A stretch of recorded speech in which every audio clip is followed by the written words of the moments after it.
Welcome, everyone. This is your friend, the DN What If, here with another exciting fanfiction. Today, we're diving into the story of What If Deku Was a Multi-Quirk Experiment? If you enjoy this video, don't forget to hit that like button and subscribe for more fanfiction content just like this. Now, let's get started with the fanfic. Aizawa let out a soft sigh in the cold night. Just earlier, he was in a meeting with other pro-heroes and police on a raid they were going to perform the same night. There were new reports of an organization they have been investigating for quite some time, a little over 5 years. According to the reports, the organization was ready to launch a weapon they have been developing since the start of the organization. Unfortunately, the police were unable to uncover what the new weapon was. What is it, a hand weapon? A missile? A weapons vehicle? They weren't exactly sure. They did, however, have a lead on what it could be. Quirk engineering. Since the start of quirks, people have been able to find new ways to use their newfound powers. Some used it to help in everyday life or for entertainment. Unfortunately, it also gave birth to new and dangerous villains.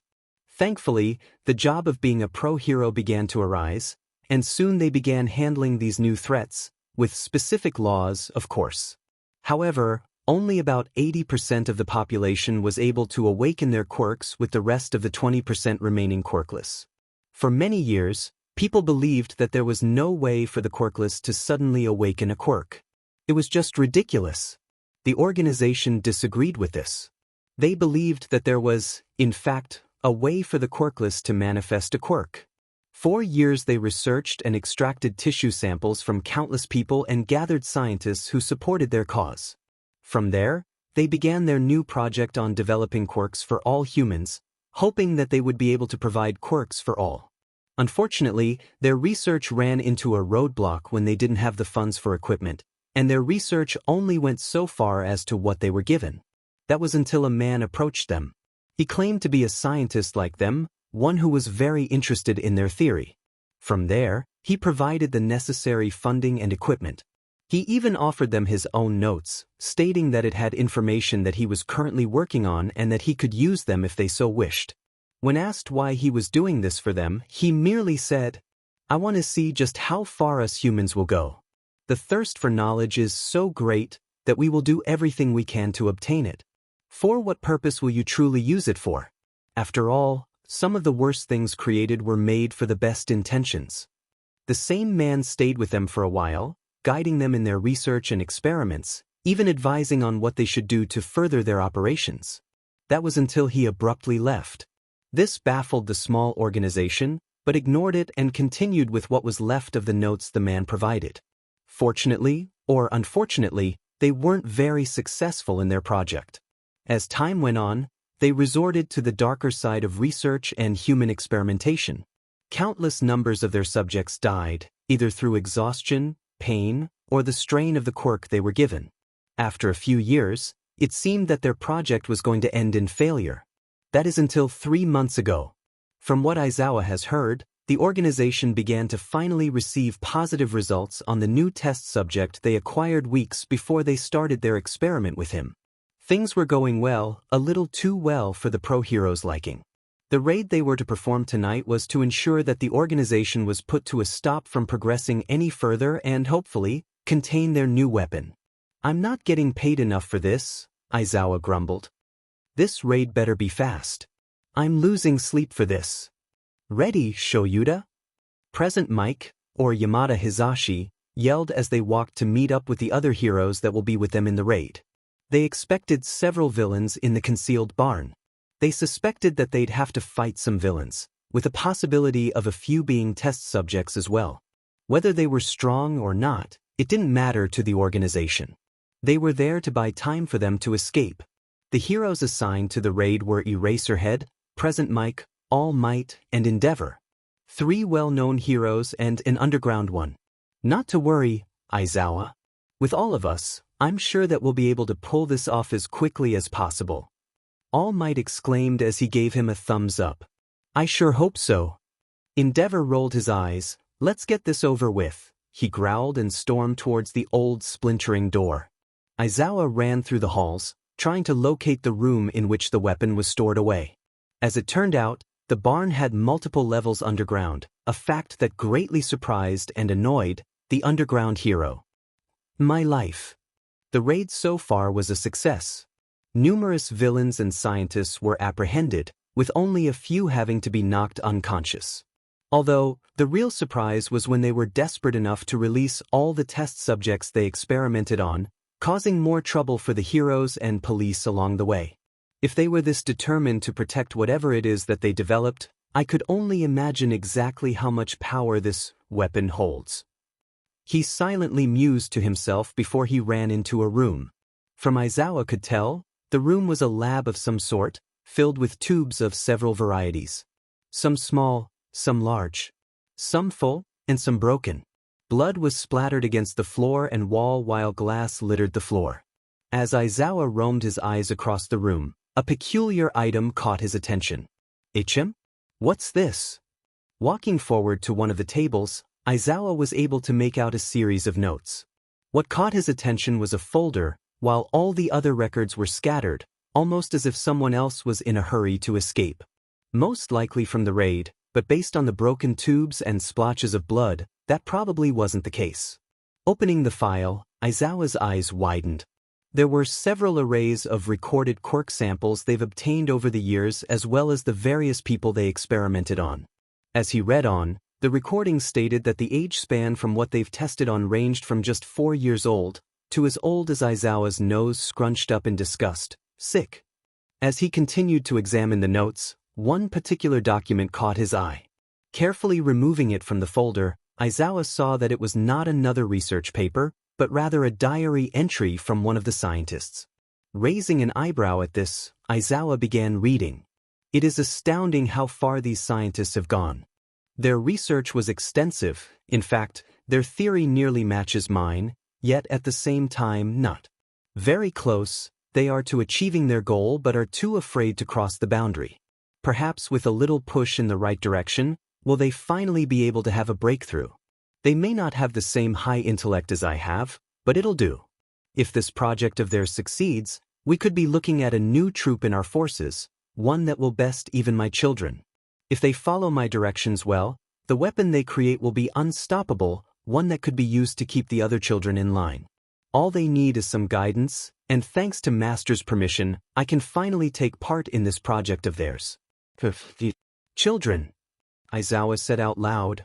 There are more of them? If there are, how many? Questions for later. I have to find their weapon. Pocketing the folder, Aizawa continued running through the halls in search of their goal. This must be it. Aizawa thought as he found the only remaining room he hadn't checked. As he entered, Aizawa quickly dodged a knife aiming for his neck and promptly pinned the scientist down onto the floor. Ga! Are you the lead scientist in this little experiment? Aizawa asked, glaring at the squirming assailant. Get off! The man snarled from underneath him. Aizawa scoffed, yeah right. Now talk. I won't tell you anything. And I'll never will. He yelled as slowly he passed out underneath Aizawa. Thanks for making this harder for me than it already is. He softly released. BSTRD probably sedated himself so that we won't get information out of him for a while. Aizawa thought as he began to eye the room. It was surprisingly clean. Far more than the rest of the rooms he checked. Although calling it clean is a bit of a stretch, he thought, it still stinks like the rest of them. As Aizawa continued to explore, he stopped as he spotted a small cellar towards the back of the room. Shrugging his shoulders, he made his way over to encasement. The closer he got, the more was he able to make out what seemed to be a little boy in dirty rags, curled up in a ball in the corner. Hey kid, Aizawa called out to the boy. No response. Must be asleep. He approached the cell door, careful enough so that he may not spook the boy. As soon as he got close, Aizawa quickly pulled back as the boy suddenly lunged towards him. Hey, calm down, he said to the boy, who chose to ignore him and proceeded to adopt into a fighting stance. No openings. Aizawa noted. He's covering all possible weak spots that he could have, including those that most people aren't aware of. Just who exactly is he? He shook his head and tried to approach the boy again, albeit more slowly than before. The boy flinched back as he saw the action. I'm not with them, Aizawa explained to the boy. We're here to rescue you. The boy gave him a questioning look. Us, the pro heroes, Aizawa explained. My name is Shoyuta Aizawa. Or Eraserhead. Whichever you prefer, what's your name? He asked as he knelt down to meet the boy's eye. The boy hesitated before he finally responded in a small voice. Izuku. Izuku Midoriya. Aizawa took a short swing of one of his jelly-filled pouches and focused on the scene in front of him. The raid was a success, with minimal injuries treated here and there. A few minutes after every person associated with the organization was apprehended, ambulances were called as well as the police that was on standby to bring any remaining criminals into police custody. The paramedics were quick to treat the test subjects and rush a few to the hospital. All in all, not such a bad turnout. Now what to do with the kid? Aizawa looked at the boy who was sitting beside him quietly, watching the scene unfold. After the underground here confronted him, Izuku gave no sense of resistance and followed whatever Aizawa told him to do. He didn't speak unless he was spoken to and had a faraway look on his face during the time he has been with him.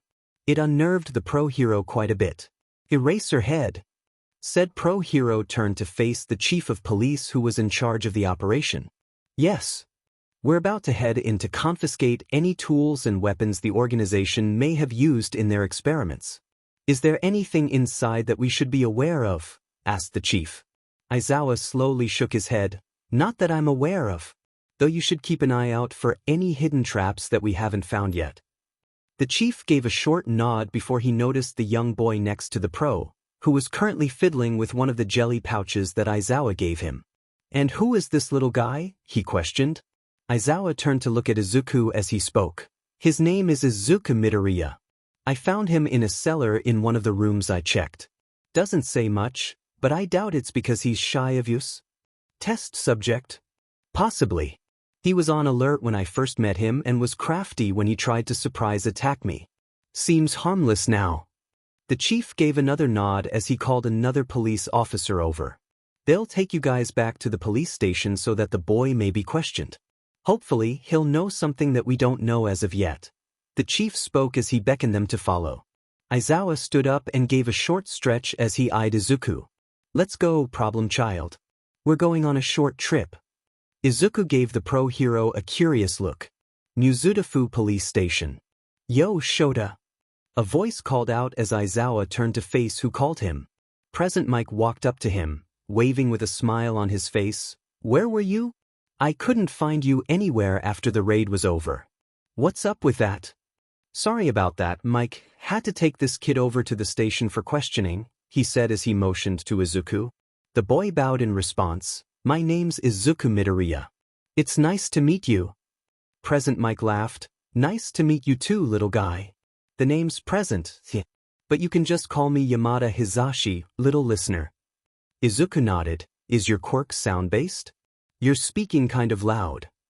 Present nodded with a smile. Yep. Got it in one. My quirk's called voice, which allows me to increase the volume of my voice. You mean like a sonic scream ability? Yeah. You're pretty smart, aren't you, kid? Alright, that's enough. We have to take this kid in for questioning. You can talk to him after that. Aizawa interrupted to avoid further conversation. You got it. I'll talk to him tomorrow. I'm heading home for the day. Present Mike said. Eraserhead's eye twitched. There. Already letting you go? Present Mike nodded. Yep. Already filed my report and answered their questions, so they're letting me go early. Good luck, he said with a wave as he walked away. Eraser only sighed in despair before looking at Izuku with tired eyes. All right, kid, let's get this over with. The boy merely tilted his head. All right, kid, let's not waste any more time and start with the questions. Aizawa began as he eyed Izuku. Accompanied by him were Nizu and All Might. Nizu was here so that he may notice any missing details or offer his insight. All Might, on the other hand, was present so that the boy may remain calm at seeing the number one hero. After all, kids love All Might, right? All right. How old are you? 6 years old. Almost 7. Izuku replied. How old were you when they first brought you in?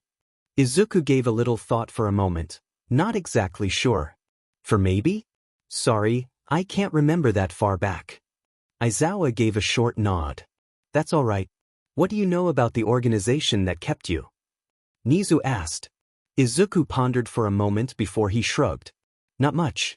They were very tight-lipped when it came to information. I only heard bits and pieces whenever I was let to train. Aizawa's eyebrow rose. Train? Izuku nodded. Train. In their words, they wanted their weapon to be in the best shape whenever it was needed. In other words, me. The pro's eyes widened. You're the weapon the organization was developing? A shocked All Might asked. Izuku gave a nod of affirmation. For me to adapt to certain situations and combat, they had to augment me by injecting me with experimental quirk serums so that my abilities can be enhanced. Every minute, every day, every week. Izuku informed them. The pro heroes felt sick to their stomach as the mood began to drop. Jesus Christ, how painful was it? Aizawa mumbled. Izuku tilted his head to the side in confusion. Pain? What is pain? The mood in the room dropped even further. Aizawa took a moment to recompose himself before he continued. How many quirks do you have? What are their abilities? Aizawa asked the million-dollar question that was currently on everyone's minds. Izuku was silent for a moment before he spoke. At the moment, I have 6 quirks that I am aware of. Their jaws dropped. 6? How is that possible? The stress of having so many quirks would kill him. Aizawa cut his train of thought when he realized something. Wait, you said that you have 6 quirks that you are aware of. What did you mean by that? I'll get to that in a bit. I think it's better to know what my quirks are, right? May I begin? Izuku inquired. Aizawa gave him a nod. My first 2 quirks kind of go hand in hand. My first quirk is called Evolution. It allows an existing quirk that I have to mutate into a stronger quirk. If it can't mutate the quirk any further, it'll just max out the potential of the said quirk as well as erasing any drawback the quirk may have. The pros were shocked. Such a quirk would be valuable and rare. Not to mention dangerous. Very dangerous. What about your second quirk? It was Nizu who asked. My second quirk is called Analysis. This allows me to figure out how a person's quirk works as well as their fighting style if they have any. Aizawa gave out a sigh. Concerning but at least not it's something we haven't seen similar before, referring to Principal Nizu's high spec. However, Izuku began. Here we go. Because of evolution, Analysis mutated and gave me the ability to copy a person's fighting style just from seeing it once. It also allows me to use any quirk that I have. As if I had it from the start, even if I haven't used it before. Izuku explained. What an amazing quirk. Why I believe it can even rival my high-specs quirk. What joy! Nizu exclaimed happily. Finding someone who can rival his intellect was hard to come by these days. So it was a joyous occasion for Nizu to find someone similar to him in terms of quirks, of course. My next quirk is called Adamantine Chains. Oh, I am quite familiar with that quirk. This time it was All Might who spoke up. It allows the person to sprout chains from their bodies and wield them almost telepathically. Although I believe that the maximum number of chains you can produce are 4, right? That's right, Izuku answered with a nod. Although evolution allows me to use a maximum of 6 chains, instead of 4. The end of the chains also has large blades as well. Like the Kuzurigama, except bigger, he explained. Interesting quirks you got so far, kid. What else you got? Aizawa asked. By now, the sleep in his eyes began to fade away as he was more interested in the abilities Izuku claimed to have. My fourth quirk is called Gas. A cough echoed through the room as Izuku looked away.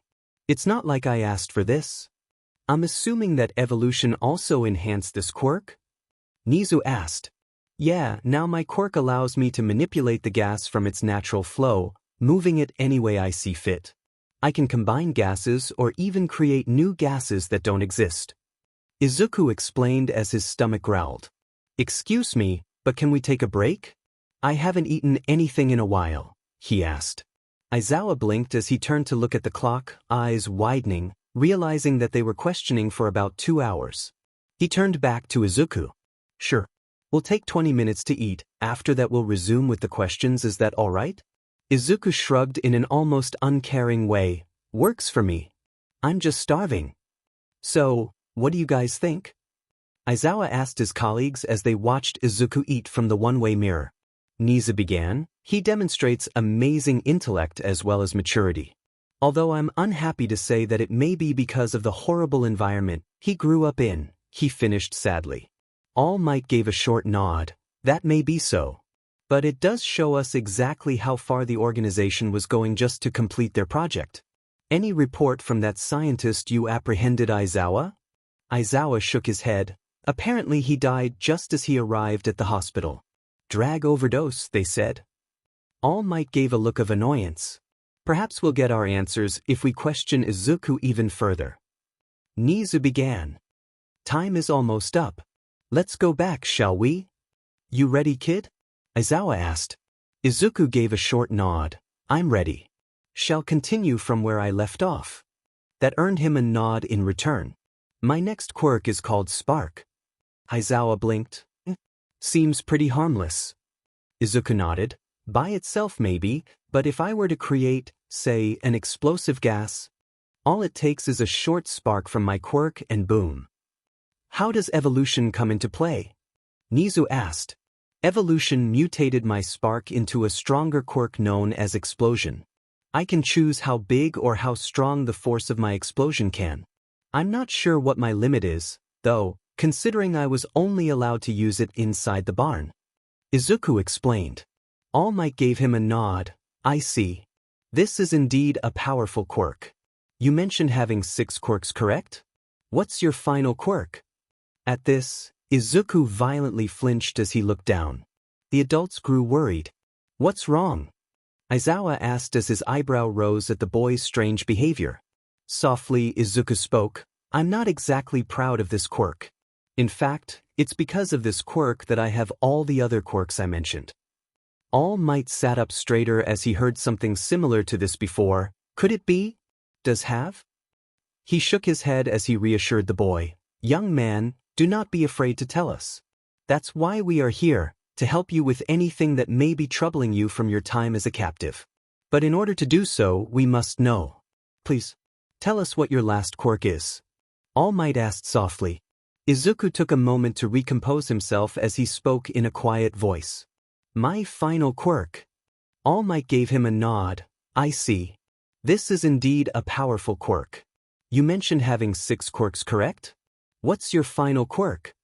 At this, Izuku violently flinched as he looked down. The adults grew worried.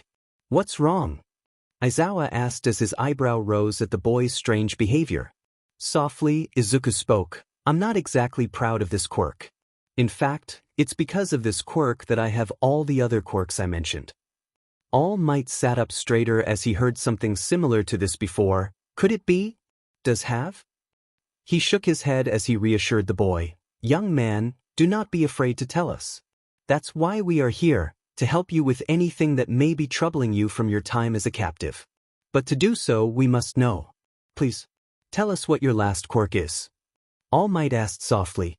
Izuku took a moment to recompose himself as he spoke in a quiet voice. My final quirk is called inheritance, he began. What does it do? Aizawa asked. It allows me to copy any quirk from a person I come with direct contact with, allowing me to use it whenever I want to. Izuku slowly said. Silence swept around the room. The pros were in a state of shock. How could they not?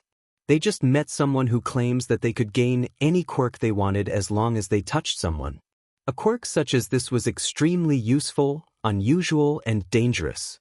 If it were a villain wielding such power, it would have called for great concern. All Might was shocked most of all. It's just like his. Is this boy somehow related to All for One? I can't make any assumptions before I ask him myself. Young man, he began as Izuku turned towards him. This power, it was given to you, correct? All Might asked, letting out a sigh of relief as he was answered with an affirmative nod from Izuku. There are a few limitations, however, Izuku continued as he gained the adult's attention. While I can copy a person's quirk, I cannot copy mutation quirks for obvious reasons. Hybrid quirks are also hard to copy, but not impossible. How so? All Might asked. If two quirks were to merge, then they'll evolve into a new quirk. I can copy this new quirk, but it'll more likely than not separate the quirk back into its two original quirks. Izuku explained. Huh, it looks like evolution did you a bit of favor of gaining more than one quirk from one person, Aizawa commented. Izuku gave him a look of confusion. I haven't mentioned how evolution mutated this quirk yet, he said as the adult's eye widened once again. Evolution allows me to forcibly steal a person's quirk if I so desired. Since it doesn't make sense for me to have two of the same quirks, it gives me two options.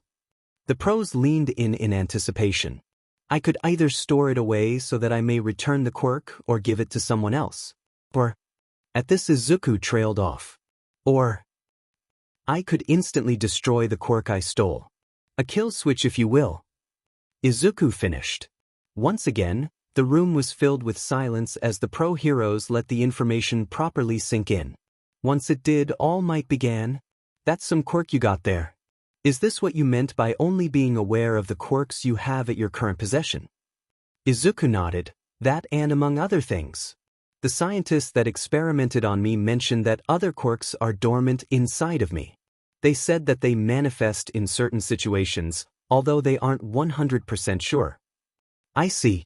I hope you aren't thinking of using these abilities for your own benefits. Aizawa commented with narrowed eyes. Aizawa! All Might exclaimed, shocked that the underground hero would accuse the child of ever doing such a thing. Nizu, on the other hand, remained indifferent and only focused on the scene that began to unfold. At this, Izuku snapped to attention and shook his head furiously. No, I could never. I wouldn't do such a thing.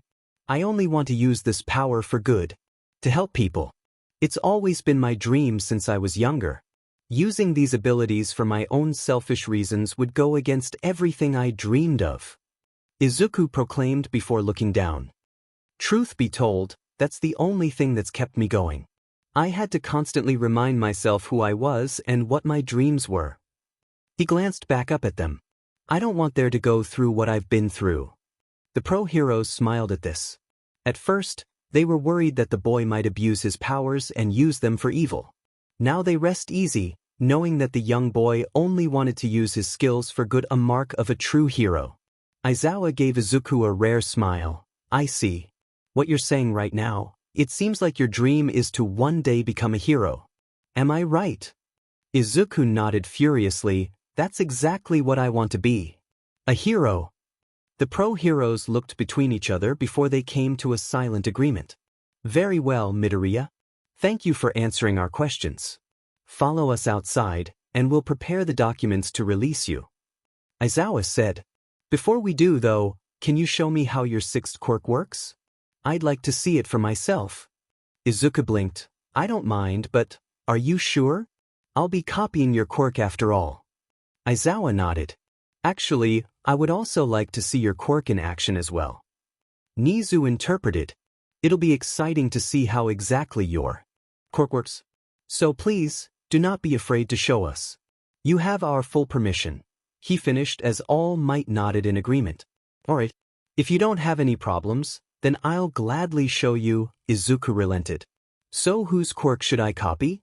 The pros looked at each other before Aizawa spoke up, raising his hand. Try mine. It's called Erasure. Izuku gave him a nod before he touched the pro hero's hand. Emitter quirk detected, duplicating. Quirk, Erasure, duplication complete. Evolution, max potential. Izuku blinked as his analysis was complete. It's done. Unfortunately, evolution was unable to mutate it into a new quirk, but it did give me a time extension on how long I use Erasure. It looks like its shortening of its maximum duration with repeated use was erased. Lucky BSRD. Aizawa grumbled at the benefit Izuku's quirk gave him. Can you demonstrate your newly acquired quirk on All Might here? Nizu asked as All Might prepared to use his quirk. Izuku nodded before he focused his attention on All Might, activating the quirk at the same time. At the same time, All Might tried to feel the same familiar sensation whenever he uses his quirk. To his surprise, he was unable to activate his quirk, proving that Izuku's duplication of Aizawa's quirk worked. After a while, Izuku blinked as he deactivated his new quirk. Guess that makes 7. Nizu smiled at him. Before we finish, is there anything else you would like to tell us? Izuku began to calm down before he started thinking. After a short moment, he nodded his head. There is actually. I'm not sure how relevant this is now, considering that I'm no longer in their control, but they said I was created to target certain groups. And what would these targets be? Nizu asked. Izuku turned to look at him before answering, heroes and villains. Soon after that, Izuku, as well as the pro-heroes, bidding each other farewell before they split their ways. Aizawa turned towards Izuku and asked, are there any family members that we could contact? Even family friends? Izuku shook his head. I didn't have many friends growing up. My father left when I was very young, from what I remember. As for my mother, Izuku trailed off with a solemn look on his face. The erasure hero nearly smacked his head for not realizing it sooner before he asked. How else was Izuku taken away without them having to use force? Aizawa gave a hard thought before concluding, letting out a sigh as he did. If you want, I could take you in with me. Izuku looked at him in surprise. Really? You'll do that for me? Aizawa gave him a short nod. I don't mind. After all, it does get pretty lonely back home, he mumbled. Izuku's sweat dropped at this before he blinked as he remembered something. May I make a request? Izuku inquired. Aizawa rose an eyebrow at this. Go on. When I first got my gas quirk, it went out of control due to a containment breach. Izuku began. Unfortunately, I inhaled too much of my gas, messing up my respiratory system quite a bit. Can I get a gas mask or something of the like to help regulate my breathing? He asked. Aizawa pondered for a bit before nodding. I don't see why not. Should be doable. Thank you. First, we'll have to sign a few adoption papers, but after that, you're all set. Let's head for the adoption center, all right. Izuku happily nodded at this. However, they were interrupted as an earth-shattering explosion was heard from outside. Kaboom! Aizawa narrowed his eyes as he focused his attention on the outside of the station. What was that? He asked as he rushed outside to assess the situation, not noticing that Izuku was close behind. Once he was outside, Aizawa began looking around, trying to find the source of the trouble. Fire. He spotted before running towards it. Of all the times All Might had to disappear, it had to be now. Aizawa screamed mentally as he continued running, only to dodge when a steel beam nearly impaled him, followed by 4 villains. Well, what do we have here? A hero trying to save people? One of them taunted. Hey, let's show him what happens when heroes try to mess with us. Another taunted as they rushed towards him. Iwaza pulled down his goggles as he jumped back to avoid a flurry of punches that came from the 3rd villain. Come on, hero.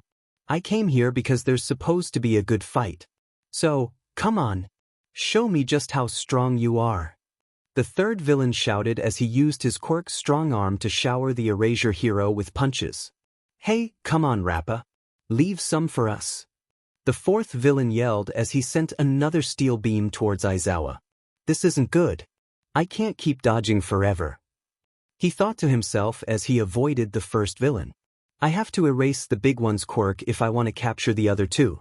But they keep getting out of my sight. Unfortunately, his train of thought distracted him, catching him off balance as he landed. Rappa saw Eraserhead leave himself open and decided to take his moment of opportunity. You're done now. Rappa shouted as he rapidly approached the eraser hero. Crap. Aizawa cursed as he braced himself for the onslaught of punches. As Rappa got closer, he readied his quirk to rain down punches, only to jump back when a black-bladed chain burst from the ground in front of him. What's this? Rappa questioned as he jumped to safety. Aizawa blinked, realizing where the chain was coming from and began to look for the source behind it. It didn't take long for him to spot Izuku, who was only a few feet away with an unreadable expression plastered on his face. Aizawa's eyes widened in shock. What is he doing here? One of the villains snuck up behind Eraser and enlarged his fist. Don't get distracted, he yelled. getting ready to smash the hero into the ground. Only to be kicked away from Aizawa, courtesy of Izuku, who copied his quirk at the same time. Transformation quirk detected. Duplicating. Quirk, big fist, duplication complete. Evolution quirk, giantification. The villain slowly got up. Oh, what the hell's a kid doing here? Doesn't matter, just some kid playing hero. Why don't we teach this brat a lesson? One of the villains said with a sinister smirk. No. The villains turned to Rappa. Leave this brat to me. He interrupted my fight, so now I gotta teach this punk what happens when you mess with adults. He angrily yelled as he rushed towards the boy. Eraserhead's eyes widened. Izuku!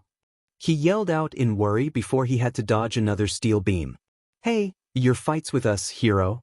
Don't ignore us just yet. The villain taunted with a smirk. Aizawa gritted his teeth. Be careful out there, Izuku. I hope your quirks and abilities aren't all just for show. With Izuku. Come on, kid. I'll show you what a real fight's all about. Rappa yelled as he rushed towards Izuku. Once he got close enough, Izuku proceeded to vault over Rappa, touching his back while doing so. Emitter quirk detected. Duplicating. Quirk, strong arm, duplication complete. Evolution quirk, strong limb. I can't fight this guy with just giantification. I'll need his quirk so that I can at least match him. Izuku thought to himself. Come on, stop dodging. Let's give each other a good fight with just our fists, he said, smiling when he saw Izuku adjusting himself into a fighting stance. He grew himself bigger using giantification. I'm much smaller than, so I should be able to take him on if I can at least reach him. Izuku thought to himself. Good. You understand where I'm getting at. This is gonna be good. Let's start. Rappa yelled excitedly, launching himself towards the boy. Izuku met him halfway, launching his own barrage of punches at Rappa, matching each blow to avoid damage to himself. Yes. Now we're talking. You've got some great fight in you, kid. Let's make this a battle to the death. Rampa shouted at Izuku, who remained silent during their slugfest. Once he saw an opening, Izuku launched a kick towards Rappa, who threw his arms up to block the attack. From there, he grabbed the young fighter and threw him away. Izuku adjusted himself mid-flight, skidding across the ground into a halt. Summoning a chain, he hurled it towards Rappa, nearly dodging it as the bladed chain smashed into the ground. As Izuku retracted the chain, it pulled him towards Rappa, crushing him with a devastating dropkick to the stomach. Rappa's eyes widened in pain, releasing an oof, as he was sent flying into a building, smashing against the structure. As Izuku landed, he waited to see if Rappa was knocked conscious. A rumbling was heard before Rappa burst from the rubble, shirt completely torn with his pants not far behind. Hadati! Ha-ha! Rappa slowly released before it became a burst of full-blown laughter. Ha-ha-ha-ha-ha-ha. I'll admit, I wasn't expecting that. Not bad, kid. You put up a great fight, kid.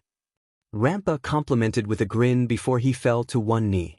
It's too bad. If you hadn't hit my weak point, we could have fought for a while longer. I know when I'm beaten. So I'll let you have this victory. I hope we fight again someday. He finally released before he slipped into unconsciousness. Once he knew that the villain wasn't going to be waking up anytime soon, Izuku relaxed, letting out a sigh from the short but tough fight. At least the fight wasn't too long as I thought. He was incredibly powerful, even with my quirks. Him remaining conscious enough to speak to me was proof enough of his strength. Izuku thought before he rushed back to where Aizawa was, leaving the unconscious villain for the police to collect for later. From the shadows, a man wearing a plague mask was carefully observing the scene before his eyes glanced towards the unconscious villain. He should prove to be rather useful. Aizawa was not having a good day. Not too long ago, he was part of a raid operation that took several hours to perform and report, making him lose sleep. From there, he had to interrogate a child whom he found during the raid, learning more about the boy as they questioned him. Useful but still made him lose sleep. Now he had to fight against 3 villains who seemed to have more energy than him, while also worrying about the child who he rescued, who was currently engaging one of the villains away from the group, making him lose sleep. Aizawa was going to grow gray hairs by the time they were finished. As he jumped over one of the villains, he launched his capture cloth towards two of the villains, smashing them together before one of them escaped. Not bad. But now, try this. One of the villains shouted before he sent a steel beam towards the Erasure hero. Aizawa grunted in annoyance before he got out of the way, using his scarf to pull him to safety. "You're wide open," the big fast villain exclaimed as he brought his fist down on the hero. Aizawa noticed it too late. Damn it. In the blink of an eye, several chains were seen wrapping around the villain's fist and pulled him away from the hero. "What the dash?" He was interrupted as several more chains wrapped around his figure tightly before smashing him to the ground into unconsciousness. Aizawa looked behind the downed villain, spotting Izuku, who was retracting his chains back to himself, giving the Erasure hero a thumbs up. "You okay?" Aizawa responded with a small nod. "Yeah. How did your fight go? And did you get taller?" The boy shook his head. "The guy's unconscious. I'll explain later after we beat these villains." "Sound good?" The Erasure hero weighed his options. On the one hand, he shouldn't let a boy, no older than 7, help in this kind of situation. On the other hand, he was going low on fumes and needed as much help as he can get. Not to mention that the boy proved to be a resourceful fighter if the fact that he took down 2 villains by himself wasn't proof enough. Aizawa nodded towards him and motioned him to get ready. "Let's try to finish this quick. Avoid causing any explosions that may cause property damage, alright." Izuku prepared himself, right? And together, they rushed towards the villains. The fight didn't last long soon after that. After all 3 were checked to be in unconscious state, Izuku had them firmly wrapped in his chains until the police arrived. Once they did, Izuku handed the villains off to the police. Unfortunately, they were unable to locate where Rappa was, having been disappeared from where he was left lying behind. Aizawa joined Izuku by his side, who was sitting in an ambulance breathing through an emergency respiratory mask, coughing every now and then. "How are you holding up?" Aizawa asked. Izuku took a long breath of his mask before he responded, "A lot better. If I had this before the fight, then we wouldn't have to worry." He turned his face to face Aizawa. "What about you? Do you have any injuries?" Aizawa shook his head. "Nothing too serious. I just have to rest for a couple of days. Should be fine by then." "I see." There was silence between the two before Aizawa broke it. "So, those were your abilities, huh?" he asked. Izuku nodded as he watched the villains being placed into police cars. "Yes, but only a small portion. I didn't have to use all my abilities for this fight. Maybe in a larger group, will you see the extent of my abilities?" "I see." A comfortable silence washed over them once again. "So, about those adoption papers?" Aizawa released a soft chuckle. 7 years later. "Are you sure it's all right for me to be here?" A 14-year-old Izuku asked as he walked alongside Aizawa through the hallways of UA High. He adjusted the gas mask on his face. "Do the teachers even know that I'm here?" Aizawa nodded with a bored look as they continued. "Principal Nizu already informed the rest of the staff of you being here. Given your history of meeting him and most of the teachers, I'm sure it isn't a problem." "I see," Izuku said as his eyes wandered around the hallways, memorizing every detail. After the incident 8 years ago, the government grew weary of Izuku's abilities, notably after he demonstrated how he took down a few villains by himself and the rest with a pro hero. They would have deemed him a threat if Aizawa hadn't put Izuku under his protection. After months of debate, they eventually came to an agreement. In order for Izuku to be under the full protection of Aizawa and not be labeled as a threat, the government needed some form of way to keep an eye on him. In the end, they concluded in making him an official government vigilante, at least until he became an official pro-hero. However, it was unknown to the public. Unless there was a hero present, Izuku was not allowed to act on his own accord, which suited him just fine. It was rare when he found himself alone during a villain fight. After 8 years, Izuku grew to an impressive 5 feet and 9 inches and was expected to grow more in the coming years. The reason for this was Izuku's constant training. Whether it was the implant into his subconscious to always be combat ready or his will to become a hero, Izuku always pushed himself so that he may stay in shape for when he enters UA. It also helped that his new father trained him as well, not only to keep in shape but to improve his skills as a fighter. During those 8 years, Izuku unlocked 2 powerful quirks that were dormant inside of him. The first quirk was called Barrier and was unlocked during a villain fight where he was almost overwhelmed. The next quirk that he awakened was called Combo Star, which allowed him to an additional 20 pounds of force compared to each previous consecutive blow. It was during an attack with a villain known as Muscular that he unlocked this quirk, while also saving 2 heroes in the process, although not without sustaining any injuries. Remind me again why I'm here? Izuku inquired as he looked up to his father. Aizawa remained silent for a moment before he spoke. A few of my students are growing arrogant in their abilities. They need to learn that somebody, somewhere, will prove to be stronger than they are, even if they are younger, older, or smaller. Which is why I am here, Izuku said as he connected the dots, to make sure that they are given a sort of reality check in the world they will step into. Aizawa gave him a nod of approval as they arrived at his homeroom door. Precisely. Nijire Hato didn't know what to expect today. She's known from the start that the teachers of UA were pretty unique in their own way, with her homeroom teacher and the principal being prime examples. Her homeroom teacher, who was also known as Mr. Aizawa, is known to be strict, but only because he knew his stuff. So she expected a lot of strict teachings to come from him. She definitely wasn't expecting him to come in with another boy next to him. Everyone to your seats, he said before he made his way to his podium. Before we begin, there's someone that I would like for you to meet. He motioned his hand to introduce Izuku. This here is my son, Izuku Aizawa, and he'll be helping us with our training for today.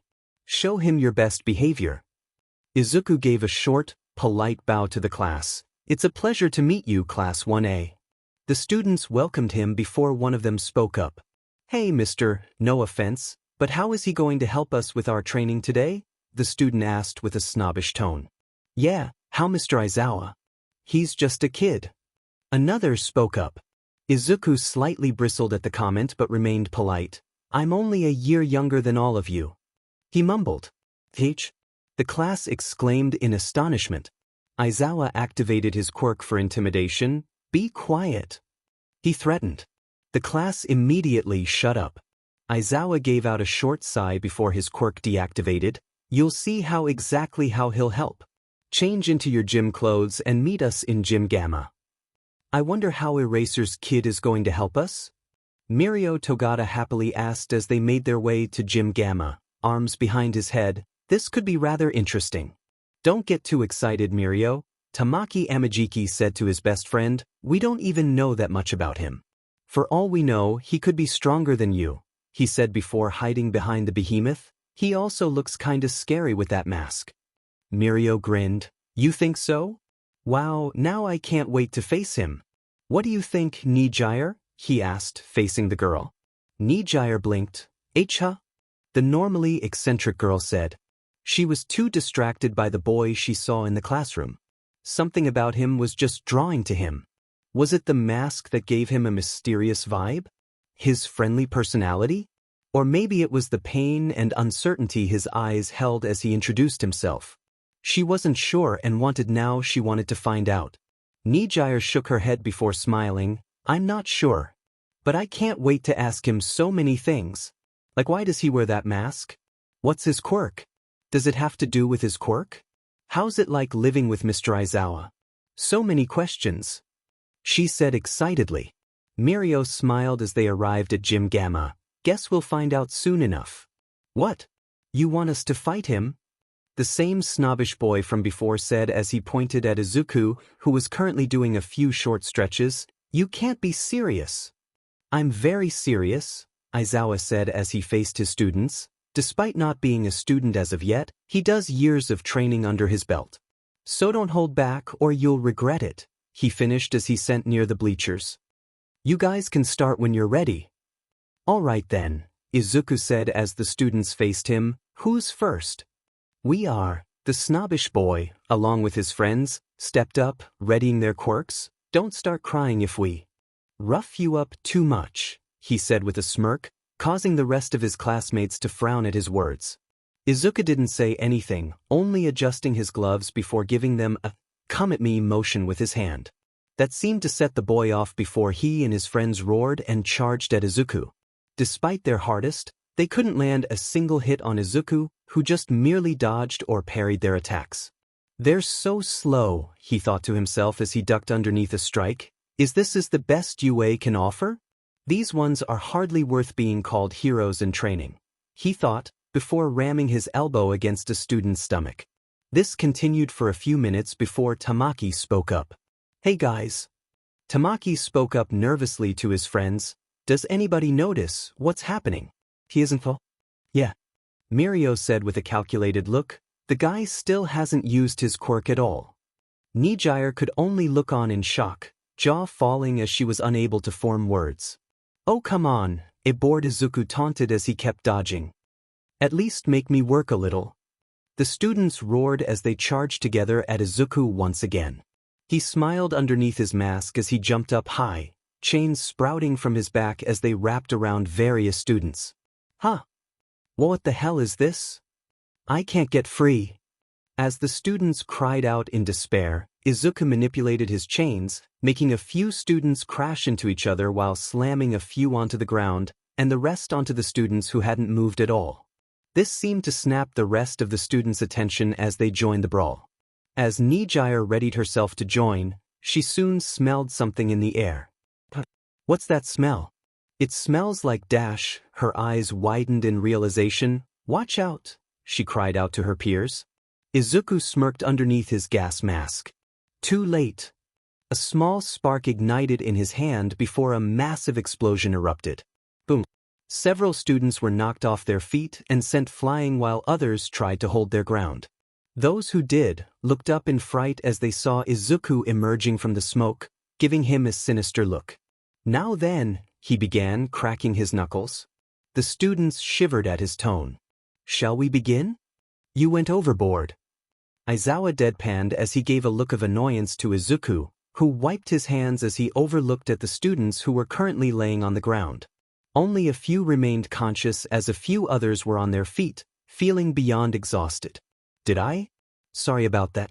Although you were the one who told me to teach them a little bit about humility. Izuku said offhandedly as he wiped his forehead. I said to teach them humility, not to beat them to the ground, Aizawa said in annoyance. My bad. Aizawa sighed before he shook his head as he faced his students. I want you guys to remember and review this training exercise. Learn your strengths and weaknesses and try to improve them. Aizawa turned towards the exit. That's all. You guys are dismissed, so go home and remember what I said. He finished as Izuku followed him shortly after.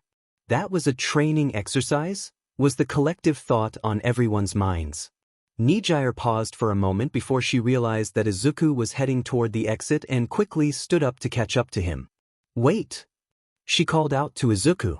He stopped in his tracks and turned to face her, who caught up to him along with her two friends who were not too far from behind her. Once she caught her breath, Nijire looked up at him with a big smile. Hey, can we ask you a few things? We kinda wanna know more about you, she said. Izuku blinked before he pointed to himself. You guys wanna learn more about me? Mirio nodded his head rapidly as he spoke. Of course we do. Why wouldn't we? You were so amazing during our training exercise. Right, Tamaki? Tamaki gave a small nod before he looked, trying to hide his shyness. Why, you were pretty amazing out there, he squeaked out. Izuku gave them a long look before he turned back towards the entrance, gesturing them to follow. Let's go somewhere more comfortable. I know a ramen stand not too far from here. Let's head there to eat. You can ask your questions there. Sound good? The three friends smiled. Yes. So, anything you guys want to ask me in particular? Izuku asked as they waited for their orders to arrive. Nijire, the ever-so-curious one, was the first to ask, how is it living with Eraser? Izuku gave a slight smile underneath his mask before he answered her question. Well, it's not so bad as people may assume it'll be. I usually don't ask for much as I pretty have much everything I need, so we usually get off pretty well. Tamaki, surprisingly, was the next person to ask, how long have you been living with him? Oh, for about 8 years, Give or take a few months, Izuku said, although it does feel longer. I guess you learned your abilities from him during those years, huh? Mirio asked. The way you fought today proved that. Izuku shook his head lightly, confusing the first-year student. While it's true that Dad overlooked my training, I always had these abilities even before he met me. The three students blinked in confusion. Huh? How is that possible? Tamaki asked. Izuku looked away at this. Sorry, but that's a bit personal. The air got a little tense, so Mirio decided to change the subject. Well, either way. You're pretty awesome during combat. Do you think you can give me a few pointers? Izuku gave an ice smile at this. Sure. I have some ideas that can go well with your quirk. What is your quirk, by the way? During the exercise, you demonstrated so many powers that it was hard to tell what exactly your quirk was. Ah, that would be my quirk, inheritance. While Izuku was a bit sensitive about his past, it didn't mean he had a problem telling people what his quirk was, as long as he only said a few bits about it. Besides, this bunch seemed like they could hold a secret. Inheritance. The three friends asked in unison. Izuku nodded. Inheritance allows me to copy a person's quirk and use it for myself I wanted to. Pretty cool, no? He asked with an ice smile. The three nodded in disbelief as Tamaki asked. So, how many quirks do you have? Ah, that's a little secret, he mischievously said as the four had a good laugh over that. It was then that Nijire had a question that was kind of bugging her since she first saw him. Hey, she said, catching his attention. Why do you always wear that mask? Does it have something to do with your quirk? She asked as she poked her cheek in wonder. Izuku complimented whether or not he should tell her before he nodded. It does actually. When I was younger, I copied a gas quirk, and it went a little wild when I couldn't control it properly, which caused my respiratory to mess up a bit. Hence, why I wear my gas mask, to help regulate my breathing while I'm fighting and after when I'm done. Although it's usually because I love wearing it. The three accepted his answer before their order arrived. Ah, finally. I was getting a little worried that they forgot about us. Izuku happily said as he began to take off his mask. The three friends held their breath in anticipation as they waited for him to finish taking off his mask. As soon as he did, a deep blush began to appear on Nijire's face as she stared at him. He was, in a word, hot. She wondered why he would hide such a handsome face from the world before Nijire mentally face-bombed as she realized she was already told why. The other two had similar thoughts running through their heads, thinking that he looked very cool. Izuku blinked as he realized that they were still staring at him. Are we going to eat or what? He asked, snapping them out of their stupor. Thanks for the meal, they said as they dug into their meals. The rest of the afternoon remained uneventful.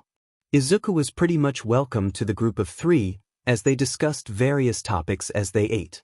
It was during this time that Izuku realized that he was really enjoying himself, much more than he had the past 8 years. Was it because he made new proper friends? He didn't know, but if it was, he was glad that this was the case. Izuku could definitely get used to this. As time went on, he learned a lot about his new friends, such as their personalities, interests, and the like.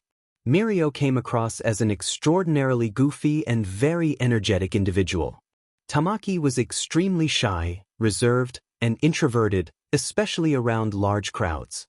Still, he was a nice guy to hang around with. Last but not least was Nijire. She intrigued him the most, as she was a very kind, talkative, and endlessly curious girl. In a word, she was very bubbly. He was also very impressed with their drives to become heroes. The fact that they tried their hardest in each aspect into becoming a hero made him conclude that they will make it big in the future of being heroes. They blushed as they profoundly thanked him. In turn, he tried to share bits of his own life, although it was a bit difficult due to his difficulty expressing himself. They seemed to understand, which relieved Izuku. As the evening started drawing near, Mirio and Tamaki excused themselves as they had to do a few errands before they went home. They bid Izuku and Nijire a farewell before they left, leaving the two alone at the ramen stand. Nijire didn't mind. If anything, it gave her an excuse to learn more about Izuku. And so she could just be with him.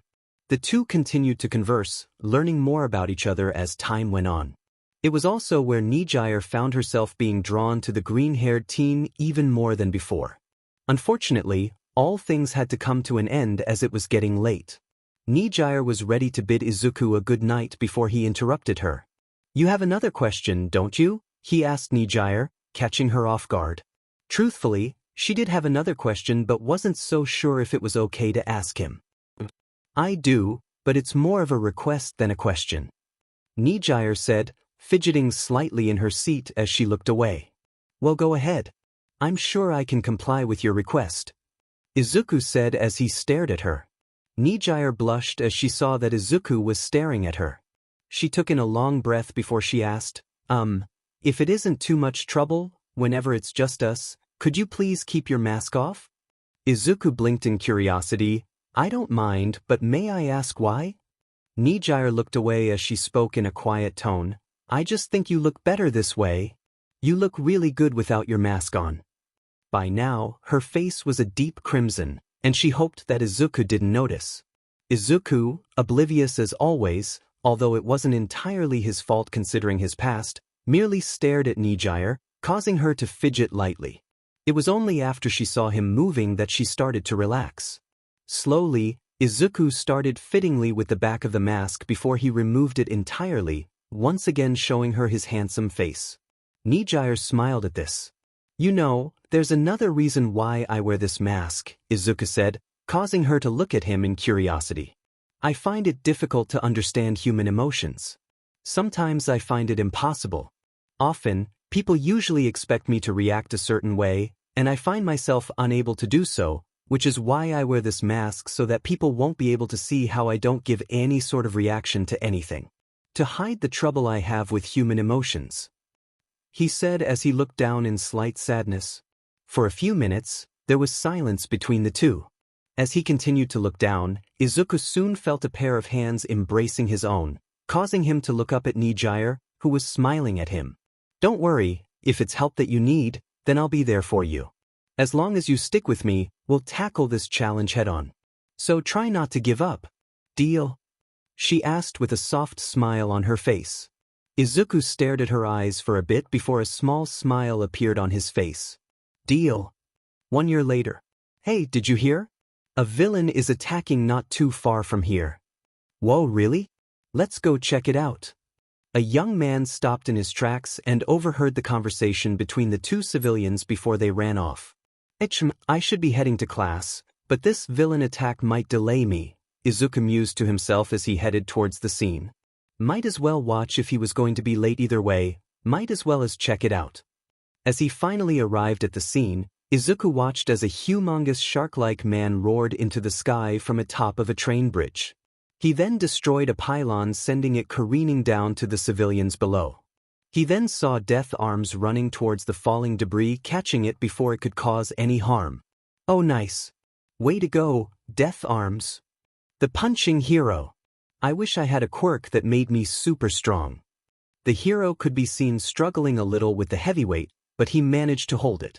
Suddenly a stream of water shot past the civilians, keeping them from getting any closer to the scene. Izuku looked around before he noticed the rescue hero. "Backdraft. Everyone, please stay back. This area is far too dangerous." "Whoa, it's the rescue specialist. Backdraft is here. He'll make sure we're okay." This guy must be pretty desperate to go full monster in front of everyone in the middle of the city. Just some amateur stole someone's bag. A quirk like that, and he's just some petty thief? I sure hope they get this done quickly. Izuku thought to himself as he made his way through the crowd, getting to the front so that he may get a better look at the scene. Wouldn't want father getting upset with me for being late, remembering his father's teachings on punctuality before a shadow flew over him. Huh! Suddenly a bunch of girls shrieked in excitement as they recognized the hero. "Ah, it's Kamui, we're your biggest fans." The pro-hero ran along the roof of a bus before launching into the air towards the villain. He landed on the bridge before he leaped again, narrowly avoiding being crushed by the behemoth. He finally ended up high in the air above the monster. Kamui Woods running down a train tracks and jumping out the way out the villain's fist once again. He then swung around the villain's arm and landed on an overpass. Assault, robbery, and illegal use of powers during rush hour traffic. You are the incarnation of evil. Izuku chuckled to himself as he heard Kamui Wood's words towards the villain. A bit much, don't you think? Kamui stuck his fist out as he started to activate his quirk. Lacquered, he said as the wood started to expand enormously. Chain prison, he exclaimed as several large branches headed towards the villain, who covered his face in response. Canyon cannon. Suddenly, before Kamui's attack could strike, a gigantic woman came rushing in out of nowhere and kicked the villain in the side of the head. Kamui stood there in confusion as Empty Lady stood up. Piece of cake for the world's next hottest hero. Hello everyone, I'm Empty Lady, and you don't have to worry about this bum anymore. Empty Lady said as she winked at the crowd as they cheered for the heroine. Wait, she's getting all the credit? Izuku shook his head. Tough break, Kamui. The new hero then started to shrink down while waving to the crowd. Izuku raised an eyebrow at this. Gigantification, huh? She's certainly got the looks and attitude to be a crowd favorite, and her quirk is showy. Aside from that, it'll be hard for her to get around the city without causing loads of property damage. She might not be instrumental in certain situations. Raids might be her best bet. Izuku said to himself as he watched the villain being handcuffed and handed off to the police. Before he left, he caught Death Arm's eye as he was comforting a sulking Kamui Woods. The pro-hero smiled before he waved at him. Izuku lazily waved back before he headed towards Aldra Junior High. Alright, listen up. Since you are all in 3rd grade now, it's the right time for you to think about your future, said the teacher with a flourish as he held a stack of papers in his hand as he grinned from ear to ear. I could hand out your career aptitude tests, but why bother? I know you all want to go to the hero track. At that, the class cheered as they showed off their quirks. Izuku was the only one seen among them who seemed to tune out the commotion, preferring to write down notes from earlier in the day. Yes, you've got some very impressive quirks, but no power usage is allowed in school. Get a hold of yourselves. Please, don't lump me in with these bunch of losers. I'm the real deal, but these guys will be lucky to end up sidekicks to some lousy hero. Katsuki Bakugo said as he rested his feet atop his desk. After he said this, many of the students appeared agitated by his actions. The hell does that mean? You think you're better than us, Katsuki? Come on. I'll take you weaklings on. Katsuki exclaimed with a challenging smirk. Izuku's eyes flicked towards him for a second before he shook his head with a frown and went back to writing in his notebook. Izuku was usually level-headed, not letting anyone or anything bother him as he paid them no mind. But if there was one thing that irritated him to no end was Katsuki's attitude. It was merely annoying and tiring. Sure, he proclaimed that he'd become the #1 hero one day, and he has the skills and quirk to back it up, but his attitude will one day bite him in the butt. It was for this reason that Izuku had a hard time understanding how exactly Katsuki was one day going to be the most popular hero if his attitude and superiority complex was holding him back. The teacher perked up. Yes. Bakugo, you are going to apply to UA high school, yes. The class reeled back in shock at this revelation. What? The best school for heroes in all Japan? That school has a 0.2 acceptance rate. And if that isn't enough, the entrance examination is the most difficult one too. It's impossible to get into. Bakugo smirked. I'm not surprised you extras are scared by the mere mention of you. It's the only place worthy of me. The blonde then finally stopped leaning back on his seat and jumped on top of his desk. I aced all of the mock tests. I'm the only one in this shitty school who stands a chance at getting in. With a savage grin on his face, he continued his shouting. I'll end up more popular than All Might himself and be the richest hero of all time. People worldwide will know who I am, and it all starts with UA High. He proclaimed. Now that I think about it, I believe that Aizawa also wishes to enter UA. Izuku stopped writing as his eyes looked up to the class, who suddenly went silent. He was not surprised to see the conflicted expressions on the faces of his classmates. While everyone there knew that Izuku had a quirk of some kind, no one there knew if it was strong enough to deserve a place at UA. The reason for this was his and Katsuki's confrontations. Izuku was never one to show off his talents, his quirk, or quirks, being one of them, which is why nobody has ever seen his quirk in action during school. That and because he wanted to follow school conduct. In turn, this led the blonde to believe that Izuku didn't have a quirk and was, therefore, quirkless, making Izuku beneath him. Whenever Katsuki or someone else tried to bully him, Izuku would subtly use his gas quirk to make them feel drowsy, sapping them of their energy and making them too tired to even move correctly to attack him, which is why Izuku was able to defeat them with a single punch or throw easily. Due to this, most students knew that Izuku had a quirk of some kind, they just didn't know its nature. Katsuki, on the other hand, refused to believe this. "Deku!" shouted Katsuki as he slammed his hand onto Izuku's desk and used his quirk to make it explode. Izuku reacted by moving his notebook to safety as his desk exploded. However, he calmly sat there without moving an inch, not even batting an eye. "You demon piece of shit," cussed Katsuki as he raised his hand once more for another explosion, "thinking you're in the same league as me? You if you quirkless dash." Katsuki was interrupted when Izuku suddenly grabbed his wrist before it could go any closer to the top of his head from where he was sitting. He slowly stood up. Over the past year, Izuku grew an additional 2 inches, putting him at an impressive height of 5 feet 9 inches, making quite a few people have to look up at him. Katsuki gritted his teeth in discomfort when Izuku tightened the hold he had around his wrist while he pinned him down with his disapproving glare.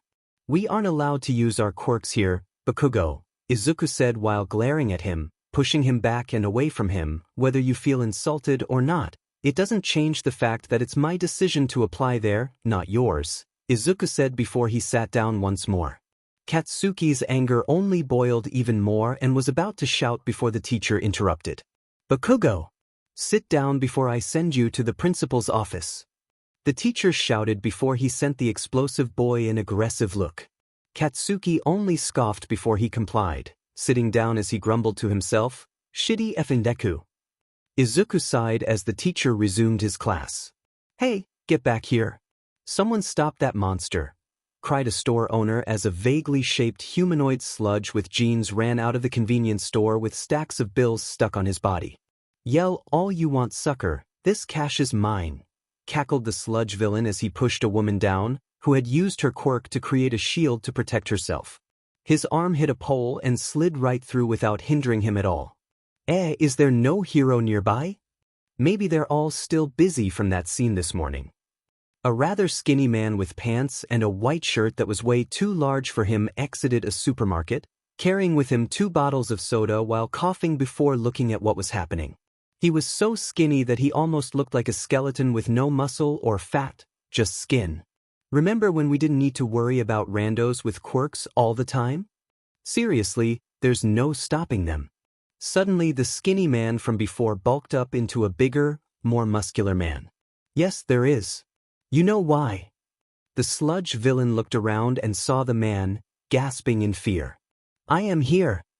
Everyone turned around to the sound of that bellowing voice only for their eyes to widen in disbelief and awe. "Holy shit. No way. Holy crap, it's Dash." Izuku quietly walked home, thinking about his plans for the next 10 months. He would need to increase his training if he wanted to make sure he made it into UA, and certainly get more sparring practice with his father. Maybe I should ask him to sign me up to other martial arts locations. I'm sure he knows a few good ones. Izuku thought to himself.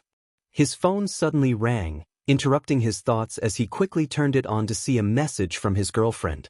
"Hey, we haven't hung out in a while. Want to go somewhere tomorrow? Nijai?" Izuku smiled underneath his mask as he quickly replied to her, "Sure. Do you want to meet tomorrow at the new cafe at 10:30? Izuku's and Nijire's relationship was a real surprise to everyone, none more so than Izuku himself.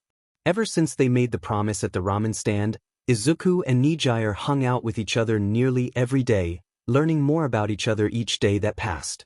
It got to the point where it was almost impossible for them to be seen separated from each other. At the same time, Nijire began to grow feelings for the young brunette.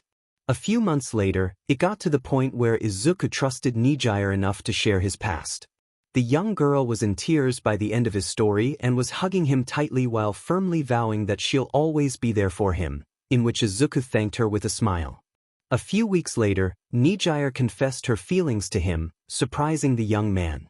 When he asked her why she would fall in love with someone like him, despite everything that has happened to him and caused him to be what he is now, she merely smiled and responded, "Who wouldn't fall in love with you?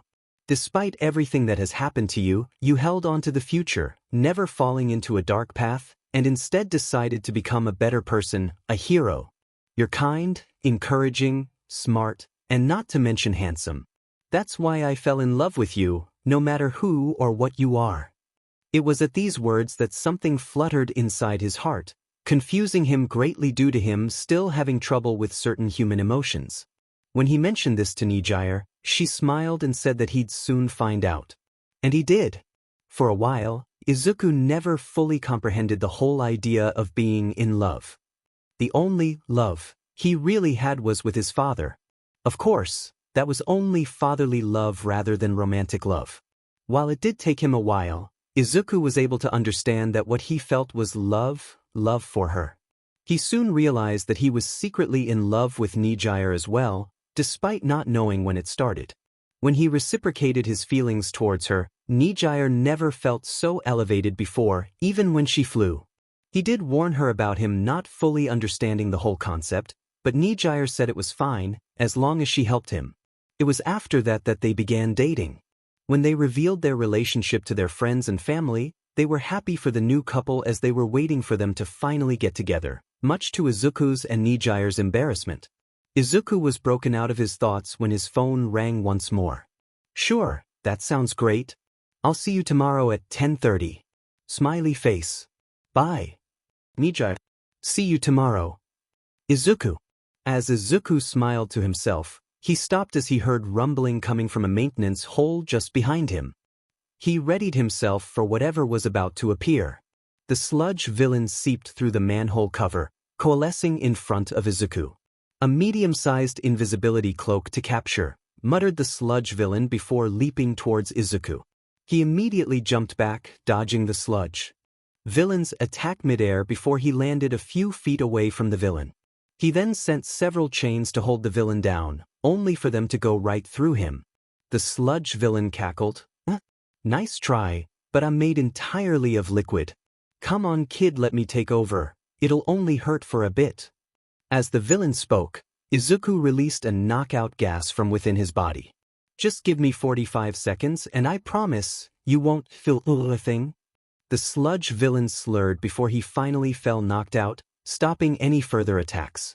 Izuku relaxed as he stared at the unconscious villain in front of him. "Now that that's over with, what should I do now?" Rattle. "Huh?" He turned his head to the source of the noise and watched as the sewer lid popped out from the ground, and out came a colossal figure. "Have no fear. Because I am All Might paused as he noticed that the villain he was chasing was unconscious. "You're a little too late, All Might," he heard as he turned to face where the voice was coming from, recognizing the person instantly. All Might smiled. "Young Aizawa." Izuku smiled at him as he put his hand up in greeting.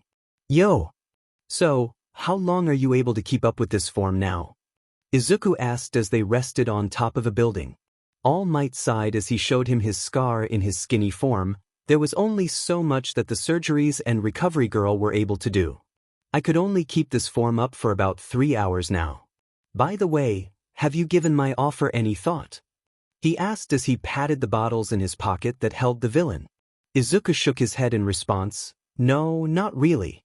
I still think that there are better successors that are out there waiting. Besides, I feel like I should prove myself first before you give me your quirk first." All Might gave a small laugh at this. "My boy, I think you already proved yourself time and time again. But I'll respect your decision, so I'll wait until you prove yourself to be worthy of my power." Izuku nodded as he checked the time before looking back at All Might. "You should get going soon. I heard that the police station was going to close early for today. Guess I should. I'll be seeing you later, young Aizawa. Take care." All Might said as he buffed up. Izuku waved goodbye. "See ya." All Might grinned as he jumped from the building, leaving a strong gust of wind. Izuku stood for a few seconds, looking at where All Might jumped before he made his way down the building. None of them noticed the bottle that held the villain fall from the sky, as All Might's sudden jump caused it to fall out from his pocket. That effing Deku! Katsuki cursed as he was walking with his flunkies, crushing a can of soda he had finished before tossing it into the recycling bin. Everything he does just pisses me off. Piece of shit doesn't have a quirk, and he thinks he can be a hero? Who says he doesn't have one? Replied the lackey. It could be really subtle. Every time you try to beat him, he seems to knock you off balance before he knocks you out. It's not just you either. I saw other people trying to pick on him, and he did the same to them too. Nah, that can't be it. Deku is just a quirkless freak, the other lackey cackled as he took out a cigarette. Katsuki kicked a bottle full of liquid as hard as he could to vent off his frustration, letting bounce on the wall before landing in a trash can without the cap. When he smelled smoke, he turned around to his lackeys in anger. What did I tell you about FING smoking around me? Get caught, and it'll go on my record and make me look bad. His flunkies didn't reply but instead pointed behind Katsuki in fear. What? Said Katsuki as he started to turn around. An invisible cloak. With a great quirk, shouted the sludge villain as he pounced onto Katsuki. All Might made a few more leaps, jumping off rooftops to rooftops before stopping on one and sat down. He began to emit smoke and coughed a bit of blood before transforming back to his emaciated form. Just need a few minutes to rest, sighed Toshinori, back in his original form now. He thought back to when Izuku first found out about his secret. It was after a villain attack was stopped before he had to run off to avoid being exposed. Unfortunately, he didn't notice that Izuku followed him to make sure he was okay. Before All Might could hide away from him, he deflated in front of Izuku. At first, Toshinori feared the worst and expected Izuku to scream out in terror or something of the like. He definitely didn't expect to see Izuku just look on without a care in the world, only asking him if he was all right with a blank look. When Toshinori questioned Izuku about his lack of response to his real form, he merely shrugged and tapped his head. I noticed that you were moving a lot more slowly than how you usually move thanks to analysis. I also noticed that you seem to be more recluse from society even though you still do hero work. It didn't take me long to figure out that you had an injury of some kind that limited your abilities. Am I wrong? After All Might had a moment of shock, he shook his head in relief as he knew that Izuku was able to keep a secret. He then began to explain to Izuku the cause of his injury as well as his battle with All for One, including the possibility of the villain's return in the future. After this was revealed, Izuku swore to keep the secret of One for All from spreading and promised to help Toshinori find a successor. Toshinori was broken from his train of thought when he suddenly heard an explosion a few blocks away from where he had jumped past. Quickly checking his pockets, he paled when he noticed the bottles were missing. Oh no, this can't be happening, gasped Toshinori before quickly running down the stairs. Izuku walked home as he wondered what to eat for lunch since his father was going to be home until later in the evening. Maybe I should have ramen? I haven't been to the stand in a while, so it wouldn't hurt trying it out. Izuku thought to himself as he rounded around the corner. Until he heard an explosion break out not too far from where he was, Izuku looked towards where he assumed the blast came from, worry etched on his face. What was that? He asked before he started sprinting towards the source. It's a monster.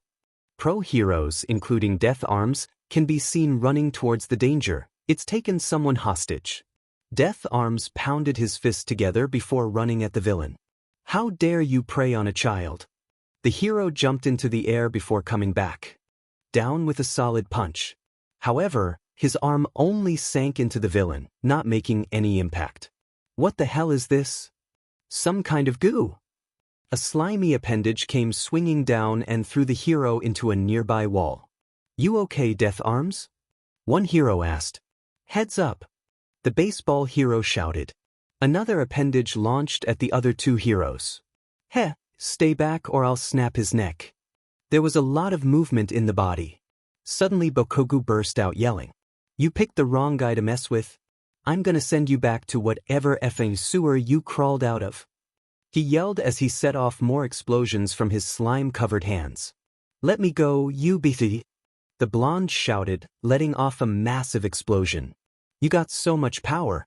I really hit the jackpot. With a quirk like yours under my control, I could take All Might down with one punch. Slime shot up into the air. Whoa, is that a special move? This dude is a legit supervillain. It's her. That new hero mount lady will stop him. The said heroine could be seen running down the street with thunderous footsteps before suddenly stopping. My only weakness. I need at least a 2-lane road if I'm gonna make my way through here, she said. Bakugo's cronies were whimpering as the flames surrounded them. Suddenly a wooden appendage grabbed them and pulled them away. It turned out to be Kamui Woods saving bystanders. Fire and wood don't exactly make a good combination. I'll let someone else stop this guy. Backdraft can be seen dealing with the fires. Don't look at me, I've got my hands full here. Where are those fire trucks? Can you guys get to it? Death Arms spoke up. Can't get a grip on his weird body, plus that kid's quirk is causing explosions left and right. This is a shutout. We got to rally and knock him out of the park somehow. The slime villain attacked once again, and the heroes barely dodged. It's no good, none of us have the right quirks to stop a villain like this. We'll do damage control until someone with the right powers shows up. There's still plenty of people to save. Backdraft shouted as he continued to douse the flames. Don't worry. I bet every hero in the city is coming. Kamui added as he brought civilians up to safety on a nearby building rooftop. I'm sorry, kid, you'll just have to hold on a little bit longer. Death Arms thought before he growled in frustration. If I only had more power, I could blow this guy away. This looks bad. Maybe we should run? Come on, heroes. You got this. As Izuku got closer, he could see the smoke clouds growing more prominent along with explosions. Finally, he reached his destination to see it was at a shopping district and pushed through the crowd to get a better look at what was happening. His eyes widened when he saw the street littered with destroyed property and burning asphalt. Still, even with the big crowd of people watching, he managed to make out the heroes trying to deal with the situation. Just as he expected, they were the same ones from this morning. They weren't easy to miss. Looking on, Izuku was surprised to see the sludge villain he had fought earlier. Clearly, he had somehow escaped from All Might, and now it was once more rampaging around. Why aren't the heroes doing anything? It looks like they've met their match. Plus, the villain captured a kid. Things aren't looking good for him. Midoriya looked back towards the slime villain in shock. He caught someone. I wonder how long they've been in there. Why aren't they fighting? Izuku asked one of the people watching the fight. The villain took a schoolboy hostage, and he is using his quirk to cause the destruction here. The heroes aren't acting because they don't want to harm the kid, someone explained with a worried tone. Izuku's worry only grew. Nearby, Toshinori had just arrived at the scene, still in his normal form, and was horrified to see the damage caused by the sludge villain, who this time had succeeded in claiming a victim. Izuku's eyes focused on the slime hero, who had turned around just in time for him to see Katsuki Bakugo, someone he profoundly disliked most in the world, trapped within the villain, struggling to get out. His eyes were no longer one of arrogance and contempt but filled with desperation, fear, and pain, begging for someone to help him. Izuku didn't even think about what he was going to do next. He sprinted right past the police officers and heroes without a second thought. Toshinori had been in the crowd for a while, gripping his injury as he thought to himself how pathetic he was, unable to do anything. When he saw Izuku run out, he mentally screamed in shock as to why the boy was suddenly running out there. He could tell that Izuku didn't even get permission to act. He could get in serious trouble for this, yet he's still running out there to help? Hey kid, come back here, shouted Death Arms, coming to the same conclusion as All Might. You, glared the sludge villain, remembering the same boy who defeated him before he was captured. Katsuki could only widen his eyes in shock as he tried to struggle out of the villain's grip. As Izuku continued running, while ignoring the pleas from the heroes to stop, he began analyzing the situation. I can't use my gas quirk as I did before without hurting Bakugo or without exposing my multitude of quirks. I'll use barrier to surround him so that he'll be separated from the villain. The others won't be able to see that, and Bakugo will be too busy coughing up slime. Without a second thought, Izuku activated a barrier around Bakugo, separating him from the villain just as he planned. While Bakugo was busy coughing up slime and catching his breath, Izuku sent several chains towards the sludge villain, activating erasure onto the villain at the same time to avoid suspicion. What's this? The sludge villain tried his best to dodge the incoming strikes but failed as several chains hooked around him, erasure erasing his quirk at the same time as the slime slowly began to dissipate. Looks like erasure isn't as effective if I'm using more than 2 quirks at once. I'll have to work on that. What the F is this? Ack! The villain shouted as the chains suddenly brought him down, making him smash against the concrete floor violently, creating a layer of smoke. As this was happening, the crowd, and several heroes, stood there baffled, unable to comprehend the scene that was currently unfolding in front of them. Not too long ago, the heroes that were on the scene were having a hard time containing the sludge villain as well as rescuing the hostage. Now, there was a boy, no older than 16, running in to save the hostage as well as taking down the villain, all the while making it look all too easy. All Might smiled at the scene that he was witnessing right before his eyes. What am I doing? Young Aizawa is still trying to help even if he could get in deep trouble for this, yet he still goes. I'm so pathetic. I have to make it up to him somehow. As the smoke slowly began to dissipate, Bakugo was seen lying unconscious on the ground while Izuku was struggling to remain standing before he gained his footing, the quirks he used taking a bit of a toll on him. The civilian crowd began to cheer for Izuku as they rushed in to praise the hero, who remained in place while breathing at the effort. Toshinori stood in the back, his whole body quivering in excitement and happiness as his eyes locked onto Izuku's heaving form. Despite what you might think, young Aizawa, I believe that you have shown us the mark of being a true hero, and I know your father will agree with me. He thought to himself as he continued shivering, I think I found him. My successor. You idiot. Do you have death wish? Scolded Death Arms while Kamui Woods and Milady standing next to him. There was no reason for you to risk your life like that. Kamui Woods added his 2 cents. After the villain was quickly defeated, the pro-heroes proceeded to handcuff the villain and hand him off to the police. From there, the heroes dragged Izuku off to the side to scold him. Man, you're a tough kid, said the Plague Mask hero to Katsuki. With a quirk like that, you'll easily go pro. Hit me up in my agency, I'd love for you to be my sidekick while in training. The news reporters seemed more interested in the praises of Katsuki, so they mostly ignored Izuku's scolding. Although they did get a comment or 2 out of him before, he said he was too tired for questions. Like his father, Izuku was never one for the media. Once Death Arms saw that the coast was clear, he smiled at Izuku. Nice job out there, Aizawa. We would have had a hard time if you or All Might hadn't shown in time, he praised. Izuku merely smiled. It was no problem. The lady blinked as she looked at Death Arms in surprise. Huh? Weren't you just scolding him a few seconds ago? Didn't he technically break the law? Kamui Woods waved her off. Aizawa is a special case. The government allows him to do a bit of hero work as long as the pros keep an eye on him. Now that I think about it. Death Arms started as he turned to face Izuku. Who permitted you to act? I sure as hell didn't see anybody give you permission before you ran in. Izuku nervously looked off to the side. Well, it was me. Izuku and the pros turned to see All Might walking up behind them. I was in a bit off a rush with another villain attack in the city, so I sent young Aizawa to investigate the problem here and gave him full permission to interfere if he had no choice. All Might. The pros said in shock as they looked up at the hero. All Might gave a broad smile. Well, I must be off. There is still so much crime I have to resolve before the day ends. Until next time, everyone. And with that he jumped off into the distance. Izuku and the pros stood there, watching for a few seconds before Milady spoke up. Hold on, she said as she turned back to look at Izuku. What were those chains that came out of nowhere? For that matter, what's your quirk? Izuku sheepishly rubbed the back of his head. You're still a new hero, correct?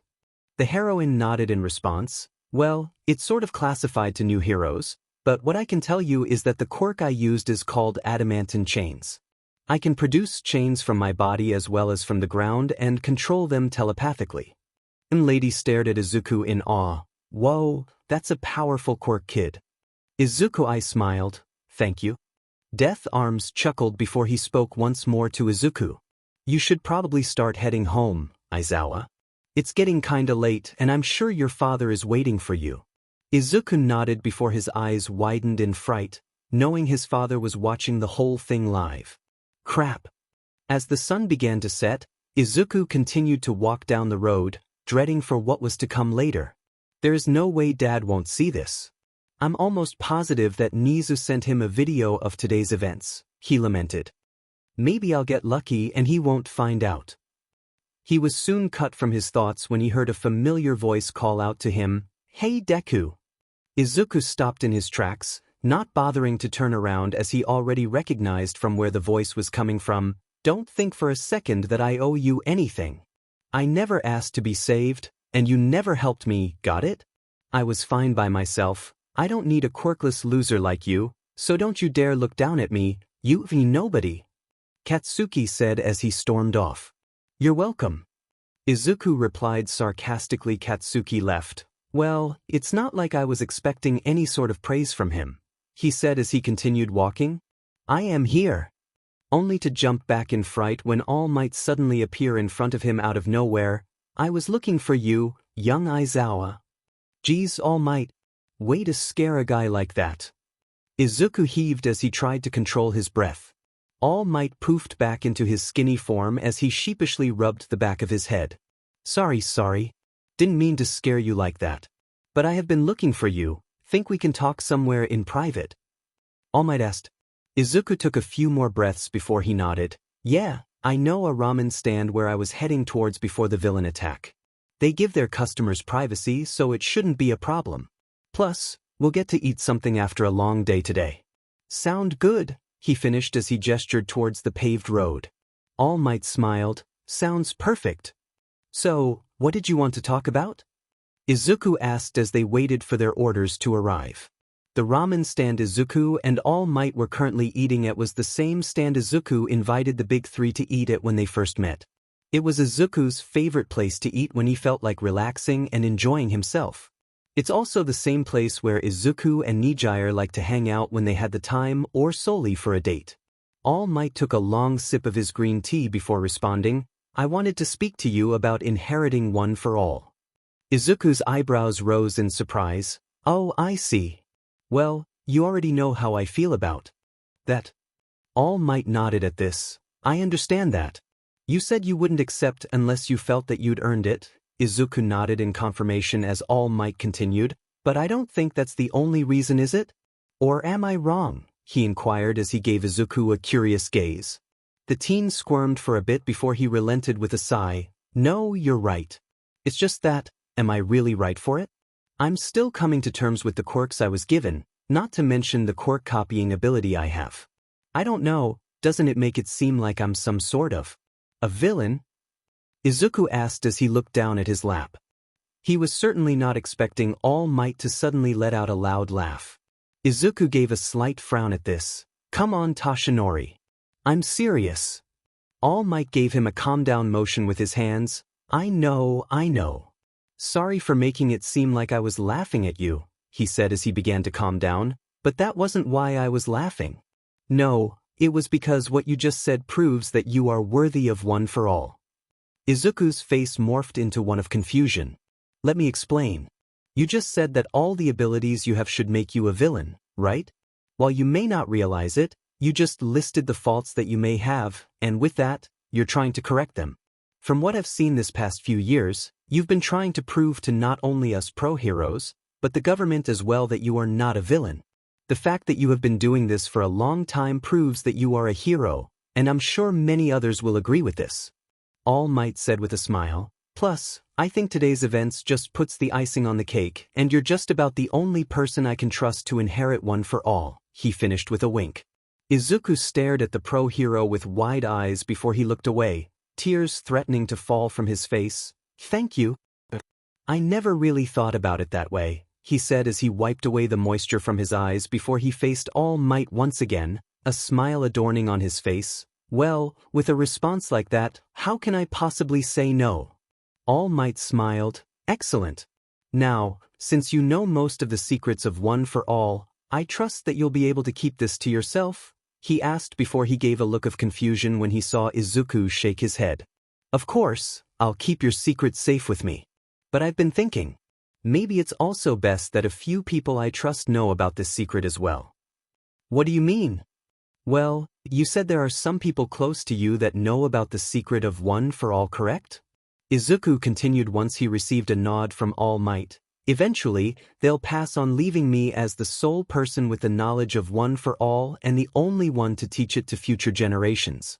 You had help with One for All, right? So it stands to reason that I can't do this by myself as well. I'll need help from not only you but also from the ones who are close to me. All Might nodded in understanding. Fair point.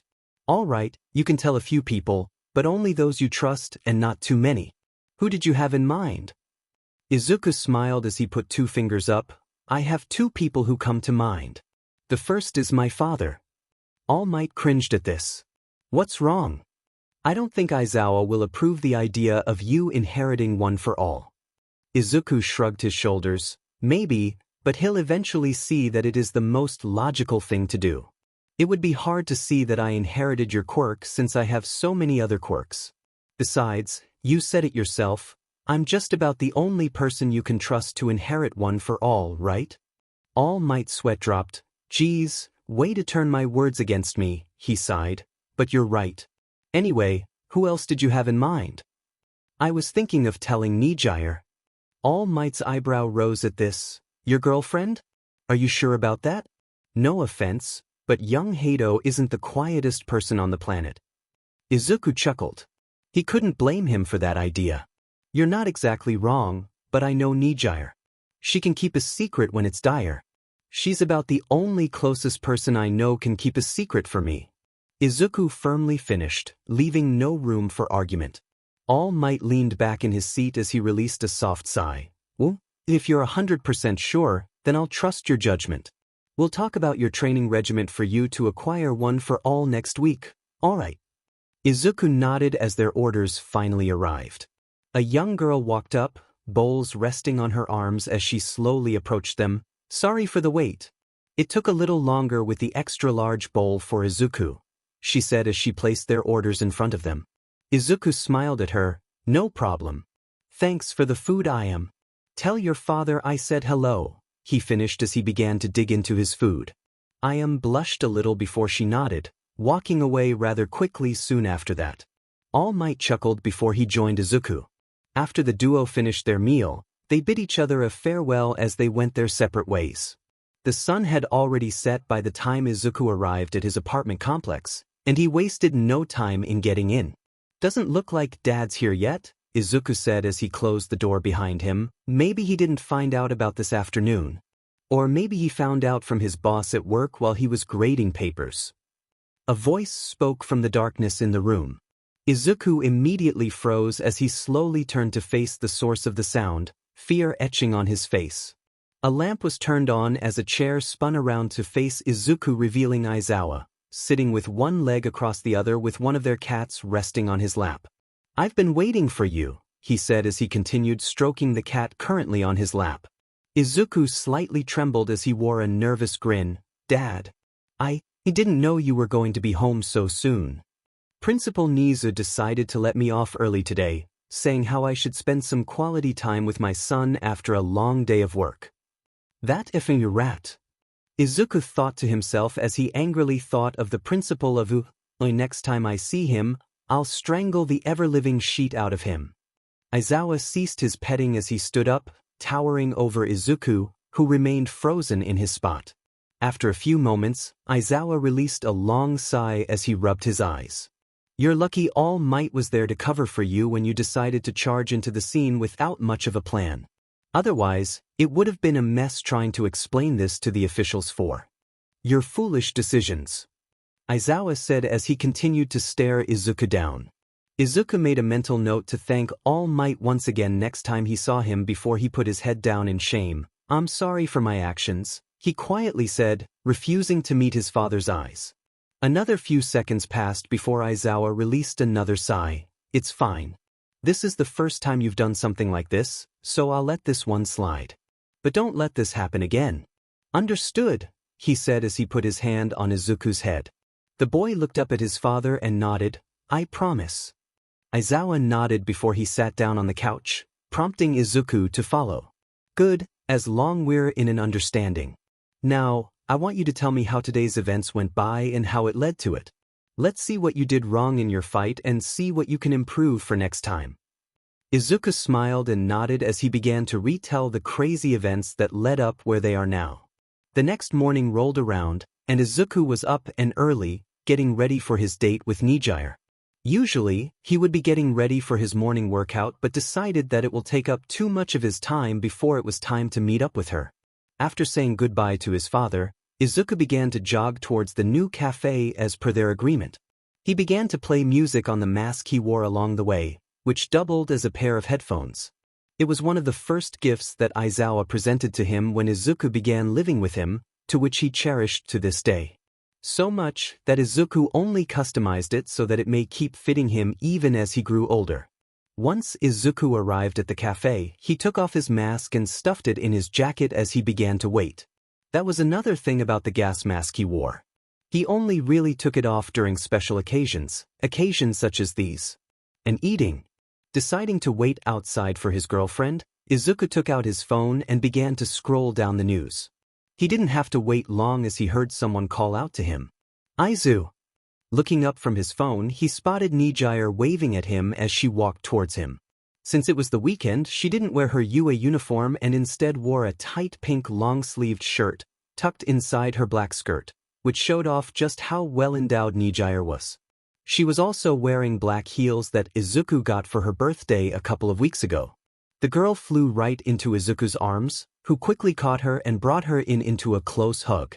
Izuku smiled before putting Nijire down and held her from her waist. It's great to see you again, Nijire. So, what happened yesterday? I heard that you got into a villain fight? Was he strong? What kind of quirk did the villain have? Are you hurt? What kind of quirk did you use?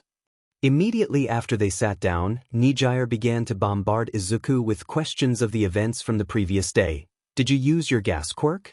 Explosion? Oh, maybe erasure? That would have made the fight so much easier. Nijire said as she got closer to him from across the table, a smile ever so present on her face. Izuku chuckled as he waved her down. Easy, Nijire, I can't answer all your questions at once, he said as he began to calm the brunette down. When did you even hear about the incident? Nijire's smile grew even more. It was all over the news. It would have been impossible not to notice. I see. Plus, Principal Nizu told me. Of course he did. Goddamn, that rodent. What else did he tell you? Nijire shrugged as she sat back down. Not much. Just that you were involved in the incident yesterday. Speaking of which, did your dad find out? She asked as she took a sip of her coffee. Izuku nodded. He did. Luckily he let me off the hook this time around since this was the first I've done something like this. He did make me promise not to make the same mistake again. Nijire blinked. Huh, I thought for sure he was going to go at you for this. Izuku's eye twitched. Come on, it's not like I'm usually reckless. It was the spur of the moment kind of thing. Nijire giggled into her hand. I know. Anyway, I've been meaning to ask, since it's only 10 months away, are you going to start training for the UA entrance exam? Or are you going to get in through recommendations? I've been thinking about it for a while now. While the thought of getting in through recommendations seems like the easiest way to get in, I think I want to try out the regular entrance exam. Izuku finally said. Nijire set her cup down in surprise. Really? I mean, not that you might have a problem getting in through the entrance exam, but you said it yourself, it'll just be easy to get in through recommendations. Izuku looked down at his cup. It's more of a personal goal for myself. I want to test just how good I am for the entrance exam and see if I'm ready for the real world of the Hero Society. Izuku shrugged as he looked back up at her. That's how I feel anyway. I hope you understand what I'm saying. Nijire shook her head with a smile. No. I totally agree with what you're saying. Don't worry, I'll be supporting you all the way. And I'm sure everyone else will agree as well, she stated happily, referring to their two other friends, Mirio and Tamaki. Izuku smiled at her. Thank you. I'll be sure not to let you down. She smiled in response as they continued to drink their remaining coffee before ordering dessert. I just realized something, Nijire said as they walked hand in hand after leaving the cafe. Is UA going to let you perform the entrance exam with all of your quirks? I'm pretty sure that'll be overkill, she questioned with a thoughtful look on her face and a finger to her cheek. Izuku shook his head in response. Nope. Dad said that if I wanted to partake in the entrance exam, I'd only be allowed to use a maximum of 3 quirks of my choice. Oh, I see. Have you thought of what quirks to use for the exam then? Nijire asked. I thought of 2, but I want to keep an open mind until the exam rolls around, just in case I change my mind or I gain a new quirk, Izuku responded. He paused mid-step as he remembered something important he wanted to discuss with her. Now that I think about it, there's something I wanted to talk to you about. Nijire stopped walking as she turned to face her boyfriend. Oh? What is it? It's a bit personal, so let's head back to my place, and we can talk about it there, Izuku said as he gestured her to follow him. Nijire began to follow him. You sure your dad won't mind having me over? Izuku chuckled as he shook his head. Nah, he knows you came over a few times before, so he doesn't really mind. Besides, he's out on a job. Long as you don't make a mess, you'll remain on his good side. Well, as good as it could get. Once Izuku arrived home with Nijire, he allowed her to get comfortable on the couch as he grabbed a few snacks. Alright, we're here. So what did you want to talk about? Nijire asked as she took a bite out of a cookie Izuku brought. The teen took in a deep breath as he sat down next to her. Nijire, what I'm about to tell you is a huge secret, and under no circumstances should you tell anyone unless I permit you or I trust the person you wish to inform. Can you please promise me that? He asked with a serious face. Nijire nodded, noting the seriousness in her boyfriend's voice as he spoke to her. Of course. I promise I won't tell a soul. So what did you want to tell me? Izuku closed his eyes as he began to tell her the secret of One for All. It all begins with All Might and his quirk. One for All. Izuku let out a yawn into the cool morning air as he waited at Dagoba Beach. It's been almost a week now since Izuku revealed the secret of All Might and One for All to Nijire. Suffice to say, it surprised him that she took it so well without any problems. She managed to stay quiet as Izuku explained the situation before she decided to ask her questions. Izuku made sure to take the time with her to answer each question to the best of his ability. After that was done, Nijire swore to keep his secret safe and to help him along his path as much as she could. Then came the hard part, revealing the plan to his father. Don't get him wrong, Aizawa knew that Izuku can take care of himself. That wasn't a problem. What was the problem was when All Might explained that he was going to be overseeing Izuku's training so that the boy can someday utilize his quirk. If there was one thing that Eraserhead always relied on, it was the logicalness of several actions. All Might and logic simply didn't fit in the same sentence. Aizawa let out a long sigh, letting the information sink in before he spoke. I can see why you let Izuku inherit your quirk All Might. He is logically the best person to take care of your secret and quirk. All Might visibly relaxed on the couch after the long silence. Geez, that was so awkward. So then you agree with Dash. But let me set some ground rules. Aizawa cut him off with a glare. All Might gulped as nodded for Aizawa to continue. Even though you're going to be in charge of his training regimen, I want to see what exactly you have planned for him. I won't stand if you're just going to have him do several exercises until he tires himself. All Might nodded at this. Understandable. Second, I want to make sure that there's also time for him to spar with me. Lately, he's been asking for more martial arts training, so I'll be taking him to several locations to see what fits him best. This would also give me an idea of how well he'll be able to fight with the extra muscle he'll accumulate after your training. Is that clear? Aizawa asked, although it was more of demand. All Might nodded with a smile. Rest assured, Aizawa, I'll make sure to give you the full details of my plan and his new schedule too. All Might stood up with a smile on his face. Don't worry, I'll make sure that his training will make him the best hero in the country. Haha, he ended with a laugh. Aizawa rolled his eyes with a sigh. Very well. That was about 3 days ago, with both All Might and Aizawa finally agreeing on Izuku's training regimen and schedule. They agreed with Izuku training with All Might for 4 days and then Aizawa for 2 days. In order to make sure that Izuku didn't exhaust himself, they made sure to give Sunday off for him. Today was going to be the first day that Izuku started his training with All Might. And right now, he was late. By 2 hours. Izuku let out another yawn before he covered his nose in disgust, having inhaled the foul air from the debris. All Might better be here in the next minute. The smell is so overwhelming. Izuku thought before he sat down on a clean patch of sand. I could have been sleeping right now. Hey! A voice called out to Izuku, startling him out of his train of thought. He looked around before he spotted All Might running towards him. There you are. What happened? I've been waiting since 6 a.m. you know. Izuku said as he crossed his arms. All Might laughed sheepishly as he rubbed the back of his head. Sorry. An old colleague, and I guess the conversation took a little longer than I expected. I definitely didn't expect Gran Torino to call me about my idea of having young Aizawa as the next bearer of One for All. Izuku gave him a long stare before he sighed. Well, I guess it can't be helped. So, what's your grand plan for my training? All Might smiled and gestured towards the trash on the beach. This? Izuku blinked. The trash? Yes. I did a bit of research and it turns out that this place was once a nice clean beach. But after a while, people started to illegally dump their trash here. This is the end result. All Might explained. Oh, I get it now. You want me to move the trash as a way of my training, right? Izuku questioned, starting to fully understand what the training was going to be like. All Might nodded with a smile. Precisely. Heroes these days are all about the showy stuff. Originally, being a hero meant doing volunteer service, even if it was considered boring. You can't waver from those roots. All Might explained. Izuku blinked. Okay, I get that part. But why exactly can't I receive One for All right now? Your body does have a bit of muscle, but it's not enough. If you were to try and use One for All now, your limbs would shoot off.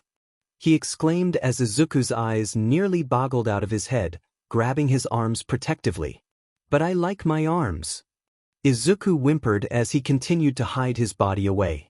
All Might laughed, which is why we're doing this. I'd say it'll take about 6 months before your body will be ready to inherit One for All. And how exactly are we going to do this? All Might smiled. Not to worry, kid. I've got you covered with the help of this. My American dream plan. PSA 8D as he handed Izuku a piece of paper with his schedule. Follow this to the letter and the beach should be cleaned up just in time. I also detailed every other aspect of your life while I was at it. No, my sleep schedule? Izuku murmured as he continued to look over his schedule before something caught his eye. Hold on, how come I'm only training with you for 4 days? All Might took the liberty to poof back to his true form before answering his question. That was the agreement your dad and I came to agree on. You'll have 2 days to train with him while I have you for 4 days. Izuku pondered for a moment before he straightened up in realization. That's right. I asked Dad if he could show me different martial arts. That's probably what he's going to do. Toshinori nodded. Yep, that's what he said he was going to do. Although, compared to what you know now, I'm kinda surprised you need to learn anything else. There were many times when he saw Izuku fight and to say that he was impressive would be an understatement. Under the tutelage of Eraserhead, the young vigilante was able to make leaps and bounds in his ability to adapt to any fighting style that suited him best in different situations.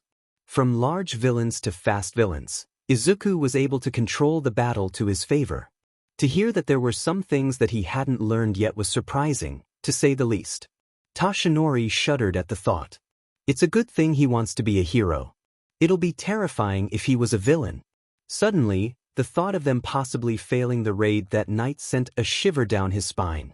He shook his head to rid the thoughts. Young Aizawa, he called out to Izuku, prompting the young man to garner his attention. If I'm being honest, this is going to be super hard. Think you're up to it? A confident smile graced the teen's face as he looked up at Toshinori. Of course. Let's get started. 3 days later. Ryu's martial arts studio? Izuku questioned as he walked alongside his father. I've never heard of it. The studio only opened a few days ago, so it's not surprising that it's also your first time hearing about this place. Aizawa said as they passed a corner. Ryu's martial arts studio is run by a retired pro whose specialty was close combat and the like. I've worked with him a few times before, so make sure you soak up everything he has to teach you. What kind of martial arts do they teach?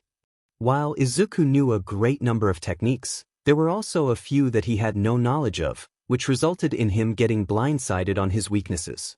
A problem he hopes to correct in the near future. Ryu specializes in mixed martial arts, which is perfect for someone of your stature. So don't get arrogant thinking that you have the upper hand due to your quirk. Ryu can definitely give you a few surprises if you're not careful enough. Aizawa warned. Izuku nodded, right? The duo continued their way for a few minutes when Aizawa halted. All right, this is it. As they walked in, the young teen began to inspect the place. At first glance, there wasn't much to catch someone's attention from the outside.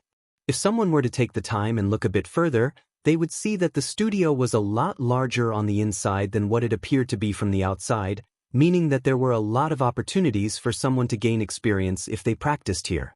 As the door chimed, signaling their entrance, a man of reasonable age looked up from behind the counter and beamed at the recognition of his old colleague. It's been a long time, Eraser. What brings you to my studio? Looking for some space to practice? The man questioned. The Eraser hero shook his head as he greeted the man. It's good to see you again. I came here not for me, but for my son over here, he said, tilting his head over to Izuku. This is Izuku. Izuku, this here is Ryu Kendo. He's an old colleague of mine and is the one in charge of the place. Izuku gave a small bow in greeting. It's nice to meet you, sir.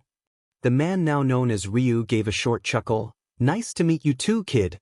And just call me Ryu when we're alone, never was one for formalities. He said with a smile. So tell me, Izuku, you interested in mixed martial arts? Izuku smiled as he shook his head vigorously. Oh yes, of course.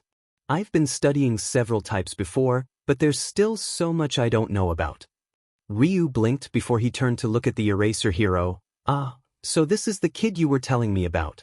The one you began teaching a few years ago. Aizawa nodded. Yeah, Izuku's been learning from for the past 8 years or so. Lately, he's been trying to branch out a bit, so here we are at your place. Ah, I see. Good to know that he has the experience, makes things easier for me. Ryu said before he rubbed his chin in thought. Although, I need to see what exactly he knows already. Would it be okay if he spared one of my pupils? Just to see where exactly he stands. Aizawa gave a short nod. That's fine with me. What about you, Izuku? Said teen gave a nod of acceptance. Yeah, that's fine. So, who will I be sparing against? Izuku questioned. Ryu grinned before turning his head to the stairs that led to another floor. It's Suka. Come down for a minute, will you? He shouted. Coming. A voice shouted in response. A few seconds later, footsteps were heard as a young girl around Izuku's age appeared from the stairway. She had orange hair, tied into a ponytail from the side of her head. She also wore a light blue shirt with darker color jeans. Ryu motioned towards Itsuka. This here is my daughter, Itsuka Kendo, my star pupil. Itsuka, this is Eraserhead and his son, Izuku. I want you to spar with Izuku for a bit, just so I can see how good he is as his father claims. Is that all right? Itsuka nodded with a smile on her face, excited to see how well she'll fare with someone who shared her interests. Yeah, of course, it's with me. She said before turning to face Izuku. It's nice to meet you, Aizawa. You can just call me by my first name. I hope this spar will go well. She said with a smile. Izuku smiled back. Nice to meet you too, Itsuka. I suppose if you're fine with me calling you Itsuka, I will allow you to call me by my first name too. I'm looking forward to that spar as well. He said with a smile. A small blush appeared on Itsuka's face before it quickly dissipated. Ryu clapped his hands together. Great. Now that we got introductions out of the way, what say we head into the dojo? Itsuka, Ryu called out to his daughter as she prepared herself. Yeah, Dad, When you face Izuku, I don't want you to pull any punches. Itsuka's face scrunched in confusion. Huh? Wouldn't I accidentally hurt him? Ryu gave a small laugh as she pouted. Hey, what's so funny? I'm serious. Her dad just shook his head in response. My bad, my bad. Didn't want to make it seem like I was laughing at you, he said before his face grew serious. Although, I do mean what I said about not pulling any punches. The kid could prove to be a real powerhouse, and if he was trained by Aizawa, then that only confirms my suspicion. Itsuka's eyes widened. Really? Do you think he can be better than you or Eraserhead? I mean, he does look like he knows his stuff. She trailed off. Ryu shrugged. Maybe, maybe not. That's the whole point of this spar, to see how well he'll do against you. Think you can show him what we're made of? Itsuka's smile grew. I won't let you down, Dad. All right, you kids only have 3 minutes to spar, so make it count. Ryu began. Remember, quirks aren't allowed, just hand-to-hand combat. Got it? Izuku and Itsuka nodded. Got it? All right then. Get ready. Both teens took up their stances and Kendo wasted no time in sizing him up. Inspecting him, she began to go over her plan of action. Izuku had the obvious advantage in size and strength. She also took note of the stance that he took. His feet were fairly spread out, but his left arm was extended out with a slight bent, palm facing diagonally to the right side while his right hand was clenched in a tight fist near his waist. Not really unheard of before, but not really a common stance most people use. From what she knew from her father, he had some knowledge of fighting. But she had no idea to what extent. One thing that struck her as odd was the fact that she couldn't really get a read on him. Throughout her many years of training, she was taught in finding an opening on an opponent and exploiting it. It was a very easy and basic way to gain the upper hand. But this time, she couldn't locate any type of opening. His guard was near perfect to the point where Itsuka knew she'll have a hard time winning this spar. Nonetheless, she readied herself for the upcoming battle. Begin! The orange-haired girl quickly lunged forward on her lead foot and went straight for a right jab to the chest. Before making contact, Izuku managed to sidestep her to his right and swatted her hand away before sending a palm strike to her chin. As she narrowly avoided it by moving slightly to her right, Izuku followed it up with a knee to the stomach, to which she doubled over in pain before jumping back. For a few seconds, they sized each other up before rushing towards each other. Itsuka sent a punch to which he blocked and sent a punch to her, making her block with her forearm. In response, Izuku sent a few palm strikes to which Itsuka either knocked it away or blocked it. She then sent a punch aiming for his face before he leaned his head back and retreating back a bit. As soon as he did, Izuku jumped into the air. Sensing a kick, Itsuka raised her arms up to block on instinct. She was right in her assumption as Izuku sent a few stomping kicks to her forearms before once again jumping back. Between the time he jumped back, Itsuka once again closed the distance between them as she sent a kick to his head. As he raised his arm to block the incoming kick, he realized the added pressure to the kick and noticed too late, Itsuka using the momentum to jump up and used her other leg to kick the side of his head. Izuku grunted as he was stunned by the sudden tactic by the orange-haired girl. He took a step back as he wiped the slight blood that trailed down his cheek. Not bad. In fact, you're really good at this, Itsuka. Thanks. She momentarily said with a smile before it morphed back to seriousness. She once again rushed forward, sending 2 jabs towards the green-haired boy, which he retaliated with a block and a dodge before sending a palm strike to her chest, successfully hitting her sternum.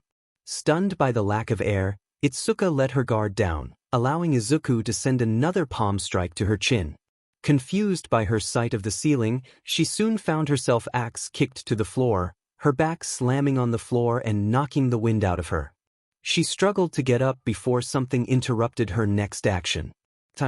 All right, you guys, that's enough. Itsuka got up on one knee. Catching her breath as she struggled to stand, she soon noticed Izuku standing right in front of her with his hand reaching out to help her.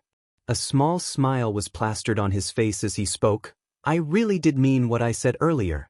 You really are an amazing fighter. I kind of figured you were a skilled martial artist, but this fight just proved my theory. You also helped me realize the flaws in my techniques, so let's help each other out in the future, no? Itsuka stared at him for a bit before looking at his hand and smiled back at him. Yeah, that sounds good to me, she said as she grabbed onto his hand. Izuku pulled her up as soon as she did.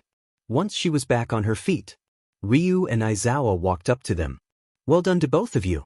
You really showed me how well you both trained. And Izuku, I think I have an idea as to what you might need to be added to your techniques, Ryu said before Aizawa added his 2 cents. Ryu and I will be going over the programs, transactions, and such. You kiddies can get to know each other while we finish this, he said as he and Ryu walked off. So, Itsuka began as they sat at a nearby bench. That's your fighting style, huh? I'll admit, it is a little hard to get through your defenses and try to land a decent hit on you. You were so in tune with your rhythm. The fact that you used mixed techniques makes you so much more impressive. Izuku smiled. Thank you. Although don't count yourself out yet either. You were just as impressive during our spar. In fact, I'm not sure what the outcome might have been if we weren't interrupted. Itsuka blushed as she mumbled thank you. Sparing aside, it's too bad we weren't allowed to use our quirks. I would have loved to see what your quirk is. Izuku blinked. You want to know what my quirk is? Yeah. My quirk is called Big Fist. It's pretty much what it sounds. I can enlarge my hands to enormous sizes. Yes, I have heard of this quirk before. Saw it a few times myself actually. Izuku said with a hint of amusement in his tone, something that didn't go unnoticed by Itsuka. So? What's your quirk? Is it the same as your father's? Itsuka asked.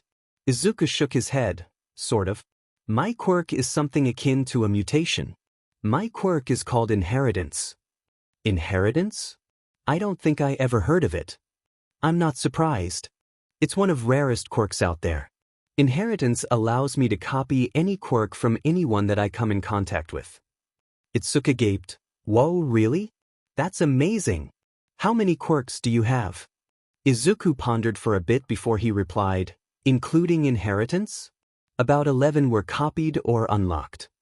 The orange-haired girl's eyes widened. Holy shit, that many? Wait, what do you mean unlocked? Izuku flinched. Ah shit, I slipped up. Maybe I can play it off as part of my quirk.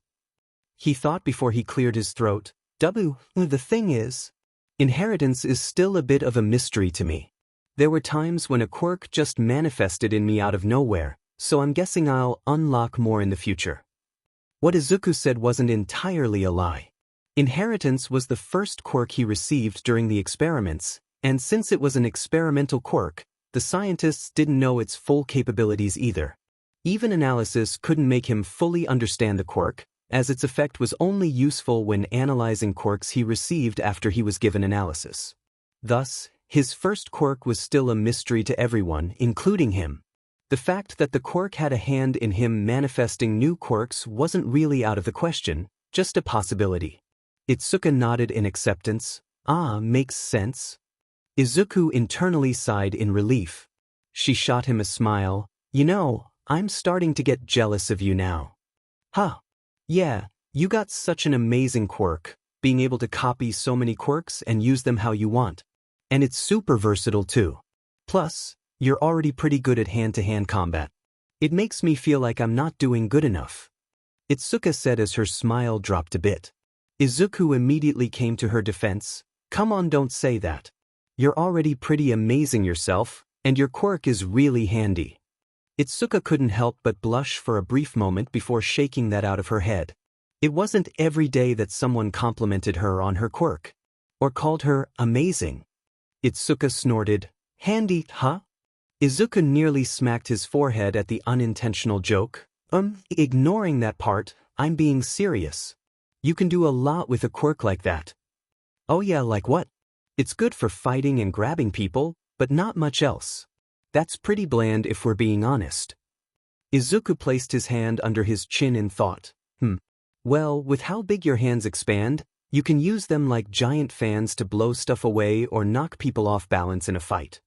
You mean like an air blast? Something like that? I'll let you in on a little secret.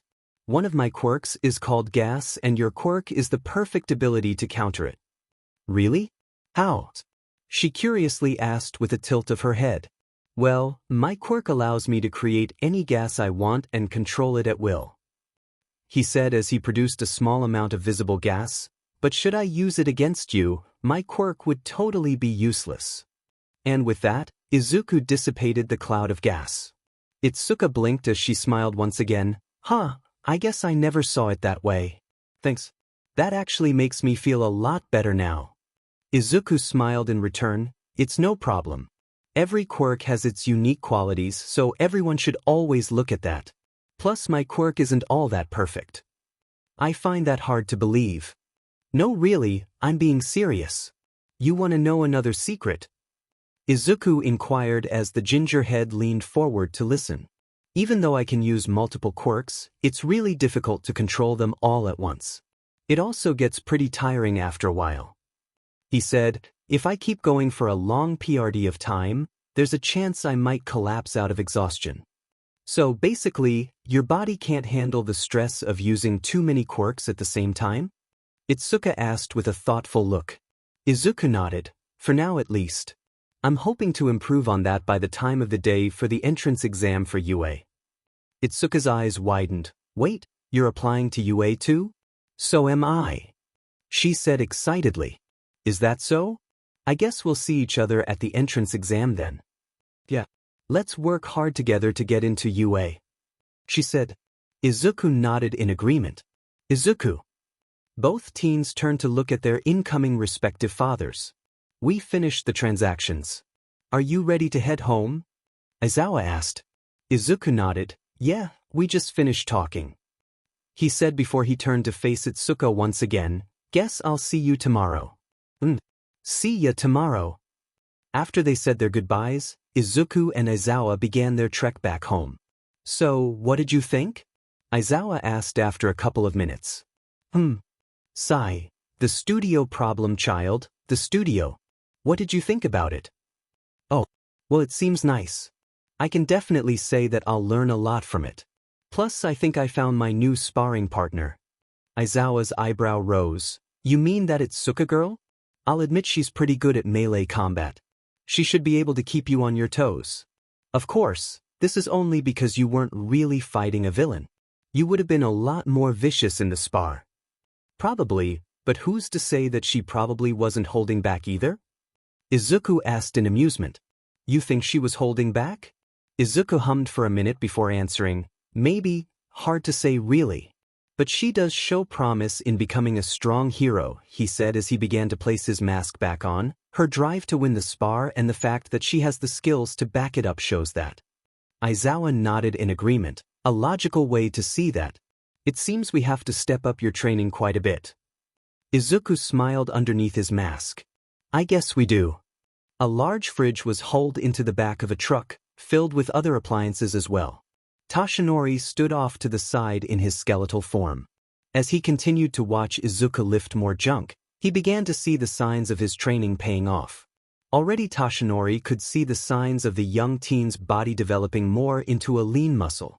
While different from All Might's more significant and opposing stature, Izuku's growing figure suited him perfectly. All Might's form was more for strength and brute force, but Izuku's structure was more for fast and precise strikes. This was fine for both of them, as they also weren't sure if One for All will be the same for Izuku as it is for All Might. Either way, the progress the young man was making was astounding. Another couple of minutes went by before Toshinori noticed the sun was beginning to set, deciding it was best to call it a day. Alright, young man. Let's pack it up. Sun's setting, so let's hurry up and bring this to the junkyard before heading home.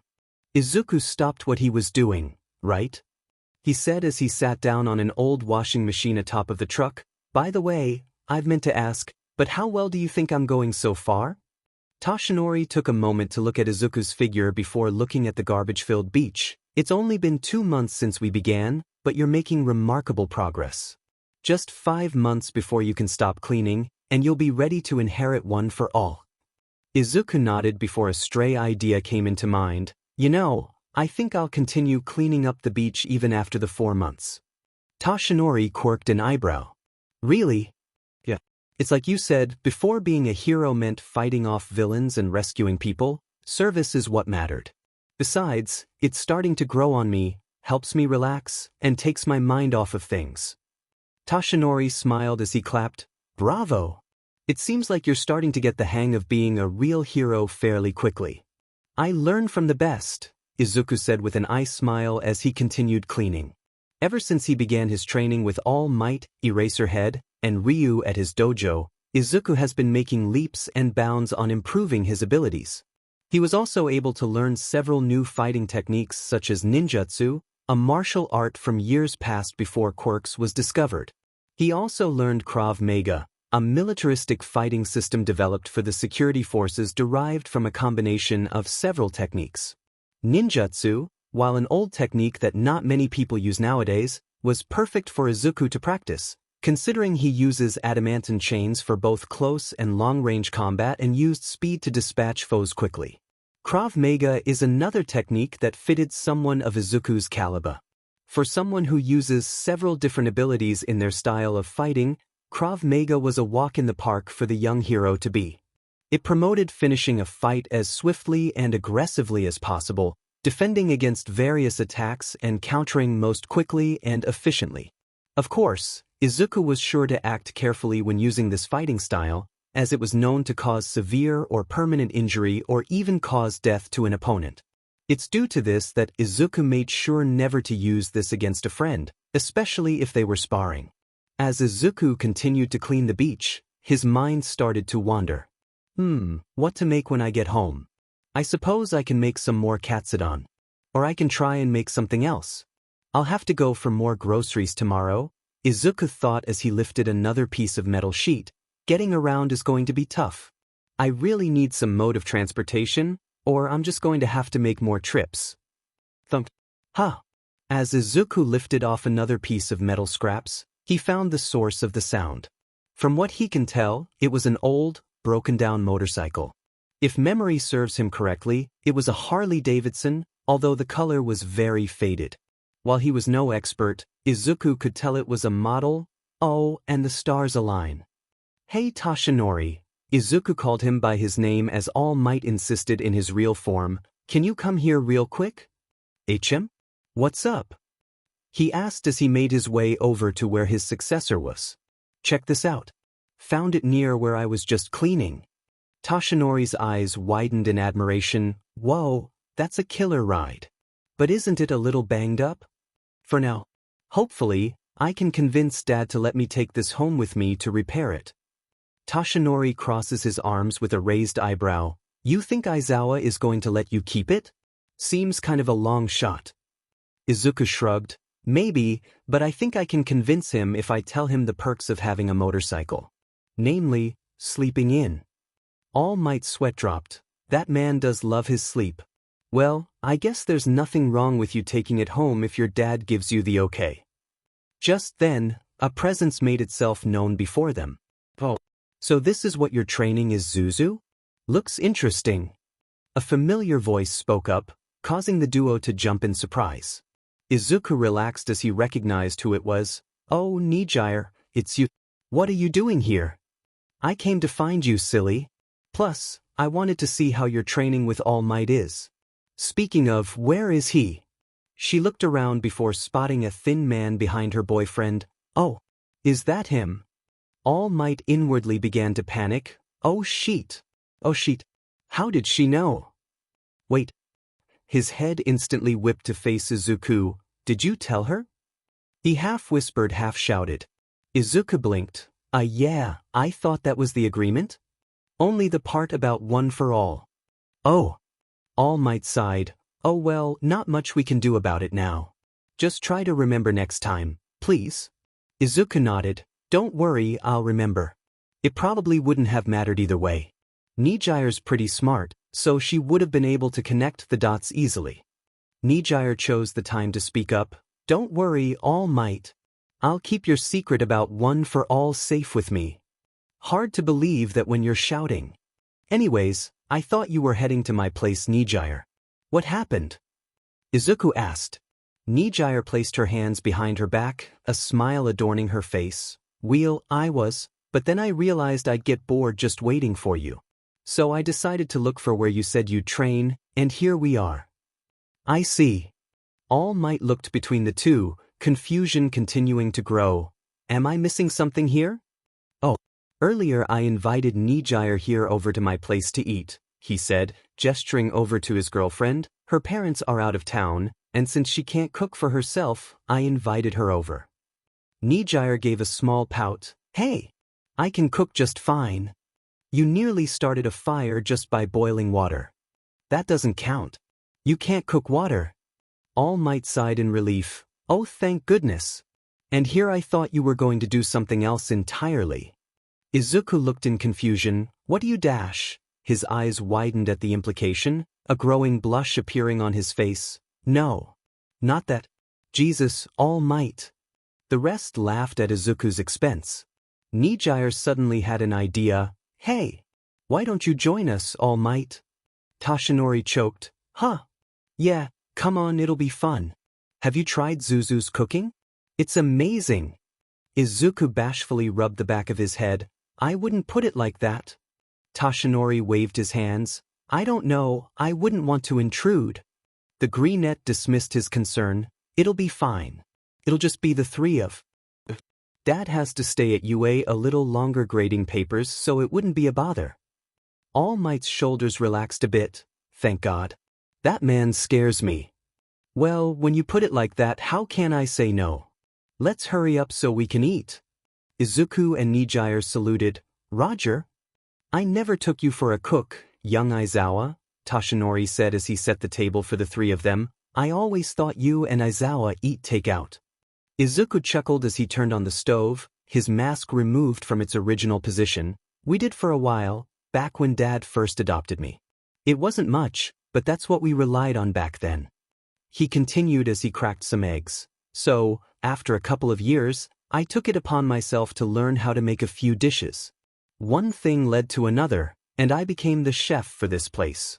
He said as he mixed the eggs. It's not so bad, pretty fun actually. Nijire, are you done cutting the onions? He asked, turning his attention towards the bluinette. Nijire smiled as she dumped the sliced meat in the pan. Yep. I also took the liberty of cutting up the chicken and popping it into the pan. Thank you, Nijire, I can take it from here, Izuku said as he headed over to where she was. Nijire smiled as she let Izuku take over and made her way over to where Toshinori was sitting. So that's what Izuku's training is, huh? To build up some muscles? Nijire asked, taking a seat across from him. Toshinori nodded. That's right. For him to properly assimilate One for All, young Aizawa needs to have the proper physique.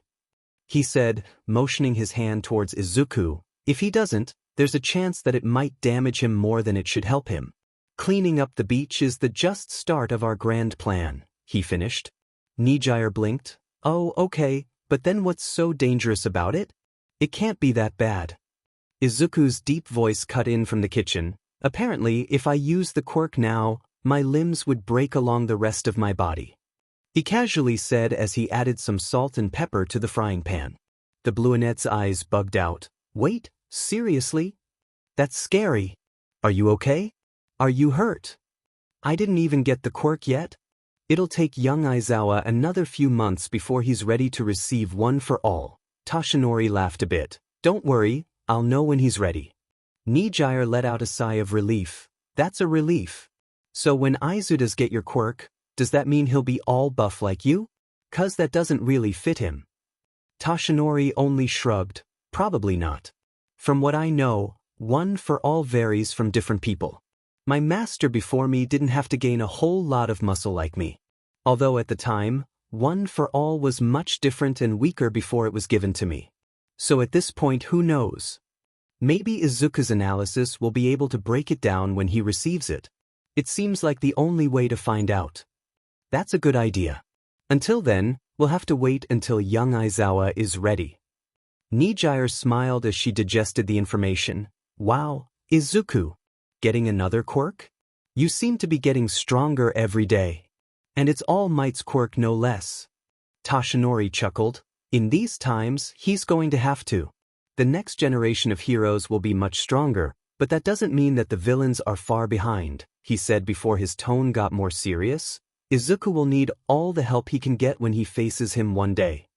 Nijire nodded, knowing the dangers that came with having the power of one for all. The young teen blinked as an idea formed in her head. Hey, this just came to mind, but why doesn't Izuku just copy your quirk, All Might?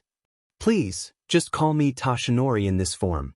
As for your question, we tried that a long time ago, actually, Tashinori began, but nothing came up.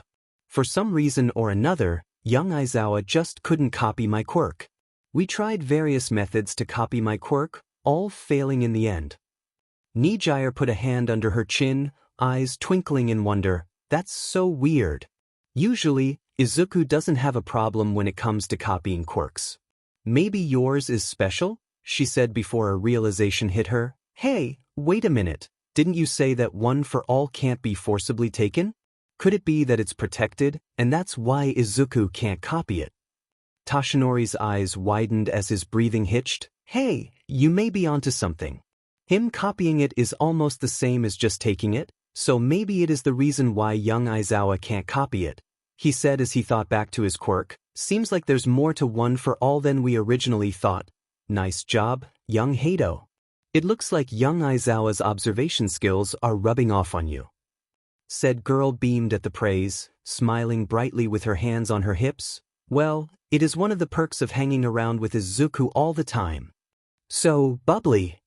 After another few minutes of small talk, Izuku emerged from the kitchen, placing 2 steaming plates of omuris in front of them before placing one before himself. Oh, is that omuris? It smells good, Tashinori said as he stared at the steaming dish, his mouth watering from the heavenly smell. The young teen nodded. Yep. I learned this just recently, so I decided to take another crack at it, Izuku said as he took a seat next to his girlfriend, and the trio clapped their hands together. Itadakimasu, they said in unison as they dug in. The moment Tashinori and Nijire bit into the soft omelet, their eyes lit up in delight as they ravaged their meals. Izuku only chuckled as he joined them. Nijire swallowed her portion before she asked another question that was on her mind. By the way, what were you guys looking at when I got to the beach? Izuku said, looking up from his food. You guys were looking at something when I got there. You were studying it kinda hard. Izuku blinked before he realized what she was talking about, swallowing his bite before he answered her. Oh, that? We just found an old motorcycle dumped there. I was discussing with Tashinori if I was allowed to take it back home to repair it. Nijire's eyes lit up. Really? So if you do repair it, do you think you can take me to places? Sure, but that's if I manage to restore it. I don't know much about motorcycles, let alone how to repair it. I might need to ask someone to repair it for me. Izuku said. The number 1 hero smiled as he gave the young teen an idea. You know, some pro heroes have their own support professionals that build their gear. Maybe you should start looking for one when you go pro. They might rebuild your motorcycle. Izuku gave a small laugh. Huh? Maybe. Who'll want to work for me? So it was you. Izuku dropped the laundry appliance he was hauling in panic and looked at the source of the sound. A girl with pink hair started dashing towards him, startling him on how fast she moved before he backed away as she got up close to him, his hands up in defense. So, you are the one stealing from my salvage. She hissed as she glared up at him. Now, he could see her full figure, her legs covered by a gray baggy jumpsuit which she had opted to wear around her torso and opened, tying its arms around her waist to keep it in place, her copious chest covered by a black tank top. His eyes caught hers, amber eyes with crosshairs staring back at his emerald. I didn't know this place was taken, he mumbled, his voice not matching his character. Well, it's not really taken, but a lot of good junk I've been salvaging gets taken away before I can get my hands on it. The teen explained, her arms flailing around in the process. Izuku rubbed the back of his head in guilt. I'm sorry? I guess I should have realized that other people might use this place for their purposes, he said. Oh sorry, didn't introduce myself. My name is Izuku Aizawa. And you are? The girl gave a broad smile. Mei Hatsum, inventor extraordinaire. She joyfully responded. Whoa, that's a neat-looking mask. How does it work? Where did you get it? Can I examine it real quick? This time her eyes light up at the sight of his high-tech gas mask, Izuku sweat dropping at her eagerness. She reminds me so much of Nijire. An inventor, huh? I guess that's why you come to this place to salvage up some supplies. He asked as he calmed her down. Makes sense. There aren't many places where you can get particular items like the ones from these machines, so I guess you make do with what you find. Yeah, that's IT. She hooped. It had been a while since someone understood with what she did. They keep saying that I'm too young to have those class of items because they deem it too dangerous. She put her fingers up in quotation marks. So I took it upon myself to find what I'm looking for and voila, I found a gold mine. Mei said before she gave a small pout. Well, I did, that is until you started stealing away my supplies. She said as Izuku chuckled nervously.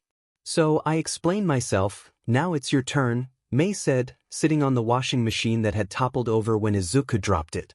Oh, I guess it is. He mumbled then sat down on the sand. I was cleaning the beach as training for when I applied to UA, he said, getting her full attention. UA? Are you applying to the support course? She asked excitedly. Izuku shook his head. No, I'm applying for the hero course. That's why I'm hulling all this junk. It was then that Mei got a closer look at him that her eyes went wide in recognition. Wait a minute. You were the guy from the news a few weeks ago. The one with the sludge villain and saving a kid. She exclaimed with a smile, jabbing her finger at his chest. Izuku gave her an eye smile. Yep, that's me. Can't believe some people still remember that. Mei's smile only grew. All right, I've decided. Mei began, pointing her finger at him. You're going to be my customer. That wasn't the reaction he was expecting. You're planning on going to UA too? He asked, eyes wide. Yeah, support course, and you, my kind Sir Dash, she poked his chest, are gonna hog the spotlight if you get in, he nodded dumbly. Yeah, I suppose that makes sense. There's a possibility I'll make the news again. Mei nodded enthusiastically, and when you do, you'll use my gear, and I will be in the spotlight too. So are you telling me Dash, he pointed to himself then at her. You got yourself an inventor. She gave a thumbs up.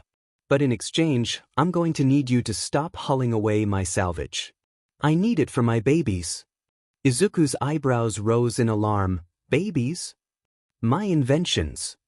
Oh, Izuku sighed in relief. That's what you meant. Well, either way, I can't stop now. I need to use this for my preparation.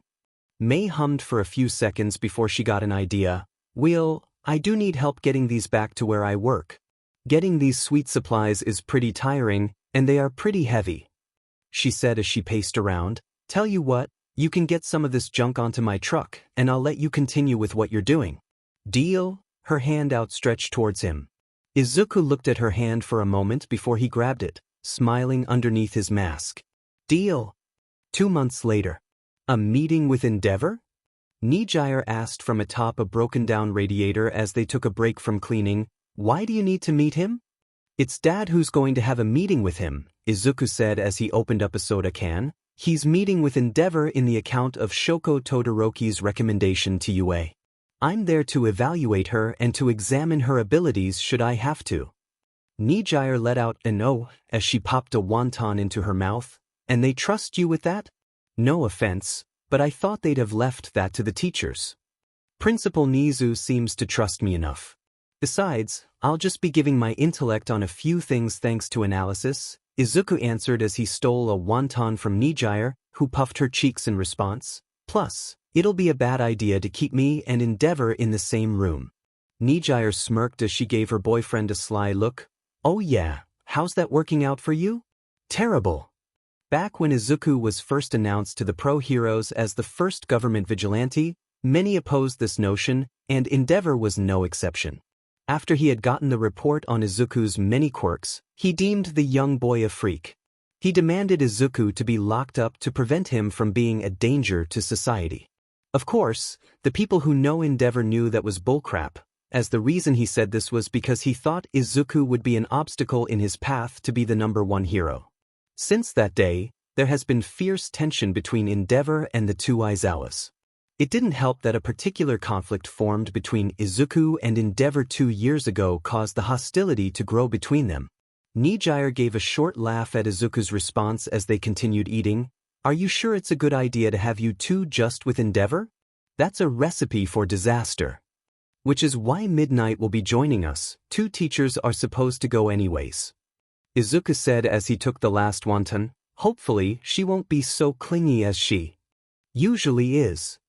Nijire gave an amused grin. I don't know, she does seem to like you quite a lot. She teased, twirling a strand of her hair as she spoke. Izuku sighed. Yeah, you're right.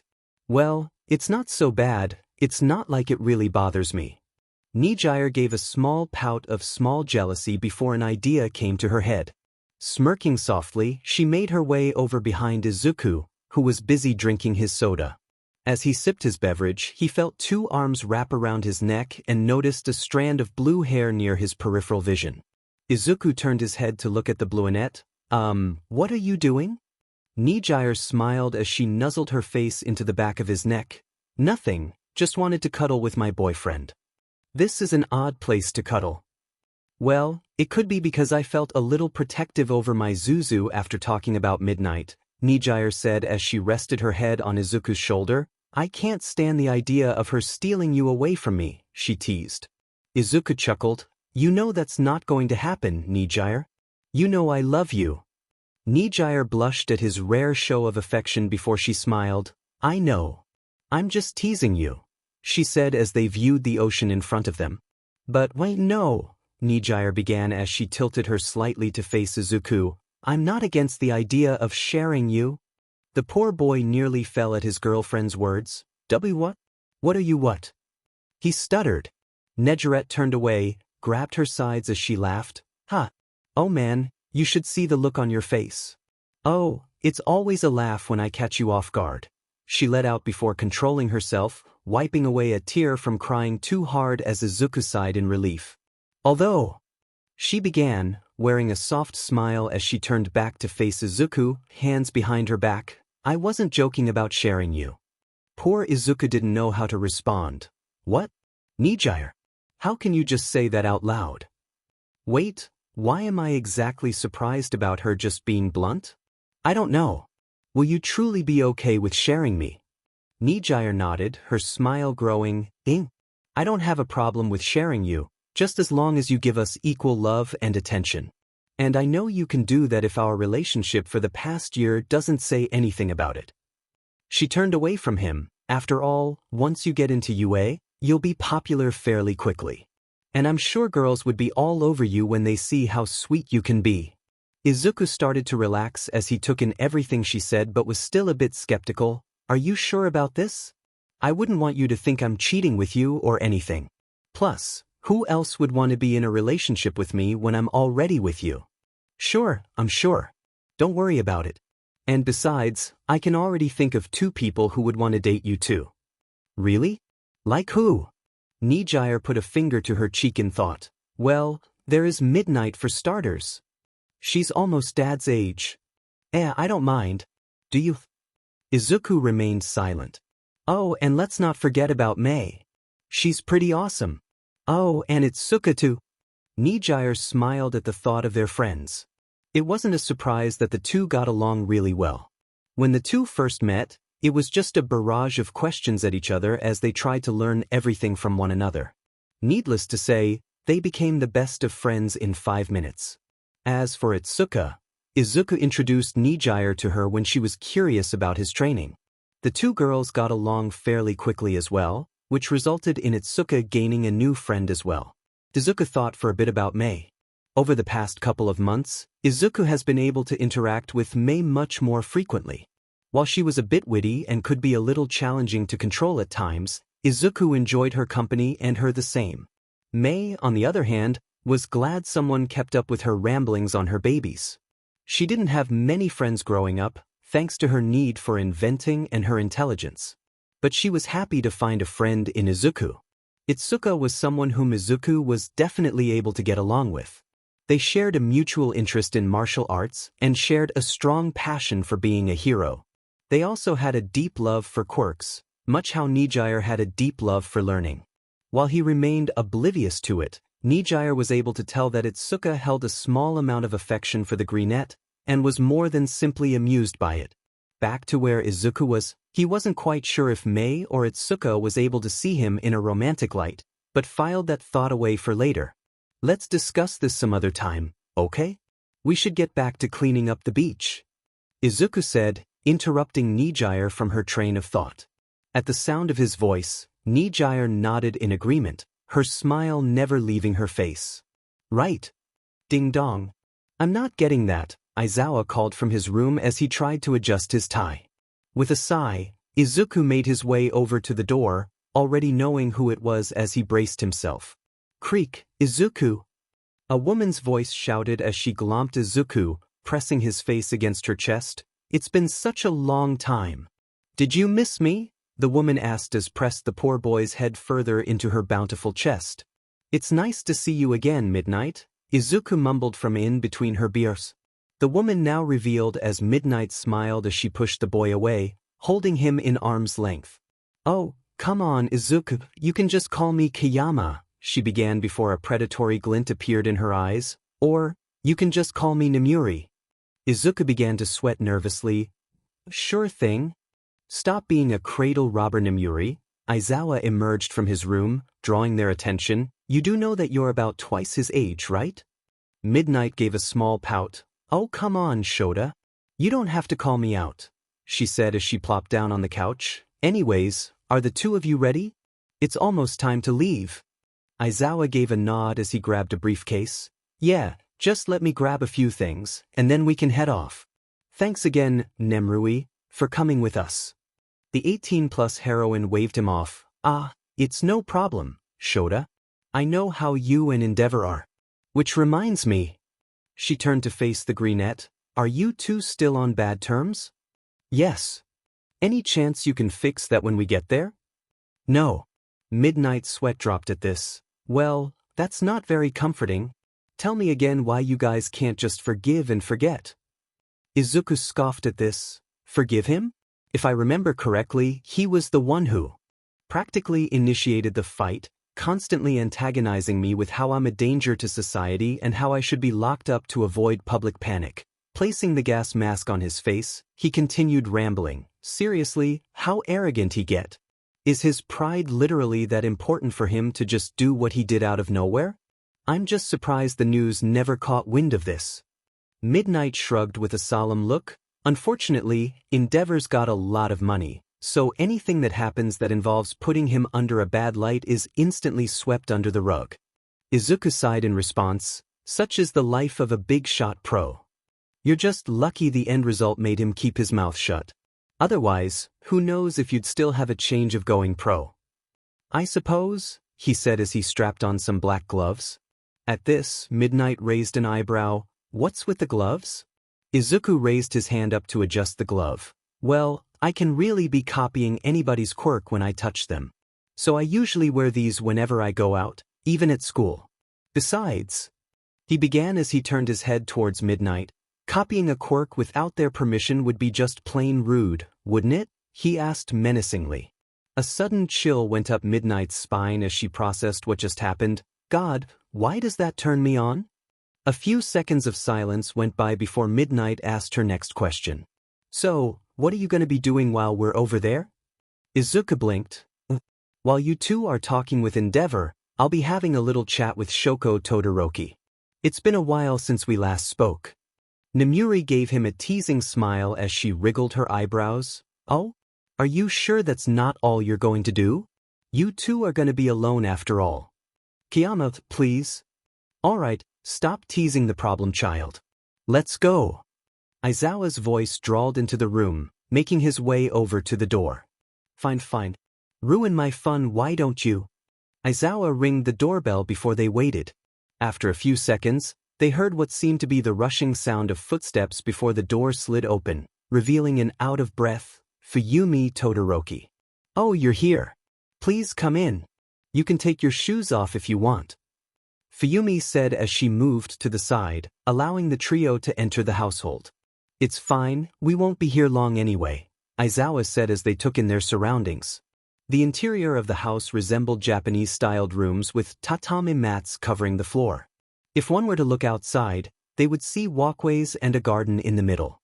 All in all, it was a very nice-looking place. "Please, follow me to the living room. My father is already there waiting for you," she began before noticing Izuku among the group. "Oh, I was expecting you to be here." Izuku gave her an eye smile as he shook his head. "Don't worry, I'm not trying to meet Endeavor. Actually, I'm here to speak with Shoko Todoroki." Fuyumi brightened up at this. "Oh, well in that case," she said as she pointed her head to another hallway. "Shoko's currently out in the courtyard. Just walk down the hall and make left. She should be in the garden." "Thank you," Izuku said, giving a short bow before he made his way over to the courtyard garden. Fuyumi continued smiling as she stared at the spot where Izuku just disappeared before she turned to face the teachers once again. "Follow me, please." The courtyard of the Todoroki household that led to the garden may have been small, but the path that led to it was nothing short of amazing. All around the road were dozens of varieties of plants, some native and some not. Despite the gloomy atmosphere that may surround the household, Shoko Todoroki always found comfort in the garden, finding it relaxing where she can be alone with her thoughts. This was why she spent most of her time here, although she also knew she would be meeting someone, as said in the recommendation meeting. Shoko was a quiet and reserved person, standing at a height of 5'8". Her hair, while long, was tied into a ponytail, was evenly split between two colors, white on her right side and crimson red on her left, this unusual coloring being due to her quirk. Another result of this was that she also possessed heterochromia iridium, which caused her left eye's iris to appear turquoise, while her right was a somewhat brownish dark gray. Although today was an important day, Shoko opted to wear a dark blue long-sleeved shirt and black jeans. While admiring a patch of rindu flowers, Shoko's thoughts began to wander, particularly to a certain woman. Mother. It's been nearly 7 years since Shoko last saw her mother, and to say that she missed her was an understatement. She felt more lonely than she did before. Her mother was always there for her, healing here and taking care of her after each training session. Sure, she had her siblings, but even then, she was barely able to make conversation with them, let alone spend time with them. Not to mention one of their brothers was missing. She was practically alone in this world. Years of abuse from her father made sure about this. Her father. Shoko loathed that man with a passion. Everything that has ever happened was his fault. All because he wanted to have a strong child, all because he couldn't reach to be number one. All because of his ego. Not a day went by where Shoko wanted nothing more than for the man to pay for what he's done. Eventually, when it was time to be a student at UA, she would make sure that she will never use his fire. This she promised. Shoko. Snapping out of her train of thought, Shoko turned to face the voice source, noticing a boy she recognized immediately. Izuku. She gasped out, eyes widening. What are you doing here? Izuku waved his hand in greeting as he approached her. I came with Midnight and my father. They're in a meeting with Endeavor in regards to her recommendation letter to you. I'm just here along for the ride. I see. Besides, Izuku said as he sat down next to her, it's been a while since we last spoke, hasn't it? Shoko smiled. It has. How long has it been now? About 6 months. Just give or take a few weeks. Despite the abuse and loneliness she endured for years, Shoko at least was able to make a friend in the oddest of circumstances. It was a little after Izuku was first announced to the pros as a government vigilante where Endeavor spoke about him to her. Izuku was a strong individual, no doubt about that, which to Endeavor was a massive obstacle in his plans to make Shoko take the spot of number one. So he made it a point to tell her everything there was about Izuku, including his quirk and the status that he came from before the Erasure hero adopted him. Many years after that, she had the chance to meet Izuku in person during a time where there was a heroes meeting. At the time, the boy was still quite young, and so it wasn't a good idea to leave Izuku alone by himself. To solve that problem, Aizawa decided to take him to the meeting, rationalizing that by exposing him to such events, he will get used to the idea of essential gatherings for when he became an official pro hero. Thus was their fated meeting at the building housing the meeting. Their meeting was quite interesting to anyone present for the gathering. Two quiet children who merely stared at each other in silence, neither blinking nor moving. It was only after they introduced themselves that they got along fairly quickly. It was then a friendship blossomed between was born, even if their meeting was cut short long after. Are you excited to go to UA? At least you have a guarantee of entering. Izuku asked. If it means getting away from that man as much as possible, I'm as happy as can be. Shoko's voice drawled. By the way, I heard that you're taking the standardized entrance exam. Why is that? I'm sure your father could have recommended you. That's true, I could have gotten in through recommendation. It is the easiest way in, he began, but in the end, I decided to take the entrance exam so that I could prove that I can pass their test. Going in through recommendation just seems so boring. I see. A comfortable silence surrounded them as they stared at the koi pond. After a few moments, Izuku broke the silence. So, do you still refuse to use your left side? Shoko's face fell. You know how I feel about using my left side, Izuku? I refuse to do anything that has to do with that man, and that includes my left side, she said while looking at her left arm. And I suppose you'll only continue using your right side? Izuku asked as he threw some bait at the koi. The girl nodded. That's right. Izuku gave her glance and sighed, running a hand through his hair. You know there will be a time when you are forced to use your fire, what will you do then? At this, Shoko had nothing to say. She knew that at some point, she wouldn't be able to use just her ice power. She was indeed strong with her ice half. There was no argument there.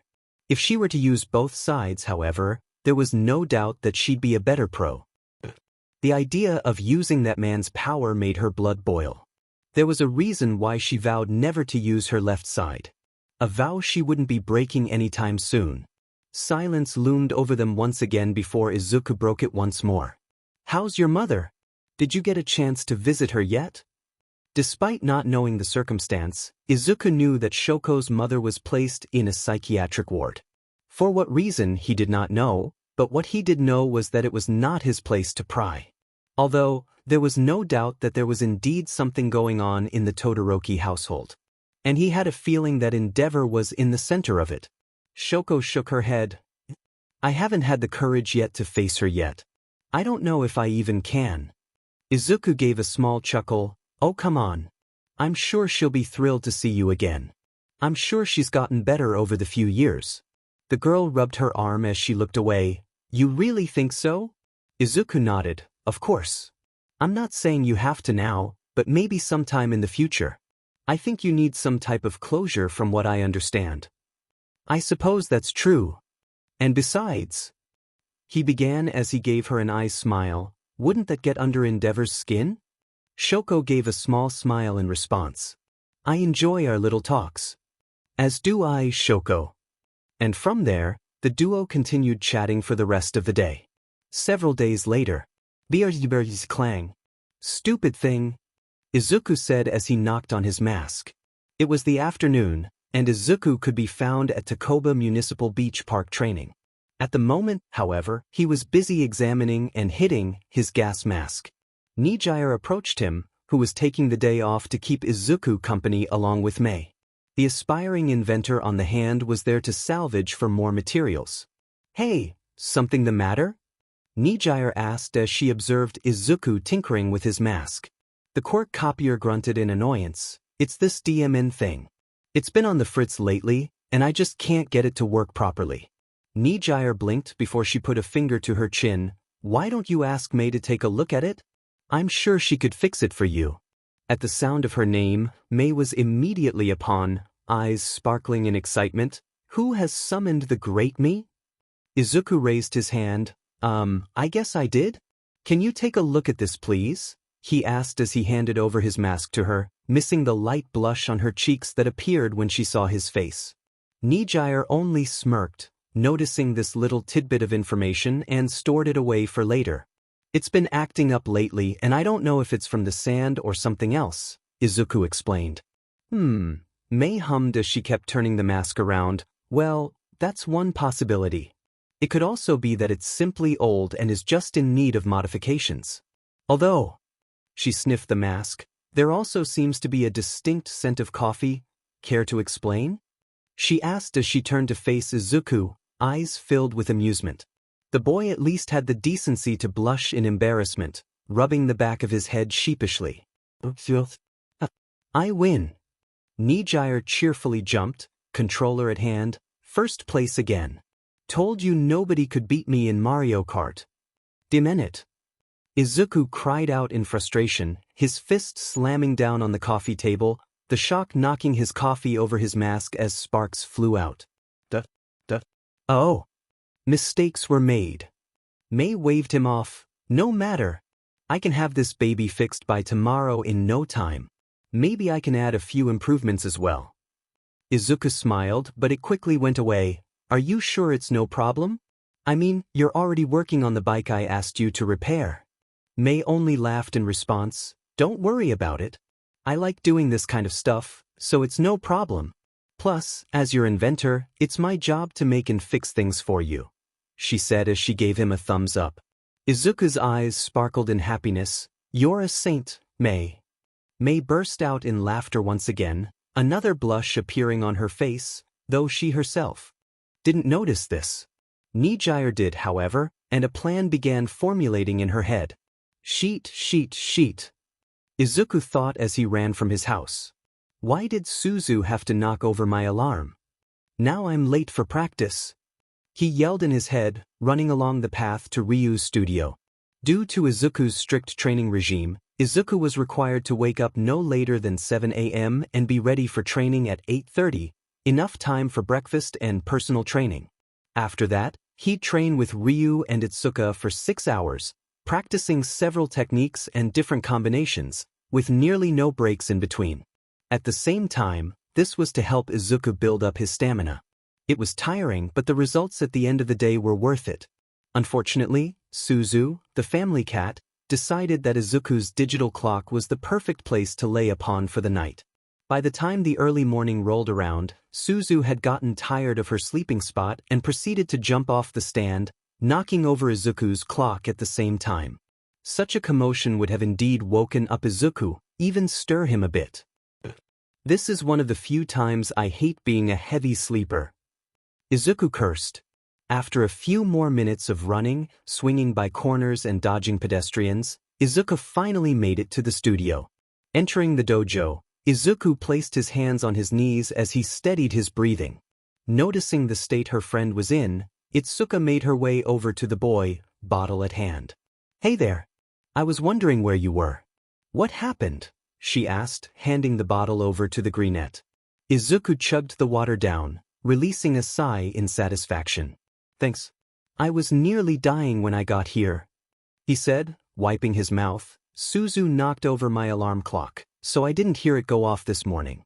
Had to run my way here, he finished as he drank the last few remaining drops of water. Noticing the lack of response, Izuku turned to look at her, who was currently staring at him with her head tilted to the side. Something wrong? Itsuka blinked. Sorry. I didn't mean to stare, it's just that. She tensely stared to the side. I've never really seen you without your mask before. During training, you never really took it off even for a water break, so it kind of caught me off guard seeing you without it, she said as she smiled at him. It looks good on you. Izuku chuckled. So I've been told. You sure you'll be okay without it? She worriedly glanced at him. Yeah, I'll be fine. It's just for today, right? It shouldn't be a problem, he replied with a stretch, easily hiding just how exhausted he was. Okay, let's start training. 6 hours later? Never again. Izuku whimpered, on all fours in front of Itsuka as he took steady breaths. Never training without my mask ever again. I told you it was going to be a bad idea, the girl reprimanded him while rubbing his back. But did you listen? No. I took breaks. She chopped his head. Yes, only for you to chug at least 2 bottles in one go and nearly threw up on the last break.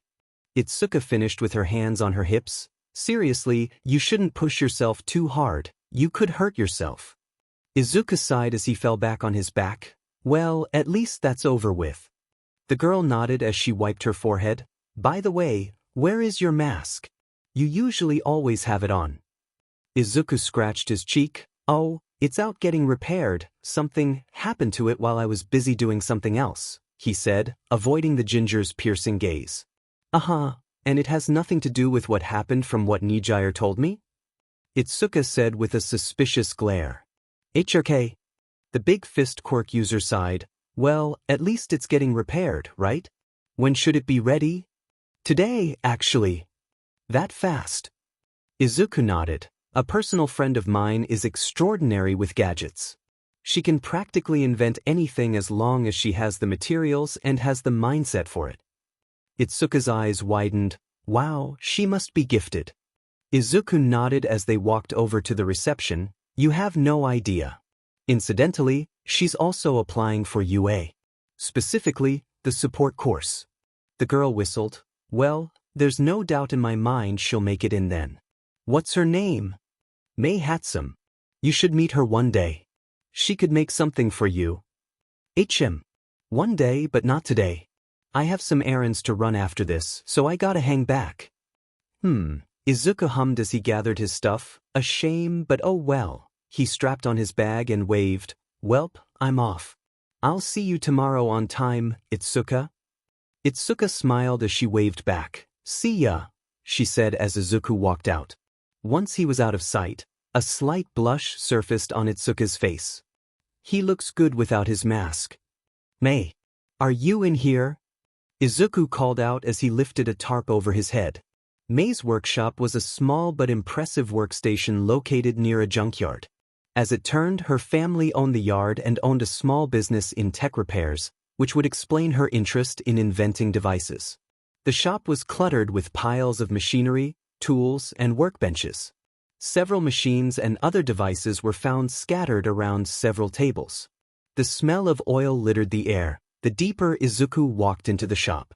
Izuku continued to look for the girl, who, for the life of him, couldn't find her. Where the hell is this girl? He wondered before a loud explosion went off. Boom. Cuff cuff. Found her. Izuku's sweat dropped as he cautiously made his way over to the source of the explosion. Upon entering, he noticed several bits of metallic fibers sprawled over the floor, as well as several bolts and scorched plans. Taking a careful look, the boy saw a moving shadow from the smoke approach him. Izuku? That you? The girl revealed to be Mei said as she took off her goggles, soot covering her face. Hey, how's my favorite client doing? I'm your only client. He deadpanned. Mei waved him off with a laugh as she wiped the dirt off her face. For now. Anyways, I assume you're here for your gas mask. That's right. Is it done yet? Mei's smile stretched. Follow me and take a look for yourself. She motioned the boy to follow her as she led him towards the back. Izuku trudged after her. Glancing over her shoulder, Mei spoke up. You okay? Izuku gazed up at her. Huh? I asked if you're okay? You seemed kind of winded when you got here. Oh that? Yeah, I'm okay. Just a little tired from training. A little is an understatement. You look exhausted. Mei said as she rummaged through her inventions. I'll rest. When I get home, Izuku replied as he sat on a nearby chair. So you say?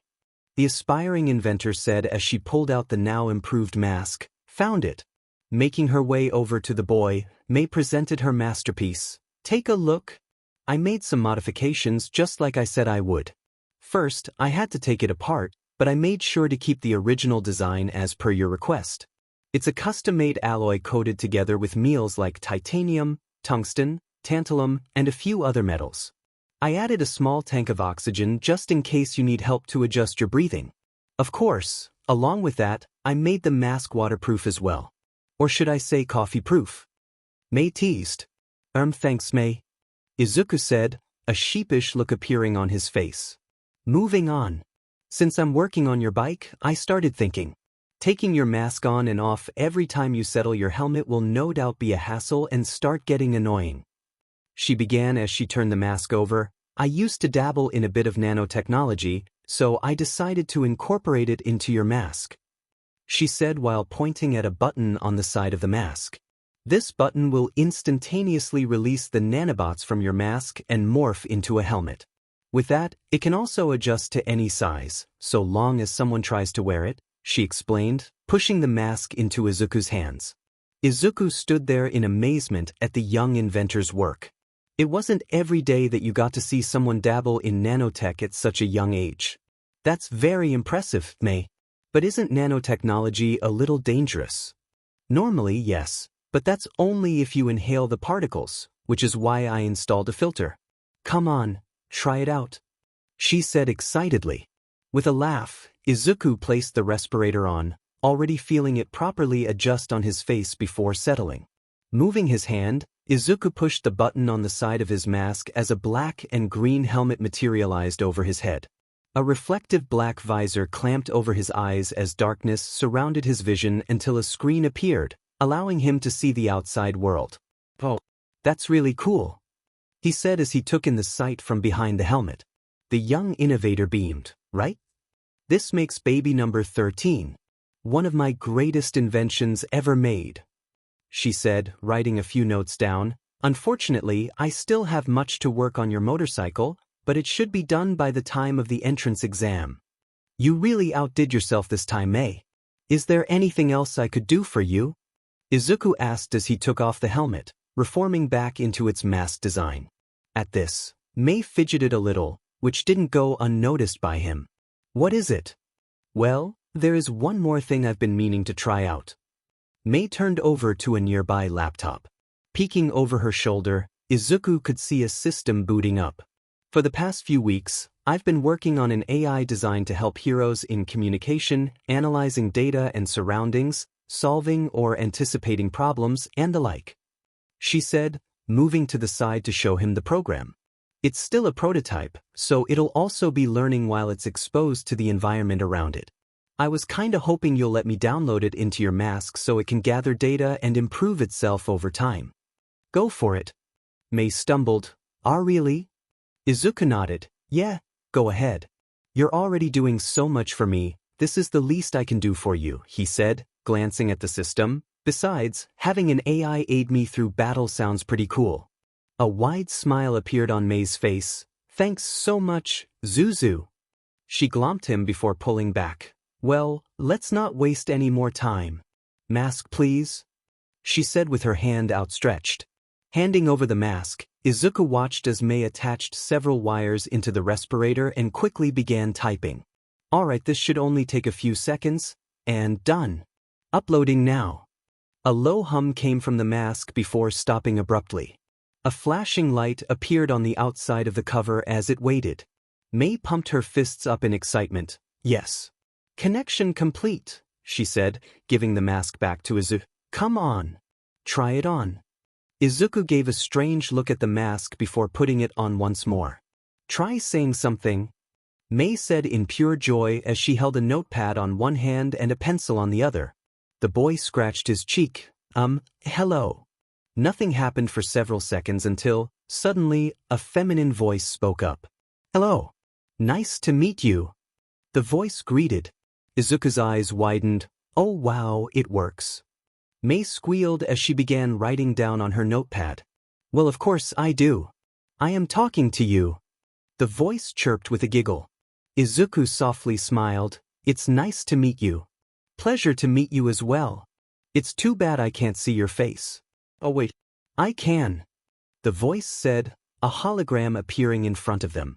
The image revealed a young girl of around 16 years old with long flowing, brown-streaked hair with pink highlights and bangs, and aquamarine-colored eyes. Her clothes included a sleeveless white sailor suit, white shorts, and white thigh-high leggings with pink outlines. Wow, so this is how the outside world looks like. It's beautiful, the AI said as she spun around with a laugh. Didn't know you put so much personality into your AI, Izuku said as he watched the AI hologram enjoy itself. Mei stopped writing on her notepad. I don't think I ever did that, poking her cheek with the pencil before smiling. Oh well. That doesn't really assure me. Well, my name's Izuku Aizawa. What's your name? Izuku asked. At this, the AI stopped mesmerizing at the scene around her and looked at him. A name? I don't have one. The AI said almost sadly. Mei slapped her forehead. Shoot. I knew I forgot something. Izuku gaped. You forgot to give her name? The girl waved her hands in front of her. Come on, give me a break. I was too busy focusing on her programming and appearance to think about a name. Besides, I had no idea if this was gonna work at all. She said, but you're right. She does need a name. Mei rubbed her chin before snapping her fingers with a smile. I know. How about you name her? Izuku blinked, pointing at himself. Me? Really? The young inventor nodded. Yeah, why not? You know I'm not good with names, and she is going to be our personal AI, so how about you give her the name? Alright, if you're really sure. He said before closing his eyes in thought, crossing his arms in the process. What'll be a good name for her? He thought for a couple of minutes until his eyes snapped open. How about Kizuna? Kizunata? Not a bad name. Mei said. The AI stared up in thought. Kizuna? Kizuna. She tested the name before smiling. I like it. Alright then, my name is Kizuna. I'm looking forward to working with you, master. Izuku gave an eye smile. I look forward to working with you as well, Kizuna. Elsewhere. She ran as fast as her legs could carry her, dodging piles of trash as she darted down the alleyway, not knowing where to go. But at the moment she had to keep running. She should go back, right? But when she stepped out of that building, she had felt so free. It was a feeling she had never felt before. Being confined in a white room, strapped in a chair with unknown tools next to her on a table, and that man, that terror, that caretaker, that was what she used to feel. Or on occasion, a bed that, despite the covers, felt so very hard, so very cold, in a dark, dark room lit with a single, dim light bulb. Her caretakers were to move her from the building back to headquarters for another extraction. Along the way, they got distracted by someone bumping into them and starting a fight. She saw her chance. And took it. She didn't want to go back. Little brat. Where do you think you're going? Where the F is she? You idiot, you were supposed to look after her. Shut up you and keep looking. Footsteps clapped against the sidewalk at a fast pace. She had gotten a head start, but she didn't know if it would be enough. It was only a matter of time until they caught up to her. The light. That was her way out. She ran faster, reaching to the outside of the alleyway. She could almost taste freedom. A figure walked right in front of her, causing her to slam right into it and fall. Rest of my quirks when we get home. For now, oof. The figure grunted in surprise. She froze on the ground before slowly gazing up at the figure. Sparkling, emerald green eyes were the first thing she saw. The next she saw was his entire face, one of concern. She flinched as the figure moved closer to her, reaching his hand out to help her. Hey, the man began in a warm tone. Are you okay? A little earlier. After saying his goodbyes to Mei, Izuku made his way home, conversing with a Kizuna along the way. So, what else can you do? He asked as he held the mask in front of him, preferring to wear it later after having a one-on-one talk with a hollow Kizuna. Well, I have access to the internet and a private phone line. Keep things a little private, you know? The AI said in a cheeky tone. I can also monitor your vitals, like your heart rate, temperature, respiration rate, and blood pressure. I can also keep notes for you if you want. Izuku whistled. Handy. Monitoring my vitals will be useful when I use my quirks. Kizuna's eyebrows raised in shock. Quirks? The quirk copier chuckled. It always amused him to witness people's reactions when he revealed his quirk. Or quirks in this case. Mei left that part out, huh? Well, anyway, yeah, my quirk's called inheritance. Whomever I come in contact with gets their quirk copied, and I can utilize them for myself, he explained as he walked by an alleyway. I can tell you about the rest of my quirks when we get home. For now, Izuku was cut off when something slammed into his side from a dark alley, making him take a step to the side. Looking down, the teen was surprised at what he saw on the floor. By Izuku's feet was a little girl, no older than 5 years old. She had white hair, pale skin, red eyes, and a single horn growing out of her head. What was surprising was what she was wearing. She had a white loose hospital gown that reached down to her feet and had thick bandages around her arms and bare feet. Alarm bells started to go off like crazy in Izuku's head as he gazed down at the girl. who looked at him with scared and desperate eyes. Izuku reached his hand down with a concerned look on his face. "Are you okay?" Izuku's hand froze when the girl flinched. Kazuna's voice chimed in, "Master, what dash? Where is she?" A distant voice sounded from the alleyway the girl ran out of. Izuku's instincts kicked as he figured out what was going on. Acting quickly, he grabbed the little girl and hid behind the wall of the alleyway entrance, covering the little girl's mouth.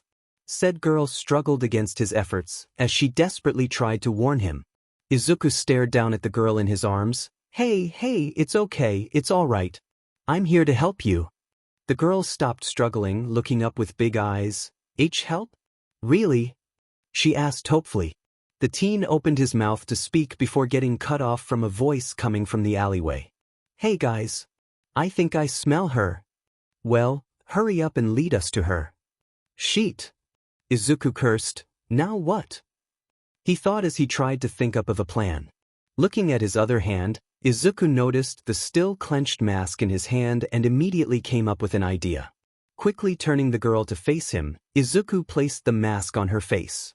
The respirator already sized itself to fit the little girl's face. The girl gave him a questioning look as Izuku pulling his hood over his head at the same time. "Don't take this off no matter what. Stay quiet until I tell you it's okay. Got it?" Izuku told her as the girl nodded. Izuku held the girl closer before turning his head to peek into the alleyway, spotting at least 5 people in the vicinity. Initiating quirk, gas. Gas emitted from Izuku, who controlled its direction towards the incoming group. At that instant, the lead person stopped in his tracks. "What the F are you stopping for?" "Hold on. I smell something," the leader said as he sniffed the air. "It smells. Hey man, you okay?" "Yeah, hurry up." "Shut up, and give me a sec." The man yelled back as he resumed his search. "It smells a lot like ugh." The man's voice wavered until he collapsed along with other dropping bodies. Izuku waited, listening for any movements before slowly peeking in, spotting unmoving bodies on the concrete. Turning back, Izuku looked at the shivering girl. "All right, let's get going," he said, getting a small nod in response. Izuku took a few steps forward before pausing mid-step. "Wait, there were 5 people, 3 of them are on the floor, that means..." His eyes widened, realization settling in. Kazuna's voice shouted out in alarm, "Look out!" Immediately, Izuku jumped away as claws slashed down on him, kicking up dust in the process. The claws nearly got him if it weren't for the AI's warning. Once the dust cleared, Izuku eyed his assailants, 2 thugs that were with the group before. Well, what do we have over here?" One of the thugs said, his hair brown and wore a thin vest that exposed his arms. Blades began piercing out from his body as he got closer. "Looks like some kid trying to play hero," the other thug said. This time a woman with long, claw-like nails approached from the smoke. "Come on kid, hand over the little girl and nobody will get hurt." Izuku pushed the girl behind him. "Like hell. What do you want with her?" The man sneered. "None of your business, kid. Just hand her over before things get ugly." This time the woman spoke up. "That's right, you already caused us enough trouble with that little knockout gas you did. Unfortunately for you, I got a mask while Zigger over there can't breathe sheet," the woman boasted. "Great, this is just what I needed." Izuku thought before looking at the girl beside him. "Hey," he called, causing her to look up at him. "What's your name?" "Eri," she nervously said. "All right, Eri. Stay behind me and don't move," he said as he settled his bag next to her. The girl nodded with a timid look. The one named Zigger clicked his teeth in anger. "This, Zinnia. Come over here, brat." He let out a battle cry as he charged towards Izuku, blades emerging from his arms. As soon as he got close, Izuku slammed his fist into the man's jaw before he could react, making him lose control of his quirk and turning it off. Izuku threw a sharp left hook into the man's liver, making him double over in pain.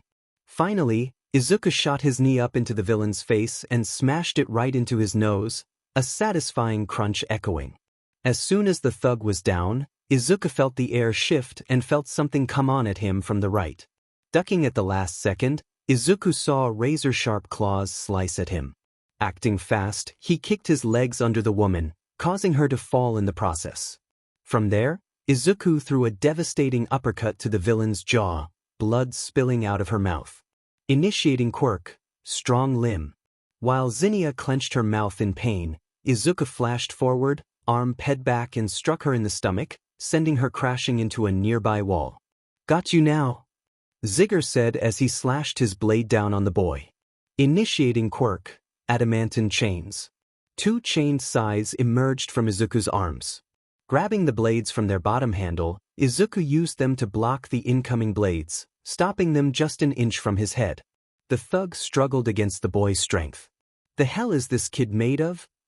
Izuku pushed the man away and used his own blades to counter every strike the man delivered. Sparks flew as Izuku continued to slash, parry, and dodge at every swipe. One would say it was a one-sided match if one were to compare the fight between the two. While the bald man did have some experience in fighting with blades, Izuku far outclassed him. His past lessons in Kusarigama-jutsu and Kendo paid off, as well as his lessons with his father. As their assault continued, Izuku began to quicken his pace. Zigger began to sweat as he started to have trouble keeping up. At that moment, the man slipped up, and Izuku took the chance to strike the man in the solar plexus with his elbow. Zigger stumbled at the lack of air before getting kicked up in the face by the same boy who struck him, effectively knocking him out. Izuku huffed as he grabbed his chest in pain. His breathing hitched as he went too long without respiratory help. After a few seconds to collect his breath, he made his way over to the girl, who only stared in shock. All the while this was happening, Eri stared in fear and awe. Amazed by how fast the boy took care of the thugs and concerned for what may happen to the boy. Every time someone tried to save her or come near, they ended up dead. That man always killed them. He always said that she was cursed, destined to harm those who got too close to her. The boy needed to get away before he finds out and tries to kill her savior. Her fear caused Quirk to activate, her horn glowing with power as she slowly began to panic. Please. She shut her eyes, memories of the man haunting her. Leave me, before you get hurt, she said. She didn't want anyone else to get hurt. Why would this man help her? Why would he want to get involved with someone as cursed as her? They would only hurt themselves in the long run. Tears poured down Eri's cheeks as her power finally went out of control, yellow sparks blazing as she cried. Izuku's eyes widened and rushed over to her, intending to calm her down. He kneeled down to get near her, only for her to scramble away from him. Get away from me. I'll only hurt you, Eri cried. Izuku shook his head as he inched closer. I can't do that. You're hurt, and I need to help you, he said as he embraced her, the girl struggling to get away as he did so. Izuku almost regretted hugging Eri as soon as he did. The wild jolts of electricity emanating from her horns struck him and the surrounding area as he continued to hold her. He bit down on his lip to avoid yelping in pain, which was odd considering his congenital analgesia condition. Come on, think. What should I do to calm her down? His eyes darted everywhere, searching for some way to handle the situation. His eyes continued to seek before they landed on the girl's horn. That's it. Initiating Quirk, erasure. Izuku's eyes glowed red as he focused on her horn. He struggled as jolts of pain continued to course through his bodies. It was then he felt something else felt wrong. Liquid cascaded down on his face as he continued to focus on Eri's horn. It was then he also noticed the lack of cancellation that was supposed to happen immediately after he activated erasure. My eyes. It feels like they're burning. He painfully thought as he continued to use his quirk, I don't think I keep up like this. His eyes continued staring in pain, determined to erase the girl's quirk to end her pain. Luckily, the random sparks from Eri's horn began to dissipate, her horn shrinking as well. The teen may not have noticed, but at the same time, the power emanating from his eyes slowly began to disappear as well. And something else began to build up inside him. Eri's cries began to cease once she noticed her powers began to fade. She glanced up to see Izuku still hugging her, and gasped when she saw streaks of blood streaming from his eyes. Despite that, he still managed to smile at her. Are you okay now? he asked, ignoring the little girl's concern for him. Eri snapped out of her stupor. Why's? Beeb, you're hurt. Izuku shook his head, the smile still plastered on his face as he wiped away the blood. Don't worry, I'm fine, he said while he moved his arm around. See? Still in one piece, Izuku said, receiving a small nod from the girl. After putting his arm down, something caught Izuku's eye. The small patch of grass that Eri laid upon was no longer there, not even the tiny flowers that poked from the cement. Or rather, they were no longer in that form. Upon closer inspection, Izuku saw small objects from what appeared to be seeds. Along with them were a few small flowers, although they seemed to be in their blossoming stage. Izuku's eyes widened. Did she do this? Was it her quirk? He mentally asked as his mind ran a mile a minute. Does her quirk somehow change the genetic makeup of an organism? Does it give it a new form? Or maybe she simply reversed it to its previous state. The boy thought as he looked down at the girl, is that why they are after her? For her quirk? Izuku shook those thoughts out before focusing his attention on the girl. Come on, I'll take you dash. You'd med brat. Izuku immediately threw himself over Eri, shielding her from any damage. He clenched his jaw as he felt claws slash against his back before he jumped away with Eri still in his arms. I thought she was already down, he thought as he dodged another swipe from the cat-like lady. Getting some distance from her, Izuku widely opened his eyes to erase her quirk, only to be surprised when nothing happened. The hell? Why isn't my quirk working? Izuku's mind ran a mile a second as he tried to figure out why his quirk wasn't working. He ducked as another swipe from the woman as the claw grazed his hair. Zinnia started to get impatient as she began to lash widely. "Aw man, I'm still tired from today's training and running around," Izuku thought with a groan before he snapped back to focus. Initiating quirk, barrier. A yellow dome appeared, encasing both Izuku and Eri in it. Zinna attacked the barrier but was rebounded several feet, skidding to a halt with clear anger on her face. I only have enough stamina for at least one more quirk use.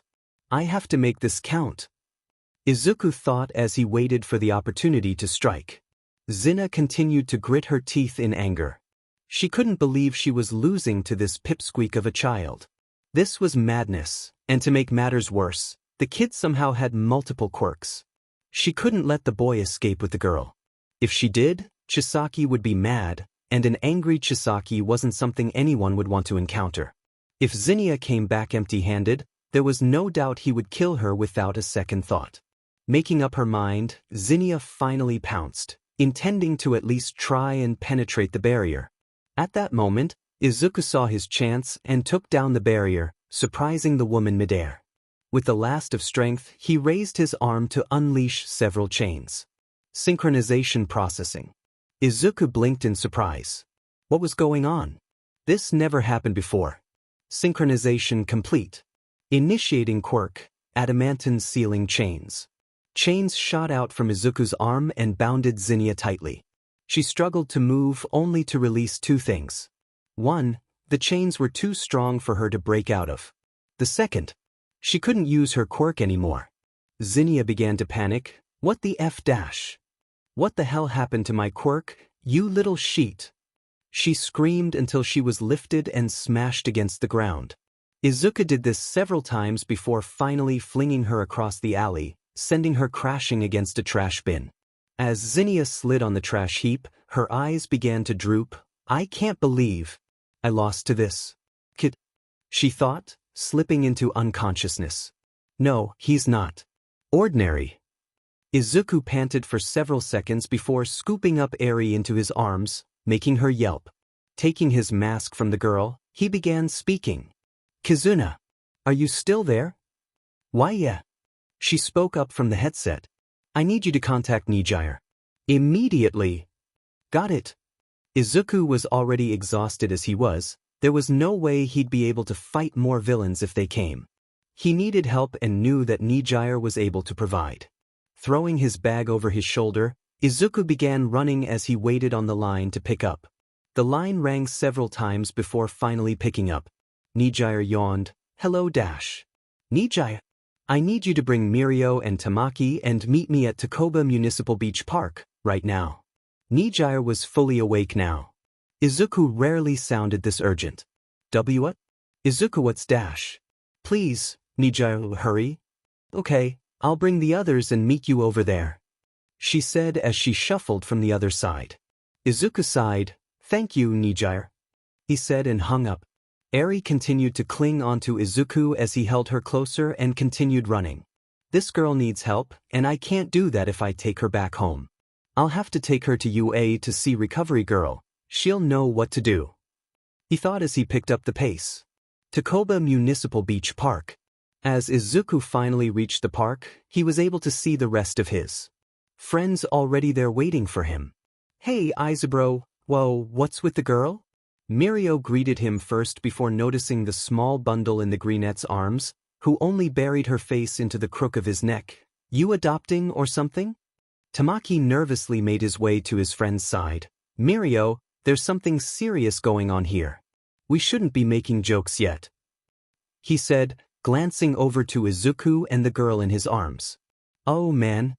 Nijaya walked up to her boyfriend, confusion etched on her face. Izuku, why did you make us come here? And why is there a little girl with you? Her face turned into horror when she noticed his slashed, bleeding backside. Oh my god, Izuku, you're back. The boy in question shook his head. Don't worry about me. Look, I'll explain on the way, but right now we have to get this girl to UA for help. It's the only safe place right now that I can think of, he said as he urged them to follow him. Mirio and Nijaya followed suit, while Tamaki stayed behind a little, hugging his stomach in discomfort. Oh man, today's not my day, he thought as he hurried after them.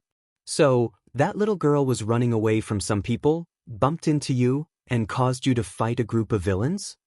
Mirio asked as the group continued running. Man, you have the worst luck. Izuku rolled his eyes. Tell me about it.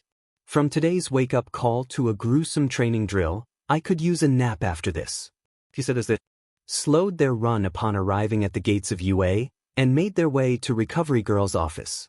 Nijaya glanced at the girl, who by now was walking with them down the hall, holding Izuku's hand along the way. Well, at least you got Eri away from them, she said as they walked, looking up at Izuku. Why call us, though? You guys are of the few I trust the most. I needed at least a little help in my escape, especially people like the big three, he casually said, their hearts swelling in pride. Reaching Recovery Girl's office, Izuku knocked on the office door and waited. Shuffling, Recover Girl made her way over to the door. Gently opening the door, she was surprised to see the big three, along with Aizawa's child. What are you three doing back here again? And why is Izuku dash? She stopped as she noticed the girl hiding behind Izuku's leg covered in bandages. Oh my. Bring her in quickly, she said, stepping aside to let them in. Izuku nodded to her. Thank you, he said as the group made their way in, Eri still confused about the situation. The room, while small, was large enough for the group of friends to get comfortable. Eri, on the other hand, was very hesitant to be there, reminded of the white room that she was always kept. Izuku, noticing her discomfort, squeezed her hand in reassurance, giving a small smile. While this happened, Recovery Girl darted across the room, gathering her supplies so that she may begin her healing on the youngling. Now, what's this with you and the little girl? I hope you're not doing something so scandalous as to kidnap a child, Chio said as she prepped her notepad and machine. Izuku blanched at the sudden accusation while his friends snickered. What? She was in trouble and I had to get her away from her actual kidnappers, he said as he looked down at the girl. At least, I think they're her kidnappers. They looked more like handlers rather than kidnappers. HM. Well, regardless, I'll have to do a quick checkup before I can heal her. So let's start with that. Oh, can I help?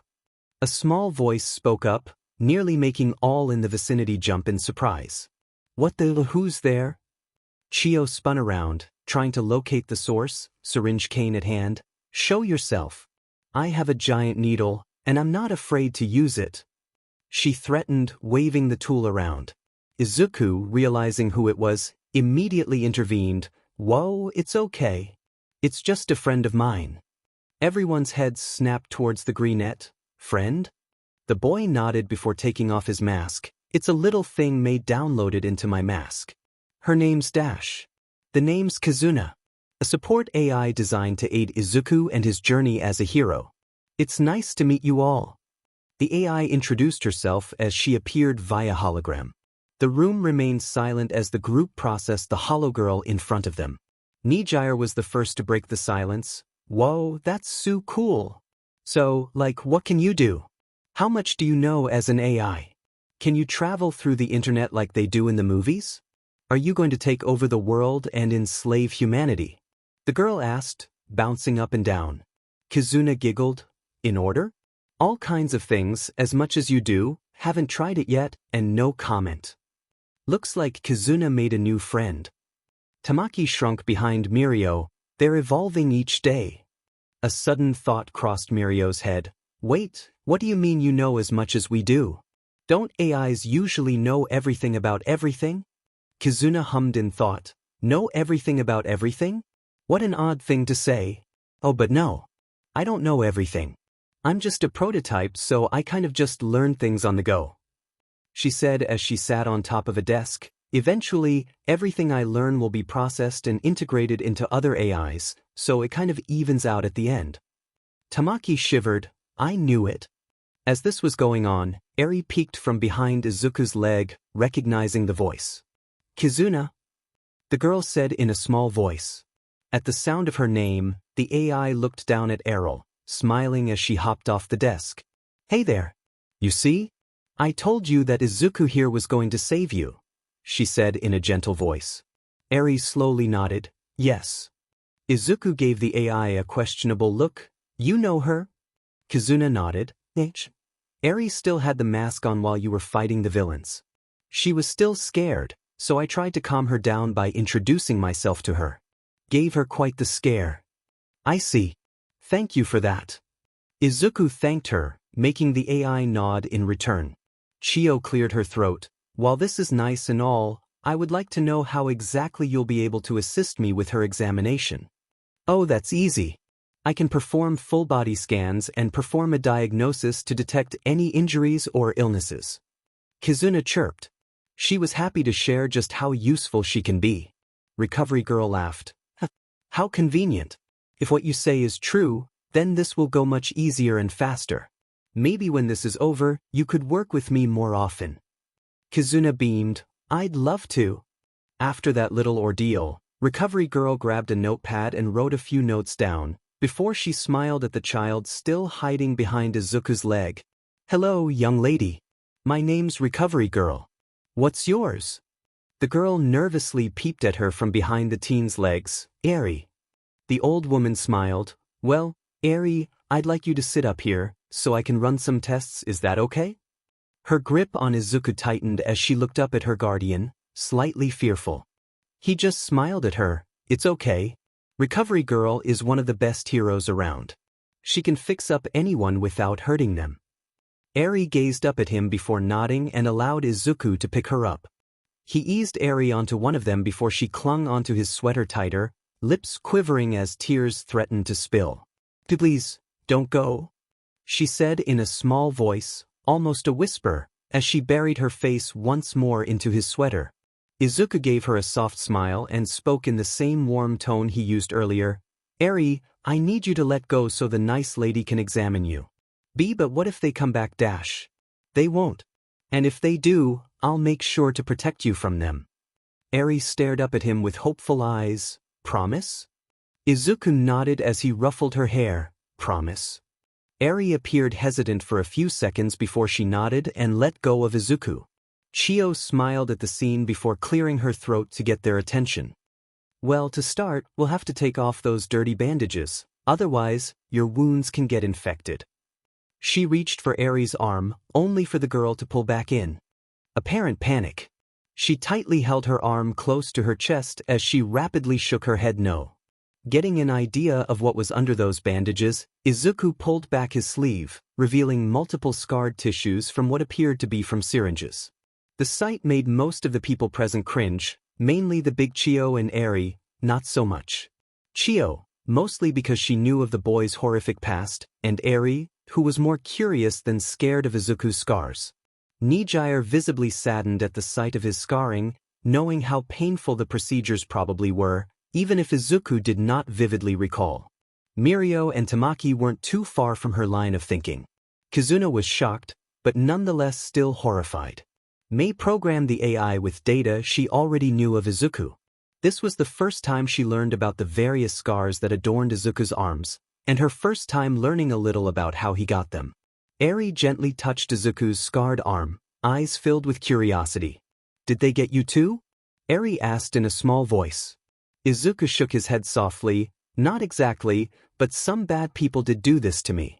I was saved because I let good people help me." "We want to help you, Eri. But you have to let us see what's under those bandages. Please, let us help you," he said in a tender voice. While the teen conversed with the bandaged girl, Nijire and the others smiled at the heartfelt interaction. While he may haven't noticed it yet, Izuku showed more emotion to children than he did to others, including his girlfriend, though it was very little. It was one of the things Nijire admired so much about him. Despite his traumatic past, Izuku was still able to recover his mental health and emotions. His interaction with Eri was, by far, one of the most evident pieces of evidence that proved his growth. Eri looked at him with big wide eyes before she gave a small nod, allowing him to remove the bandages. After he was done, Izuku moved to the side, allowing Chio and Kizuna to begin their examination. And what they found was not good. Eri was malnourished, had a weak immune system, and her arms and legs were covered in scars. Everything made Izuku's heart ached for the poor little girl as he understood the hell she went through. By the end of the testing, Eri was resting in the hospital bed with an 4 tube attached to her arm, a bowl of sliced apples next to her. Izuku leaned against the wall by his friends, looking down with a thoughtful look on his face. Tamaki took notice of this and decided to take the first step. "Something on your mind?" Tamaki approached Izuku, causing him to look up at his friend. "You were staring kind of into space a little there." It's nothing. It's just..."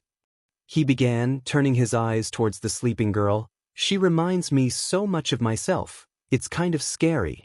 It's not every day you run into someone who experienced a similar situation to yourself." Tamaki nodded. "Yeah, I get it. It must be weird just to have someone run into you in the middle of nowhere, throwing you into a situation you didn't think you'd get into." Izuku rubbed the back of his head. "Yeah, about that. Sorry I dragged you guys into it. It was the best decision I was able to come up with while trying to get away at the same time." Tamaki waved him off. "Don't worry about it. You would have helped us if we were in the same position you were. Even so..." "He's right, you know." Nijire cut into the conversation. "You would have done the same for us if we were in any trouble. That's just the kind of person you are," she said with a smile, with Mirio giving a thumbs up and a smile from behind her as well. Izuku returned a smile of his own. "You guys are the best." A couple more minutes went by before Chio finished her report and approached him. With a sigh, Recovery Girl began her report. "Well, other than a few stitches and minor scrapes, she'll need time to recover from being so malnourished. She'll also need to go on medication to help with her immune system. Other than that, there doesn't seem to be any other problems with her." Izuku nodded at her, a wave of relief washing over him. "Thank you so much, Recovery Girl." "Ahem. You too, Kizuna." The elderly lady smiled with a nod of her own. "It was no problem. The pleasure is all mine. You did the right thing saving the poor girl from those villains and brought her here as quickly as possible. And another thing," she began as a frown appeared on her face. Grabbing her cane, she whacked the boy on top of his head, causing his friends to jump in surprise. "Why didn't you tell me you were injured as well? You're bleeding all over my wall," she screeched as she pointed at the now blood-stained wall. Izuku stared at the wall, having the decency to give a sheepish smile, rubbing the back of his head. "Sorry about that. I was kind of focused on getting Eri help first, then getting fixed up myself," he said with a small laugh, causing the rest to sigh and shake their heads. "Well, it doesn't matter. Come on, let's get you healed up too," she said, dragging him over to another bed. "I wonder what your father will say when he comes around for his drops." At this, Izuku's eyes widened in surprise. Huh? Dad's still here? I thought he would have been gone by now. No matter what the reason, his dad would usually find all possible ways to get home and sleep. Well, that was before he had to organize some expulsion papers. He just expelled the last of his students today. A shiver went up the students' spines. Harsh.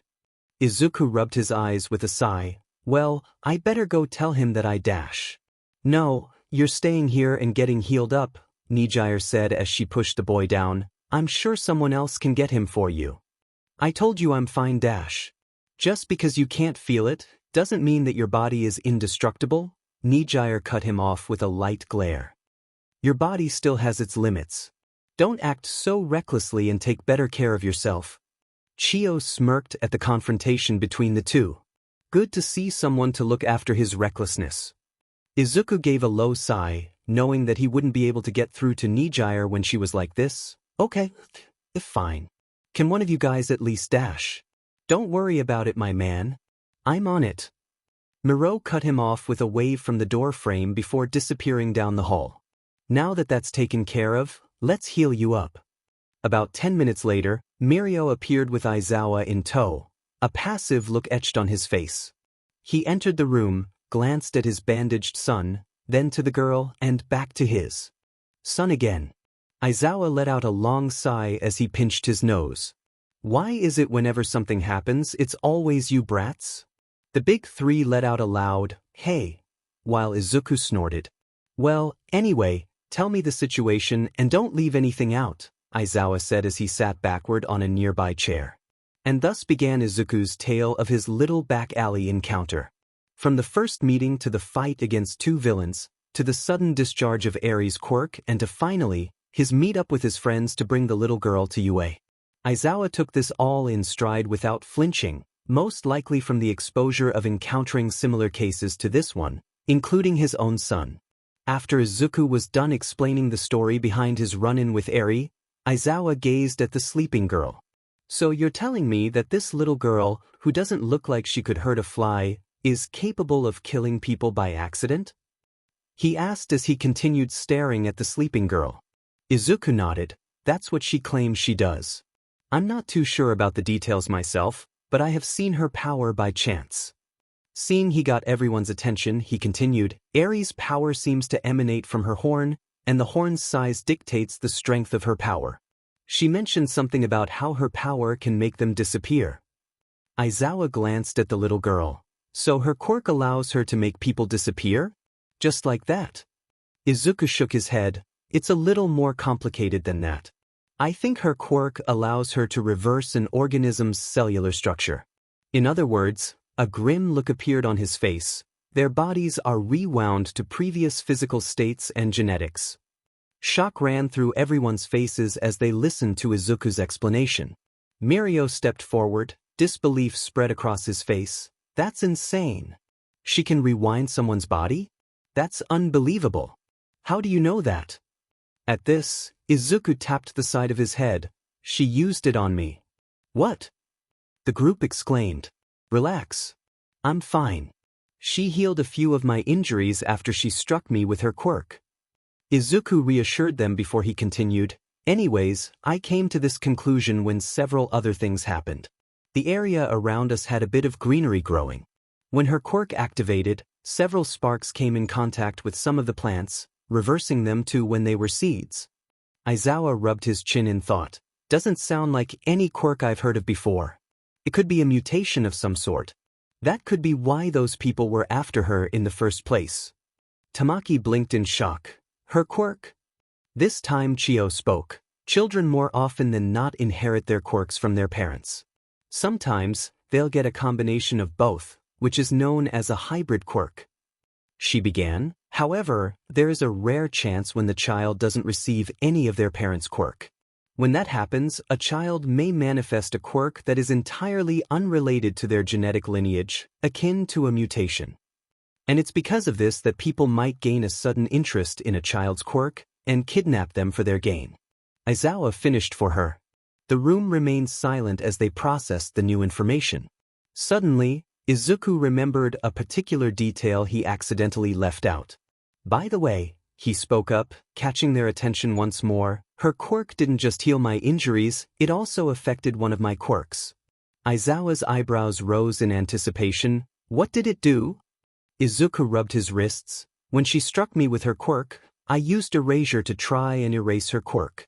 But I think the clash between the two caused some sort of mutation to my quirk.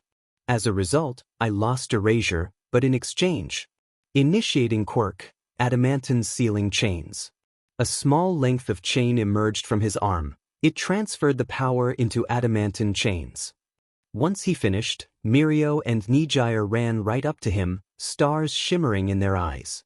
Tamaki merely watched from afar. Wow, that's so cool. Come on, you've got to show us. Mirio exclaimed, with Nijire vigorously nodding in agreement. Izuku stepped back. Wadash? Right now. He stammered. I don't think that's a great idea. You're right.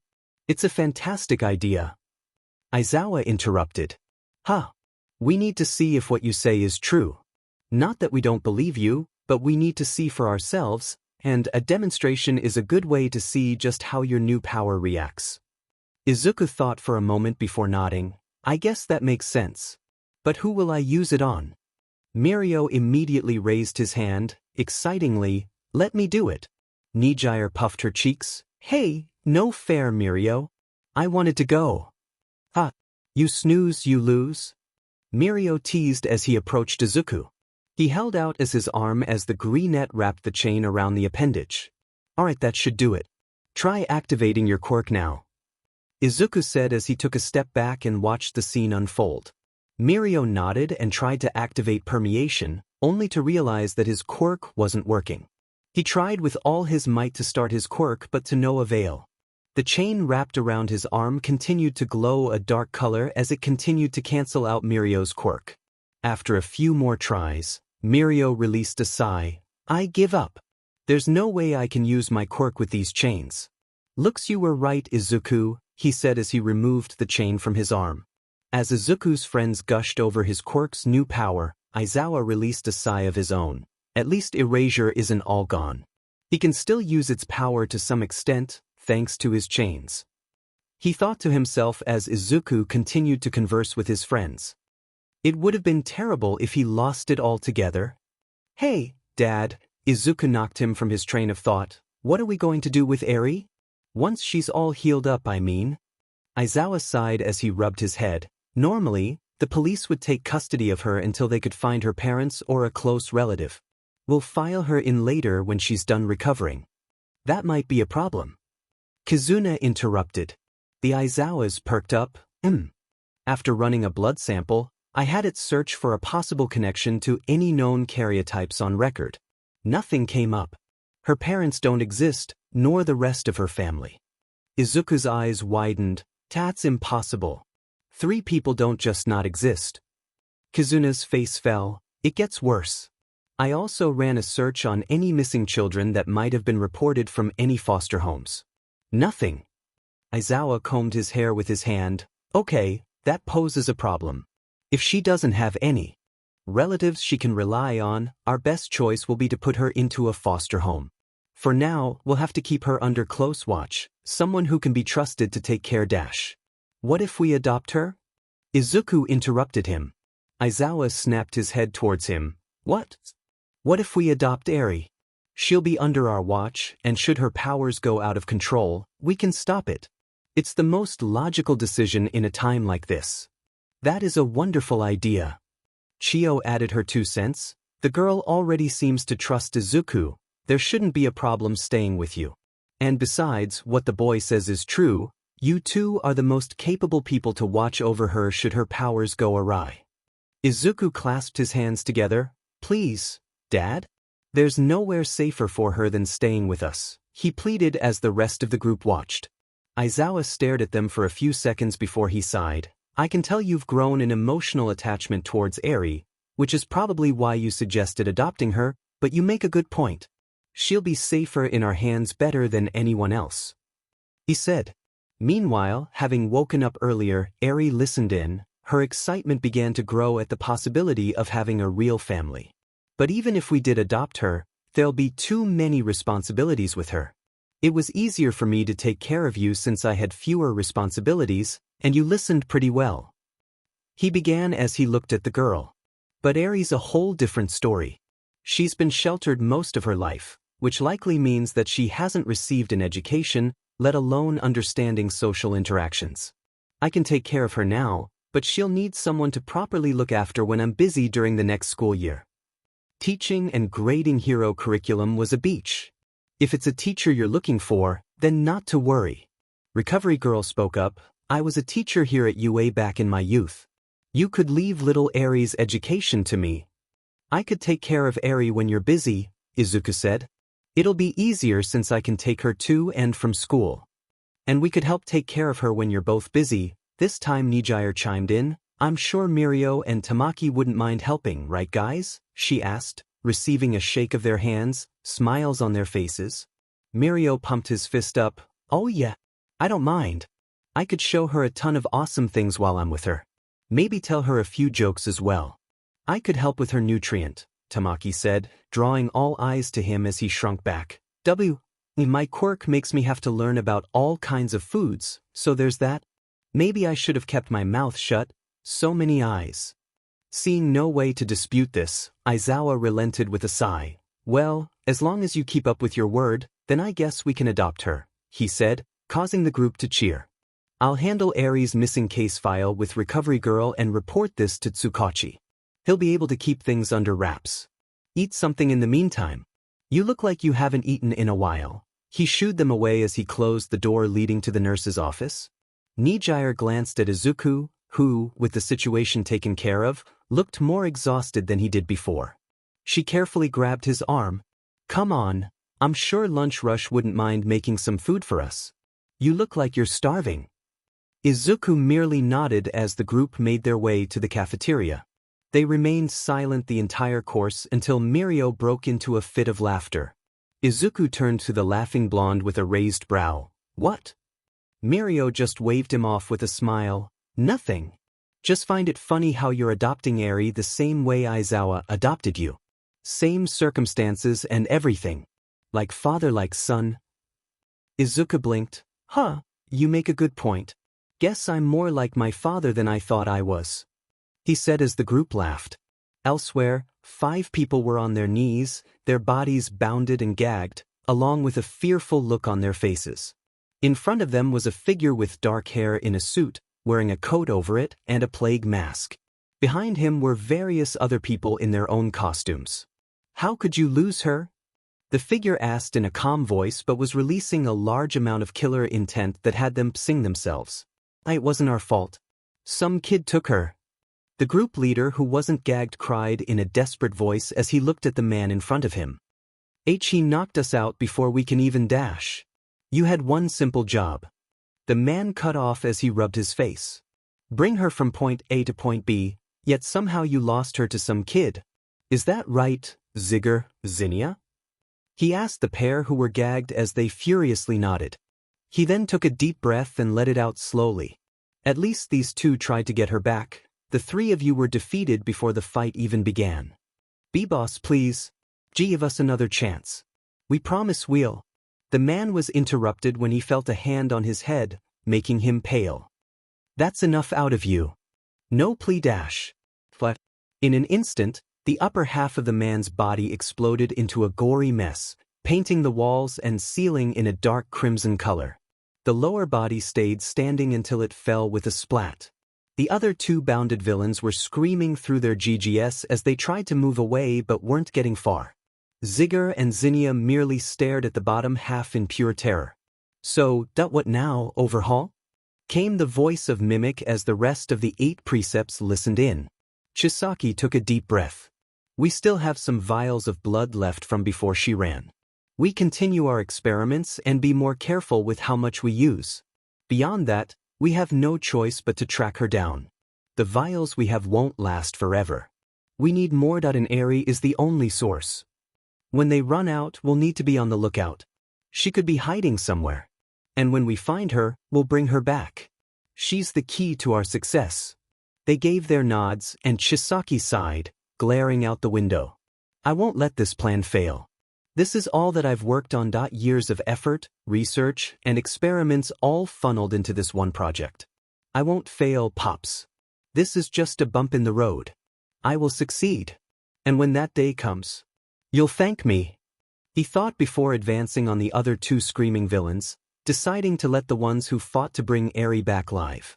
Ziggur continued to look at the bloody mess while Zinnia looked away with tightly closed eyes, tears spilling from the corners of them as she listened to the blood-curdling screams. Why did I ever sign up for this?